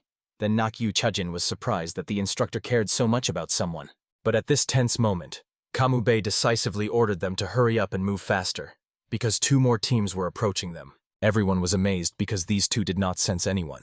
It became clear that Kamube truly had an animal instinct. Therefore, the water dragon disciple was determined to find out who this mysterious guy really was and why he had such an incredible talent. At that moment, high above the mountain peaks, a signal rose for the 7th team of fierce dragons. The leader had no idea how someone could be eliminated when the trial had just begun. Meanwhile, the mentor of the fallen dragons rejoiced. After all, as expected, someone from the 7th squad was out right at the start. However, the leader knew perfectly well that nothing happened just like that. Their mentor would never allow any of the guys to be eliminated in vain. Therefore, he reminded the mentor of the fallen that the curator's signal did not necessarily refer to someone eliminated from the fierce dragons. They would find out everything when the defeated descended from the mountain. Nevertheless, the mentor of the fallen was only amazed at the leader's naivety. After all, it was obvious that only someone from the fierce dragons could be eliminated, but certainly not from some other first squads. But at that very moment, a reporter ran up to the two conversing. When Kamube passed by the instructors with 2 wounded students, everyone truly lost their speech, and the leader was convinced that he was right, which meant the mentor of the fallen dragons was excessively overconfident. However, the man still could not believe how the best rated among all first-year cadets could be eliminated. He immediately ran up to the young warrior, demanding an explanation of what had happened and whether he really was eliminated. But the young man calmly explained that he fought and lost, and that was how it ended. Of course, the mentor was eager to know what the 7th team of fierce dragons had undertaken. After all, even if the 5 of them had faced him, he simply could not lose. And the leader insisted on postponing the talks for later. After all, first and foremost, medical assistance needed to be provided. The hero immediately turned to Nakwu Jin, demanding that the boy not refuse first aid and heal his wounds. As he was leaving, the leader approached him and admitted that Kamube had amazed them all. He wanted to find out details about the guy and what had happened. However, the mentor was too busy for these conversations. After all, he needed to return to the students. The head of the mythical dragon, who was already used to Kamube being ignored, did not even insist. But in the end, he realized that great changes were coming to the practice of asceticism, all because of one person and his methods. At that moment, Tanjin-san had already surrounded his sworn enemy along with the entire team. However, the latter only laughed contemptuously, considering them cowards, since he himself had hidden at first, and now had called his whole team. Nevertheless, he was not against them all attacking at once, because then they would all die immediately. The mentor was extremely surprised that the guys, even after losing one team member, decided to stick to the same tactics, although it would be much harder for them in battle. But still, this guy was much weaker than his predecessor.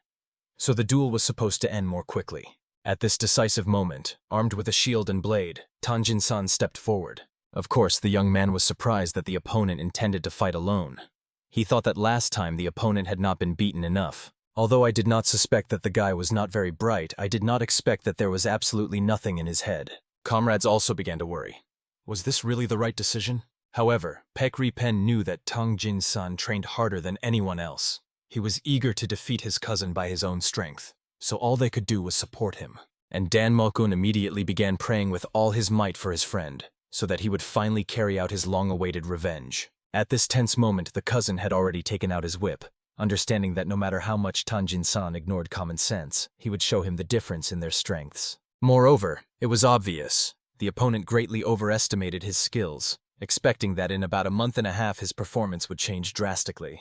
In the end, unable to endure this disrespect, Tanjin-san, as if nothing had happened, admitted that he was indeed talentless. However, this did not make his cousin particularly talented at all. He decided to prove this by accepting an honest, fair fight. Of course, the cousin was immediately surprised that the enemy managed to repel his strike. And the whole point is that last time he remembered how he hurried and recoiled from the whip, but in the end he flew back. Thanks to training with the instructor, he changed and stopped acting impulsively. Therefore, getting closer to the enemy, he almost trimmed his hair with his blade. But he did not worry at all, only surprised by the audacity of the opponent, who apparently believed he had become stronger and therefore became so daring. Moreover, he was annoyed that the enemy believed in himself after dodging his whip strike just once. After that, the heir used the 9-step illusion technique, causing even the air to freeze in place. Comrades noticed how the enemy's silhouette dispersed and began to move as if in all directions at once. It was truly an incredible movement technique, which even Tanjin-san was stunned by.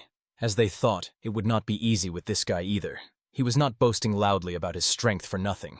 But at that moment, Yonha Min noticed that the opponent had prepared a much more treacherous strike. He intended to use throwing weapons. Since Tanjin-san had learned to dodge the whip, it was worth adding attacks that he definitely could not dodge. The young man was furious that the enemy kept provoking him.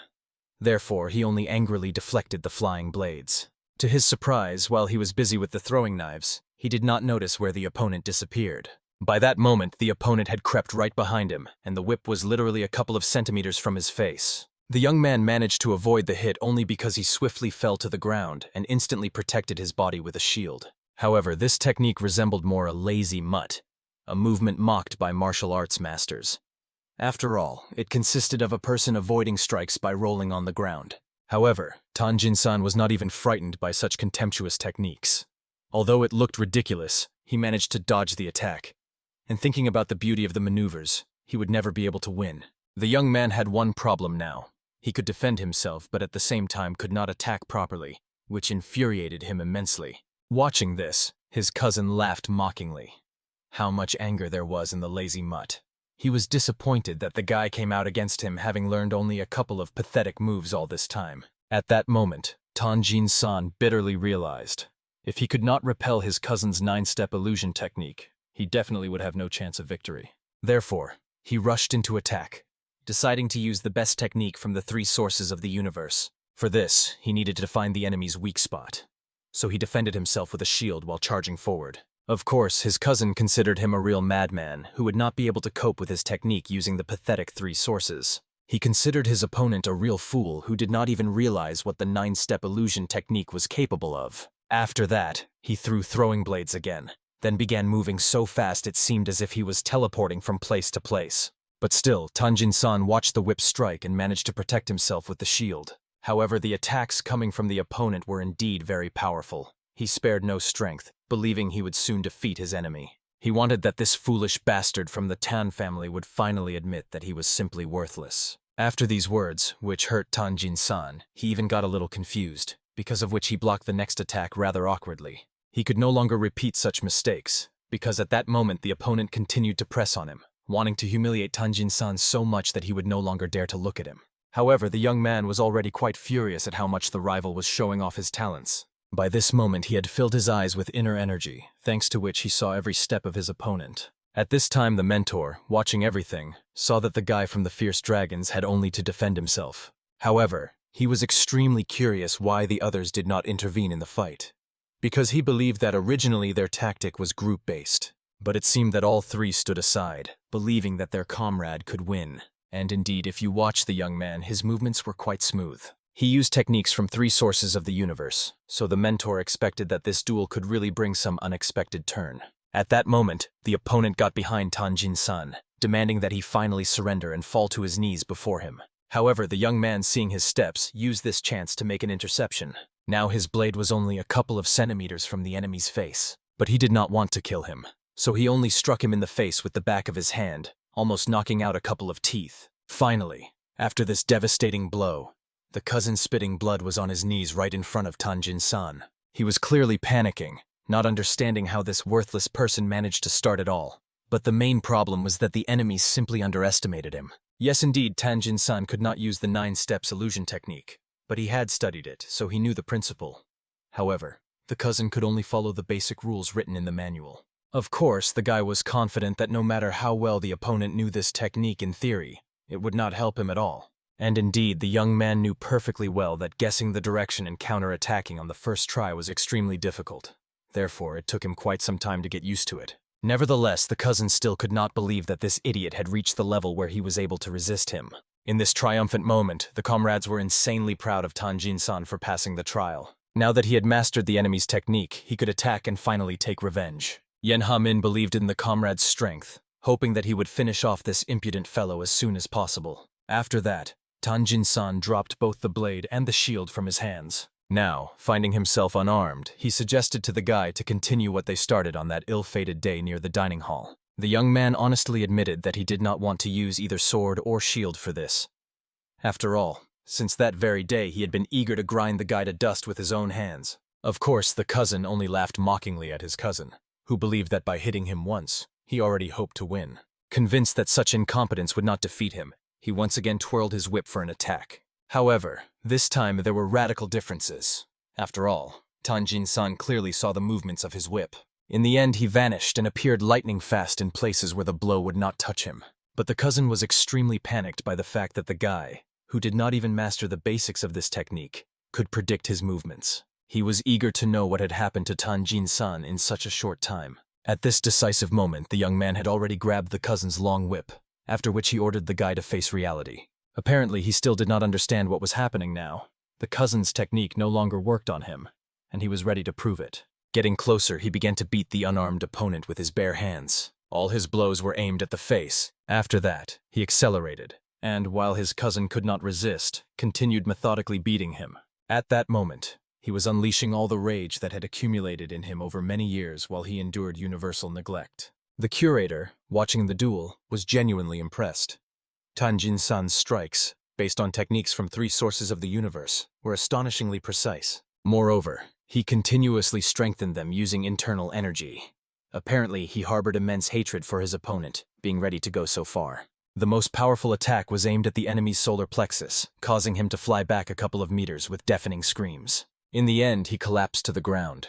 All the air immediately left his lungs, and he began coughing up blood again. However, the guy could still stand on his feet, so Tanjin-san decided to finish his revenge completely. He remembered that day, remembered how he could simply withstand all the blows flying at him, and no longer wished to endure those humiliations. Therefore, without stopping, he warned his cousin that today they would bring this matter to a conclusion. All that remained of the cousin's face swollen from the blows was simply to beg the guy to stop. After all, he had already gone too far. And indeed, the appearing judge did not allow him to land a single strike, demanding that Tanjin-san stop. The comrades were surprised that the judge intervened so decisively, not allowing the young man to complete his revenge. But the man coldly explained that the boy had already won, and if he continued the beating, it would simply cripple the opponent. After that, he warned the guy that he was out, and the cousin was even grateful that they didn't let him be killed. Only then did he realize that this mad idiot really intended to finish him off. So he was glad for the chance to walk the earth again. Soon another signal fire rose high into the sky. This was already the 3rd signal, so the members of the first Water Dragon squad were quite worried. Moreover, the signal was nearby, so the guys were sure that their friends had already destroyed the unfortunate 7th squad of losers. However, the sister of the first eliminated was of a different opinion. Looking at this signal fire, she felt uneasy. After all, the elder was definitely fine. However, she was not sure about that infantile fool. Of course, the friends tried to comfort the girl. After all, they knew very well how lousy the abilities of the 7th squad were. Therefore, they suggested waiting for their team. He was sure that they would quickly deal with the remaining members of the 7th squad and return. And the judge, watching their negotiations, just smirked, understanding that this time the practice was much more interesting than all the previous ones. At that moment, the fierce dragon team quietly, like shadows, crept through the dense forest. At that moment, the students of the water dragon heard footsteps approaching them from the side, and thought that it was their 2 comrades. Only when the enemies were incredibly close did it become clear that there were 4 of them. Therefore, all 3 immediately prepared for battle to repel the attack. It immediately became obvious. It seemed that their visitors were not their friends at all. At that tense moment, 4 who had jumped out of the bushes immediately drew their blades and raised their shields, ready for battle. Their mentor carefully watched them from afar so as not to interfere, but to assess their training. Everyone was quite surprised to learn that only 4 of their enemies remained, although they clearly saw as many as 3 signal fires. It remained logical that among the 3 eliminated were 2 from their squad. Min with a radiant smile warned the girl that among those eliminated were Ji-Hu and Tang Jin-san, who had long since been sent back to the starting point by that time. Of course, no one could believe that someone managed to defeat their elder, and they thought that all the opponents attacked him at once. After that, they began to scold them for cowardice. After all, from the very beginning they deliberately targeted their elder to divide them. But even so, they could not believe that 5 of them managed to defeat him. And everyone perfectly understood their surprise. They themselves were not entirely sure their plans would succeed. But Dan Mok-un asked them not to worry about anything. After all, they were not cowards for luring the enemies into a trap. They were simply sticking to the original plan. They will soon understand for themselves that their skills have improved. Therefore, if the enemies do not pull themselves together, they will be expelled along with the others. Of course, struck by the audacity of these 4, they believed that their comrades were simply unlucky and had nothing to fear. However, for some reason the girl from their squad began to worry. At that moment, looking at the 4 fighters, she truly saw in them the silhouettes of 4 heads of a fierce dragon. At that moment, the curator realized that this was, apparently, the last duel between the first squad of the water dragon and the 7th group of fierce dragons. And the hero was proud that by this moment his students were handling the task better than he expected. Definitely their self-confidence and strength of spirit had increased after training on this mountain. But the guys from the water dragons seemed to have never prepared properly for passing this trial. So he was sure, for his students, this would be the easiest victory imaginable. Just at the moment he realized it, the enemies had already rushed at each other to begin this decisive battle. Soon the duel ended, and the losers descended from the mountain. Everyone was whispering that the first squad of water dragons was completely destroyed. No one knew exactly who defeated them.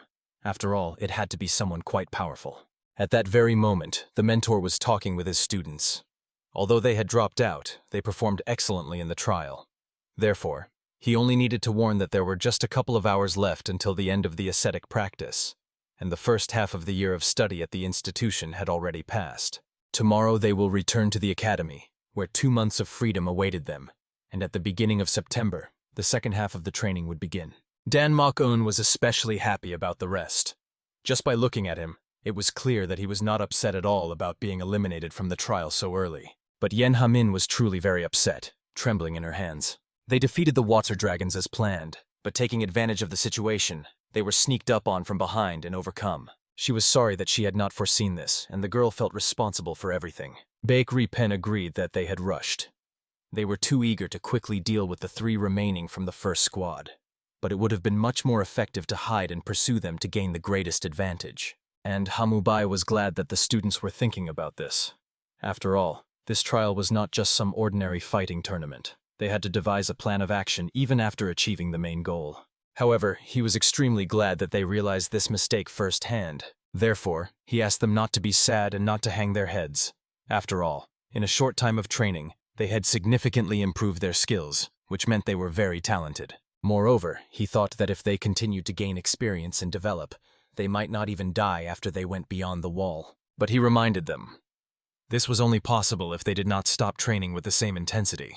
Therefore, he wanted them not to blame themselves, to rest well, and to prepare for tomorrow's departure.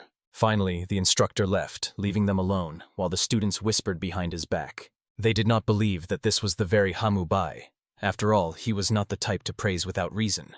They even thought he would get angry because they left early, but it seemed he was satisfied with everything. Left alone, Hamubai pondered the organization of the lunar orbit. Some call it the conservative force of the clan in martial arts, others, hardened evil. And some say it is an old group, rotting from within. It unites all 5 great families and 10 prestigious clans. About 60 years ago, the prestigious clans and great families brought order to the world of martial arts. They combined their forces into a single organization because of the cult of blood and demons, as well as the clan's internal struggle. Thus, by the power called 8 Brothers of the New Truth, the organization of the lunar orbit was born, and the assembly of this organization took place in the Heavenly Alliance. Now they were discussing that something interesting had happened in the practice of asceticism at the institution of the mythical dragon. Many had heard this fascinating story from their children, and on the agenda was an instructor named Hamubai. He had just become the mentor of the 7th team of fierce dragons, which could not but surprise the elder of the Heavenly Alliance. However, one member of the Endless Sky Alliance believed that all these stories were more like a joke, but the representative of the Peng family was angered by the words of this boy. After all, his nephew had personally sent him a letter expressing the opinion that the abilities of this instructor were impressive, and they had heard well about what kind of person Hamubai was. He was literally a monster with whom it was impossible to deal. Still, in the Heavenly Alliance he was terribly disruptive, which is why he was expelled. They believed that he simply could not be allowed into the Alliance, especially after this psychopath nearly killed the chief judge. After that, everyone began discussing how the fierce dragons could have defeated the first water squad. They even considered the possibility that Hamubai had passed his secret techniques to someone. But everyone understood that this young man, who had not a shred of common sense, was literally capable of anything. But unfortunately, they could not influence the current state of affairs in any way. However, the elder, looking at the quarrels of the others, only asked them not to worry, because what they all feared would not happen. They would carefully monitor every step of Hamubai so that he could not cause any trouble. After all, then he would become an obstacle to their great cause. At this time, a real scandal was taking place in the Peng clan house. The younger head fully understood what his son had planned. He was extremely worried that the first water squad had underestimated the fierce dragons and lost. but the man ordered the boy not to disgrace himself with his insignificant skills and to stay at home. Of course, the elder grandson of the head was shocked that his father said such things to him and did not believe him at all. However, everyone still knew this young heir perfectly well, so they did not want to repeat themselves twice and forbade him from going anywhere. In the end, the young man was sent to his room, and he was extremely indignant. But at that moment, the head of the Peng family entered the room, having heard the noise of the quarrel between the two. Immediately, the boy bowed to greet his grandfather, and the younger head bowed, greeting his father. The head wished to know the reason why they were raising their voices at each other. Then the grandson explained that he really wanted to enter the academy and came to ask his father's permission. His parent hurried to explain that the young man had heard news about a child who lost the trial and suddenly decided to enter the academy. The man was trying to dissuade him. However, the young heir also ran up to his grandfather, promising that he could become better by going there. Moreover, he thought he was stronger than that losing boy and hoped that his grandfather could convince his father. It turned out that the head of the family had also heard the news that the boy had failed against the fierce dragons, and he agreed that their boy was clearly much better than that lad. The young man was extremely glad that his grandfather appreciated his abilities properly. The man himself saw no problems for the boy. After all, the head of the mythical dragon academy was the younger brother of his son, so no problems should arise. In the end, the man warned that the very person worked there as an instructor. The boy immediately noticed how the faces of the two changed after these words. Using telepathy, the son explained that Hamu Bai was expelled from the alliance and was now at the academy. Therefore, he feared that his child would find himself in a difficult situation because of Hamu Bai's character. But still the chief was confident that his grandson would be able to achieve success there. Moreover, Hamu Bai would not dare to touch him. He asked his son not to worry about anything. After all, if anything happened to his grandson, he would not leave it unpunished, and the grandson would gain invaluable experience. And in the end, after a brief silence, the father allowed the son to act as he saw fit. The young man, looking at these two, had no idea what they had been talking about all this time. But grandfather, with a radiant smile, took him by the shoulder, warning that he could go to the academy. He would arrange everything with his uncle. And the boy bowed with gratitude, thanking the parents for everything. He will take care of himself and do everything to become stronger. And the father said nothing, understanding that perhaps it would be better if the boy truly went through these difficulties on his own. At that time, Kamu Bey was enjoying his wonderful vacation. Because the guys left early, he could rest longer. However, at that moment, all 5 of them tumbled into his room, because they knew the instructor had not gone anywhere. Of course, Kamu Bey had no idea what they had forgotten here. They were on vacation, so they were supposed to return home to their parents. However, all 5 decided to stay at the academy and continue training under his leadership. And at first, the shocked Denise just stood there, blinking. Then he got angry, not understanding why the children were taking revenge on him. A week later, the events moved to the northern borders of Hunan province, near the majestic city of Wuhan, where the academy of the mythical dragon once stood. There stretched a serene lake. On its mirror-like surface, a graceful boat slowly glided, on the bow of which stood our hero. Because of his hapless students, the young man was late by a whole 7 precious days, yet his heart was filled with sincere joy. While the other peers indulged in idleness, his wards tormented themselves with sweat-drenched training.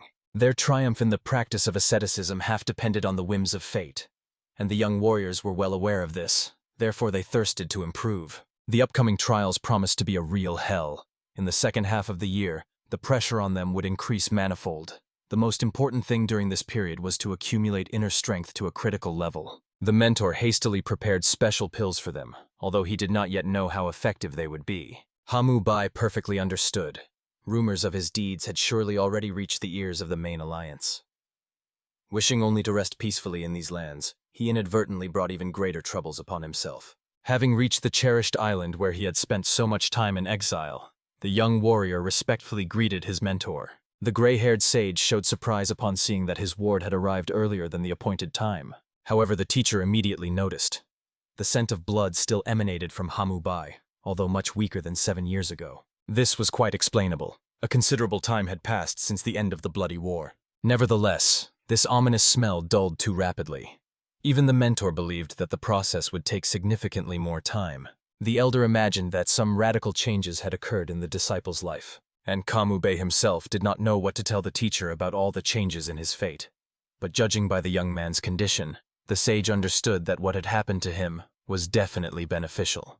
Moreover, in the warrior's gaze there was some unshakable confidence that the heir could not comprehend. After a moment, the gray-haired elder asked the young man to rest well. The journey had surely exhausted him. Tomorrow at dawn, they and the granddaughter will listen to his narration about the past years. When the new day began, a well-rested Kamube went out into the yard. And right there he saw the girl who joyfully rushed into his arms, rejoicing that her brother had finally returned home. She counted the days in agonizing anticipation of his return. And the young warrior could only apologize for such a significant delay. And the elder watched this touching reunion, barely holding back a tender smile. The young man himself was amazed at how the girl had transformed. She blossomed, becoming a truly beautiful young lady. Moreover, his heart was filled with gratitude seeing that his little sister was in good health. Honestly, even after receiving the letter with the joyful news that the illness had receded, Kamubai could not believe it. Now he was barely holding back tears of relief. Finally, his anxiety dissipated when he saw her in person. The young man perfectly understood that his little sister must have had a hard time. The illness not only tormented her body but also crushed her spirit. Therefore, he could only sympathize with her suffering. The elder, observing them, noted that with each day the sinister scent of his pupil was becoming weaker. Previously, because of the intense smell of blood, the granddaughter could not even approach him. Finally, the sage asked the couple not to linger outside. Breakfast was ready, and they should refresh themselves. For the elder, it was true happiness to feed his pupil, who had come home after so many years of separation. Already during the meal, Hamubai recounted all the twists of his fate, and explained the reasons why he could now visit his native places. The mentor understood. The improvement in the hero's condition was connected to his new vocation. That was why the bloody veil disappeared faster than expected. Of course, Hamubai did not object, as he himself realized this. However, he had many concerns related to the 5 wards. At that moment, the little sister noticed that she no longer felt the former fear when looking at the hero, and he was immensely glad about this. Meanwhile, the mentor was interested in how Hamubai spoke about his pupils. After all, the young man even made pills of improvement for them, which meant he valued them highly. The young warrior could not help but describe the guys as extremely annoying. At first, he did not even want to do anything for them. However, they turned out to be remarkably obedient and diligent, which radically changed his opinion. The sister was extremely surprised that Kamube had gained students. She wanted to know if they were aware of how valuable the pills the mentor had given them were. They probably had no idea about this. It would be amusing to see their faces when they find out the true cost of the gift. The elder could not comprehend how one could take enhanced pills and still have fun. He did not understand such frivolity, and would not have been surprised if the children thought that Hamubai was mocking them. The hero himself was fully aware that sometimes their training really resembled exquisite torture. Nevertheless, he worked hard to ensure that the guys' energy gradually accumulated in their bodies at a level they could endure. After all, in 2 months they were supposed to transform beyond recognition. So if it was worth tormenting them for this goal, he would continue such trials daily. After his words, everyone sitting at the table only began to wonder whether the unfortunate students would cope with this. Finally, 10 days later, on the training ground, the students discussed that after taking the pills from the mentor, they felt something strange during the practice of spiritual cultivation. The same happened to all the pupils who tasted the miraculous potion. Only then did they realize their inner energy was increasing at an incredible speed. The young warriors could only hope that the instructor had not decided to take revenge on them for depriving him of a week of vacation. At that time, while talking with his sister, the young man decided to find out how she felt after recovering. He asked this question countless times simply because he was infinitely glad to see her in good health. 3 years had already passed since her healing, and he bitterly realized that he had arrived to her so late. However, the little sister was not at all upset. During this time, her former brother finally returned to her. He was no longer intimidating as he had been in the past, and Hamubai felt immense joy that he no longer instilled fear in his own soul. He also decided to find out how her training was progressing. Everything was going excellently, but the girl severely lacked practice with other people. At that moment, the young man realized. Indeed, the little sister had spent an extraordinarily long time in this place. Originally, the teacher had brought them to this lake, and the girl had grown up here for as long as she could remember. After his departure, they remained alone together, so they spent 17 years living on the island in complete solitude. Naturally, the young lady was drawn to what lay beyond this confinement. Therefore, Hamubai promised to come up with a way to get her out of here and show her another world. She almost burst with happiness, already imagining how fascinating the world beyond this island's borders must be. The elder, listening to their words, understood. Hamubai was surely deeply saddened that this tiny island was literally the entire universe for his sister. Moreover, the sage was amazed at how the brother and sister had grown up. left orphaned by the war. Therefore, the elder decided that now was the perfect time to bring their place of residence into proper order. Another month passed while Hamubai was visiting the island, and the mentor decided to find out whether he had made up his mind about his future plans. Unfortunately, making a fateful decision was not an easy task for the warrior. He was in turmoil, which was quite natural. The young man was deeply saddened by the fact that this tiny island was the entire universe for his little sister. Now that she had regained her health, the situation became even more sorrowful. However, the wise elder understood that the youth was surely tormented by the fact that the girl longed to enter the academy of the mythical dragon. It seemed that, listening to his story, she began to dream illusions and imagine how the students spent their time. Nevertheless, Hamubai feared that she would stubbornly insist on becoming part of the fierce dragon's army. There was no persuading her. Her enthusiasm was obvious. Considering that the soldiers of the fierce dragon became cannon fodder for the Heavenly Alliance, this was exactly what the hero feared. He simply could not allow his sister to go to such a hell. The mentor himself knew perfectly well what the fierce dragon's army was like, but he was confident that if Hamubai was nearby, he would find another way. After all, even the teacher himself was ready to do everything possible to fulfill his granddaughter's cherished wish. However, Hamubai did not know what to think. The name Forest of the Monsters of the Mountains and the Moon spoke for itself. Even if he were with his students, he could not predict what might happen, and therefore would in no way allow his sister to go there. Suddenly, the mentor suggested going there together with them. Of course, Hamubai understood. If the teacher went, then it was unlikely that there would be a place dangerous for them anywhere in the world. They would be safe, even if they ended up in the lair of the demonic cult. However, he had no idea why the elder wished to fulfill his sister's dream. The sage was well aware that the young man had been absent for so long that he did not understand much. He did not at all know what torments his sister had endured to overcome the curse of the heavens imposed on her. Indeed, Hamubai only now realized that he had known about her illness only by hearsay. What suffering his sister had endured all this time, he simply could not comprehend. It turned out she had endured colossal hardships to regain the health of an ordinary person, while losing 17 years of her life. The mentor wanted her to choose the life path she desired herself. Therefore, he asked Hamubai to think carefully about everything while there was still time before his departure. After that, the elder left the young man alone with his thoughts, so that he could calmly and with a clear head consider all the circumstances. In the end, when they met the next morning, the warrior suggested to the girl to go with him to the academy of the mythical dragon. Thus, a week later, they were already within the walls of the academy. First of all, the hero went to the head of the mythical dragon to introduce these two. Right there, he respectfully bowed before the elder, asking the man to take care of her. Feng Do Yule himself looked at them, mouth agape in amazement, realizing that, it seemed, this charming girl was a relative of Hamubai, most likely his younger sister.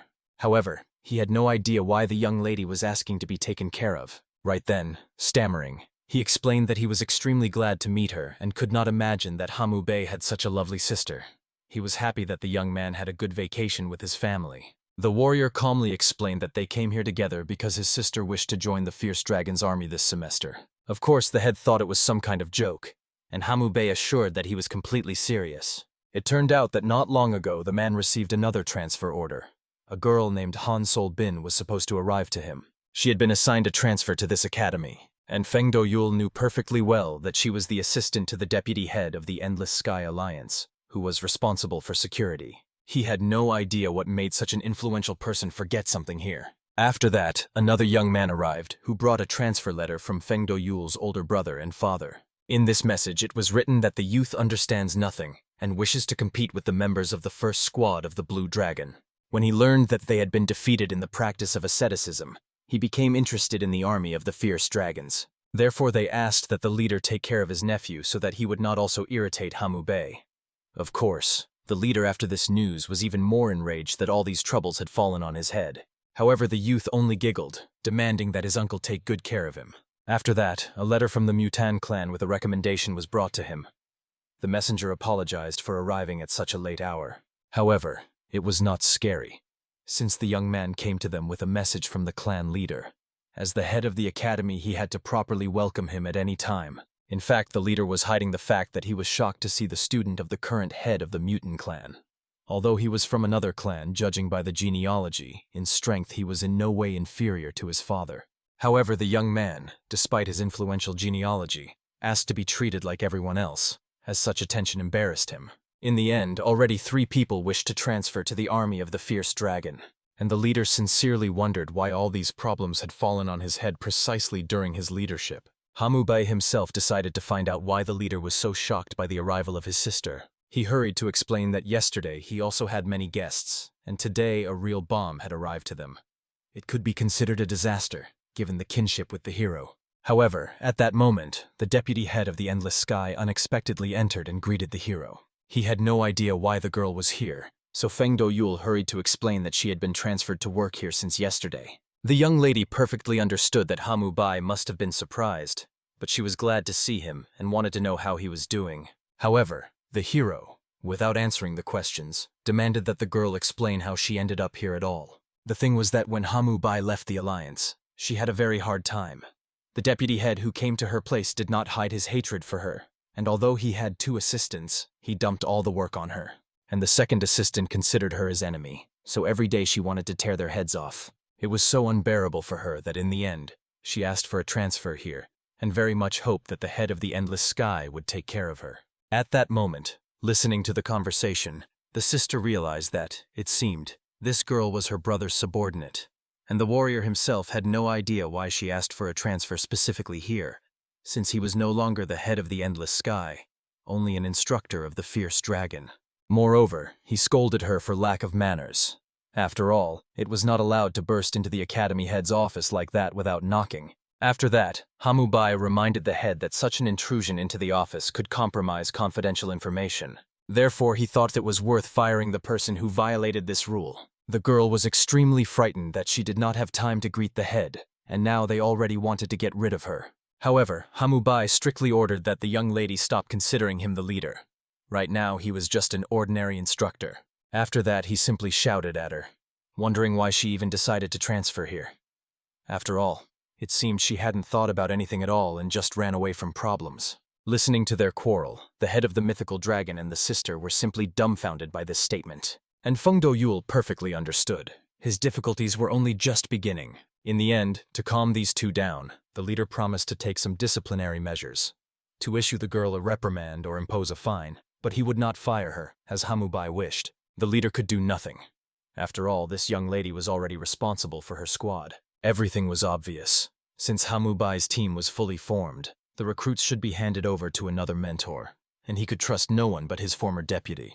And indeed, no matter how much the warrior thought about it, this girl was the best fit for the role of instructor. However, the leader wanted Hamubai to personally train her according to all his requirements. Of course, the young man tried to object somehow until his sister grabbed him by the sleeve and asked him to stop arguing with everyone. Indeed, Hamubai felt a pang of guilt for behaving so inappropriately right in front of his sister. However, the deputy was quite surprised that the head of the Endless Sky had a sister.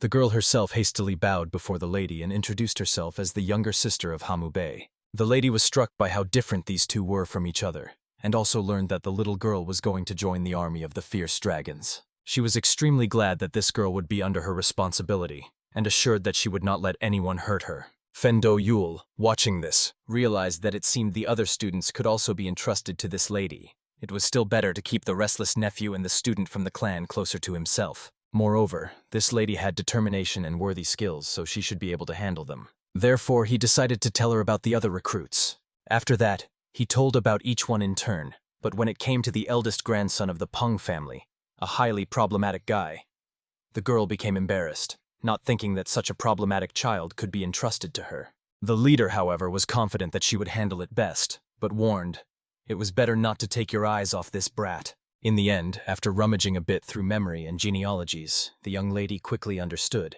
Since this boy was the grandson of the Peng family, he was the biological nephew of the head of the mythical dragon. The leader was ashamed, but he asked the girl to take care of him. Hamubai was surprised that the leader spoke about relatives in such a way.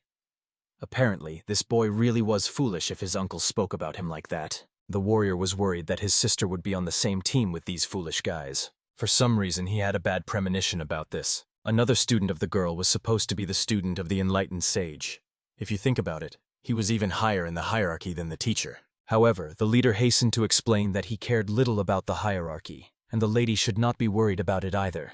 After all, the young lady was from one of the 8 new clans. He was outside the borders, so he was not so closely connected to the hierarchical system. After that, he calmly explained to the woman that under her command would be the 20th team. It was the last in the army of fierce dragons. And Hamubai immediately flew into a rage upon hearing this, because if it was the 20th team, they would constantly be near the 7th squad. However, Feng Doyul could do nothing about it. He wished that all the kids would get along with each other. Besides, Hamubai would feel calmer if his sister was in sight. However, the hero very quickly understood the plans of this old man and wanted to kill him right here and now. Because all he wanted was, under the guise of training with the deputy, to dump these troublesome children on him. Finally, September 1st arrived, the beginning of the second half of the academic year at the academy. Soon the children received the news that their instructor, it turned out, was the leader. They also learned that he had a sister. However, they had no idea what was going on and wanted him to at least explain a little. The deputy was shocked that the leader of the Endless Sky had not told the children anything until then. However, Hamubai almost incinerated her with a glance, ordering her not to say anything unnecessary. But the lady was even surprised at how restrained Hamubai had become. After all, he used to use rougher expressions, and the reason the warrior was holding back was that his sister was nearby. The girl herself liked this academy of the mythical dragon. She enjoyed watching what was happening now. And Hamubai's deputy was also quite happy that she had transferred here, and could now observe the hero. At that moment, she introduced herself to the students, explaining that she was the new instructor and was responsible for the 20th team. She said that she used to be Hamubai's assistant, and since he had fled here, to the Academy of the Mythical Dragon, she came to follow him. Of course, everyone was glad to meet this girl, hoping that she would take care of them. However, some were unsettled by the fact that the instructor was now a subordinate of their mentor. Moreover, they were tense because Hamubai had previously been the head of the Endless Sky Alliance, an extremely high position, comparable to the head of the Academy. So now they were not at all surprised where Hamubai's power came from. But this raised even more questions. Why was such a talented person driven here? At that moment, the instructor of the 20th squad introduced her team, asking the students of the 7th squad to warmly welcome her protégés. Immediately, the first to introduce himself was a young man from the Mutant clan, who had heard about the achievements of the 7th squad in the practice of asceticism and wanted to learn a lot from them. Everyone immediately gaped, realizing how great a person had joined the army of the fierce dragon. And the instructor of the 20th squad asked the little ones not to be shy. Among them were also students from 10 prestigious clans, so they should not be intimidated even by a student of a respected sage and former best swordsman of the Mutant clan. However, it seemed these words only worsened the situation. All the children finally understood that this person held too high a rank. He would literally have nothing to do in the army of the fierce dragon. The young man himself became embarrassed by their words, asking that everyone treat him the same as the others. However, it was extremely hard to believe that a student of such high rank was not overly confident or arrogant. In the end, the first to dare approach him was Tanjin-san, shaking his hand. The young man suggested they continue communicating without any formalities. After all, they were peers. Tanjin-san was 22 years old, while the newcomer had just turned 19. It seemed Danmok-un was the only one who did not understand the position this young man held in the system. But the outcast from the Peng family could not believe that this guy from Mutin was so famous. Moreover, he was extremely angry that they were on the same team and now he was no longer the main star. The instructor also noticed that this troublesome young man was angry because no one paid attention to him. Apparently, he simply did not expect that someone here would have a status higher than his, and he found himself among truly outstanding guys. However, Hamubai had no idea why the kids were even concerned about someone's stupid origin. At that very moment, the instructor of the 20th squad hurried to introduce the grandson of the head of the Peng family. However, no one admired his status, and immediately, upon hearing his words and seeing his behavior, everyone realized that this young man was a real impudent brat with a terrible character. And Hamubai finally understood why the head of the mythical dragon spoke so disparagingly about his nephew. Finally, it was the turn of the instructor Hamubai's sister to introduce herself. She immediately bowed, confessing that she was glad to meet her brother's students. And everyone simply could not believe that such a beautiful and sweet girl, so strikingly different from her brother, was really his relative. But at that moment, Tanjin-san got angry, thinking that their instructor was clearly overdoing it. He reminded that when he first saw them, he said he did not want to see the mothers and sisters of Danmok-un crying bitter tears in 2 years, so he sent them all home. And yet now he dared to bring his sister here. Therefore, everyone was extremely curious about how he would explain himself, why he allowed his sister to come here. However, Hamubai did not even know how to justify himself, since he himself did not expect everything to end exactly like this. Somehow trying to lighten the atmosphere, the new instructor of the 20th squad decided to take her team away, understanding that the 7th squad needed to talk. The sister was extremely worried that her brother might get into trouble because of her.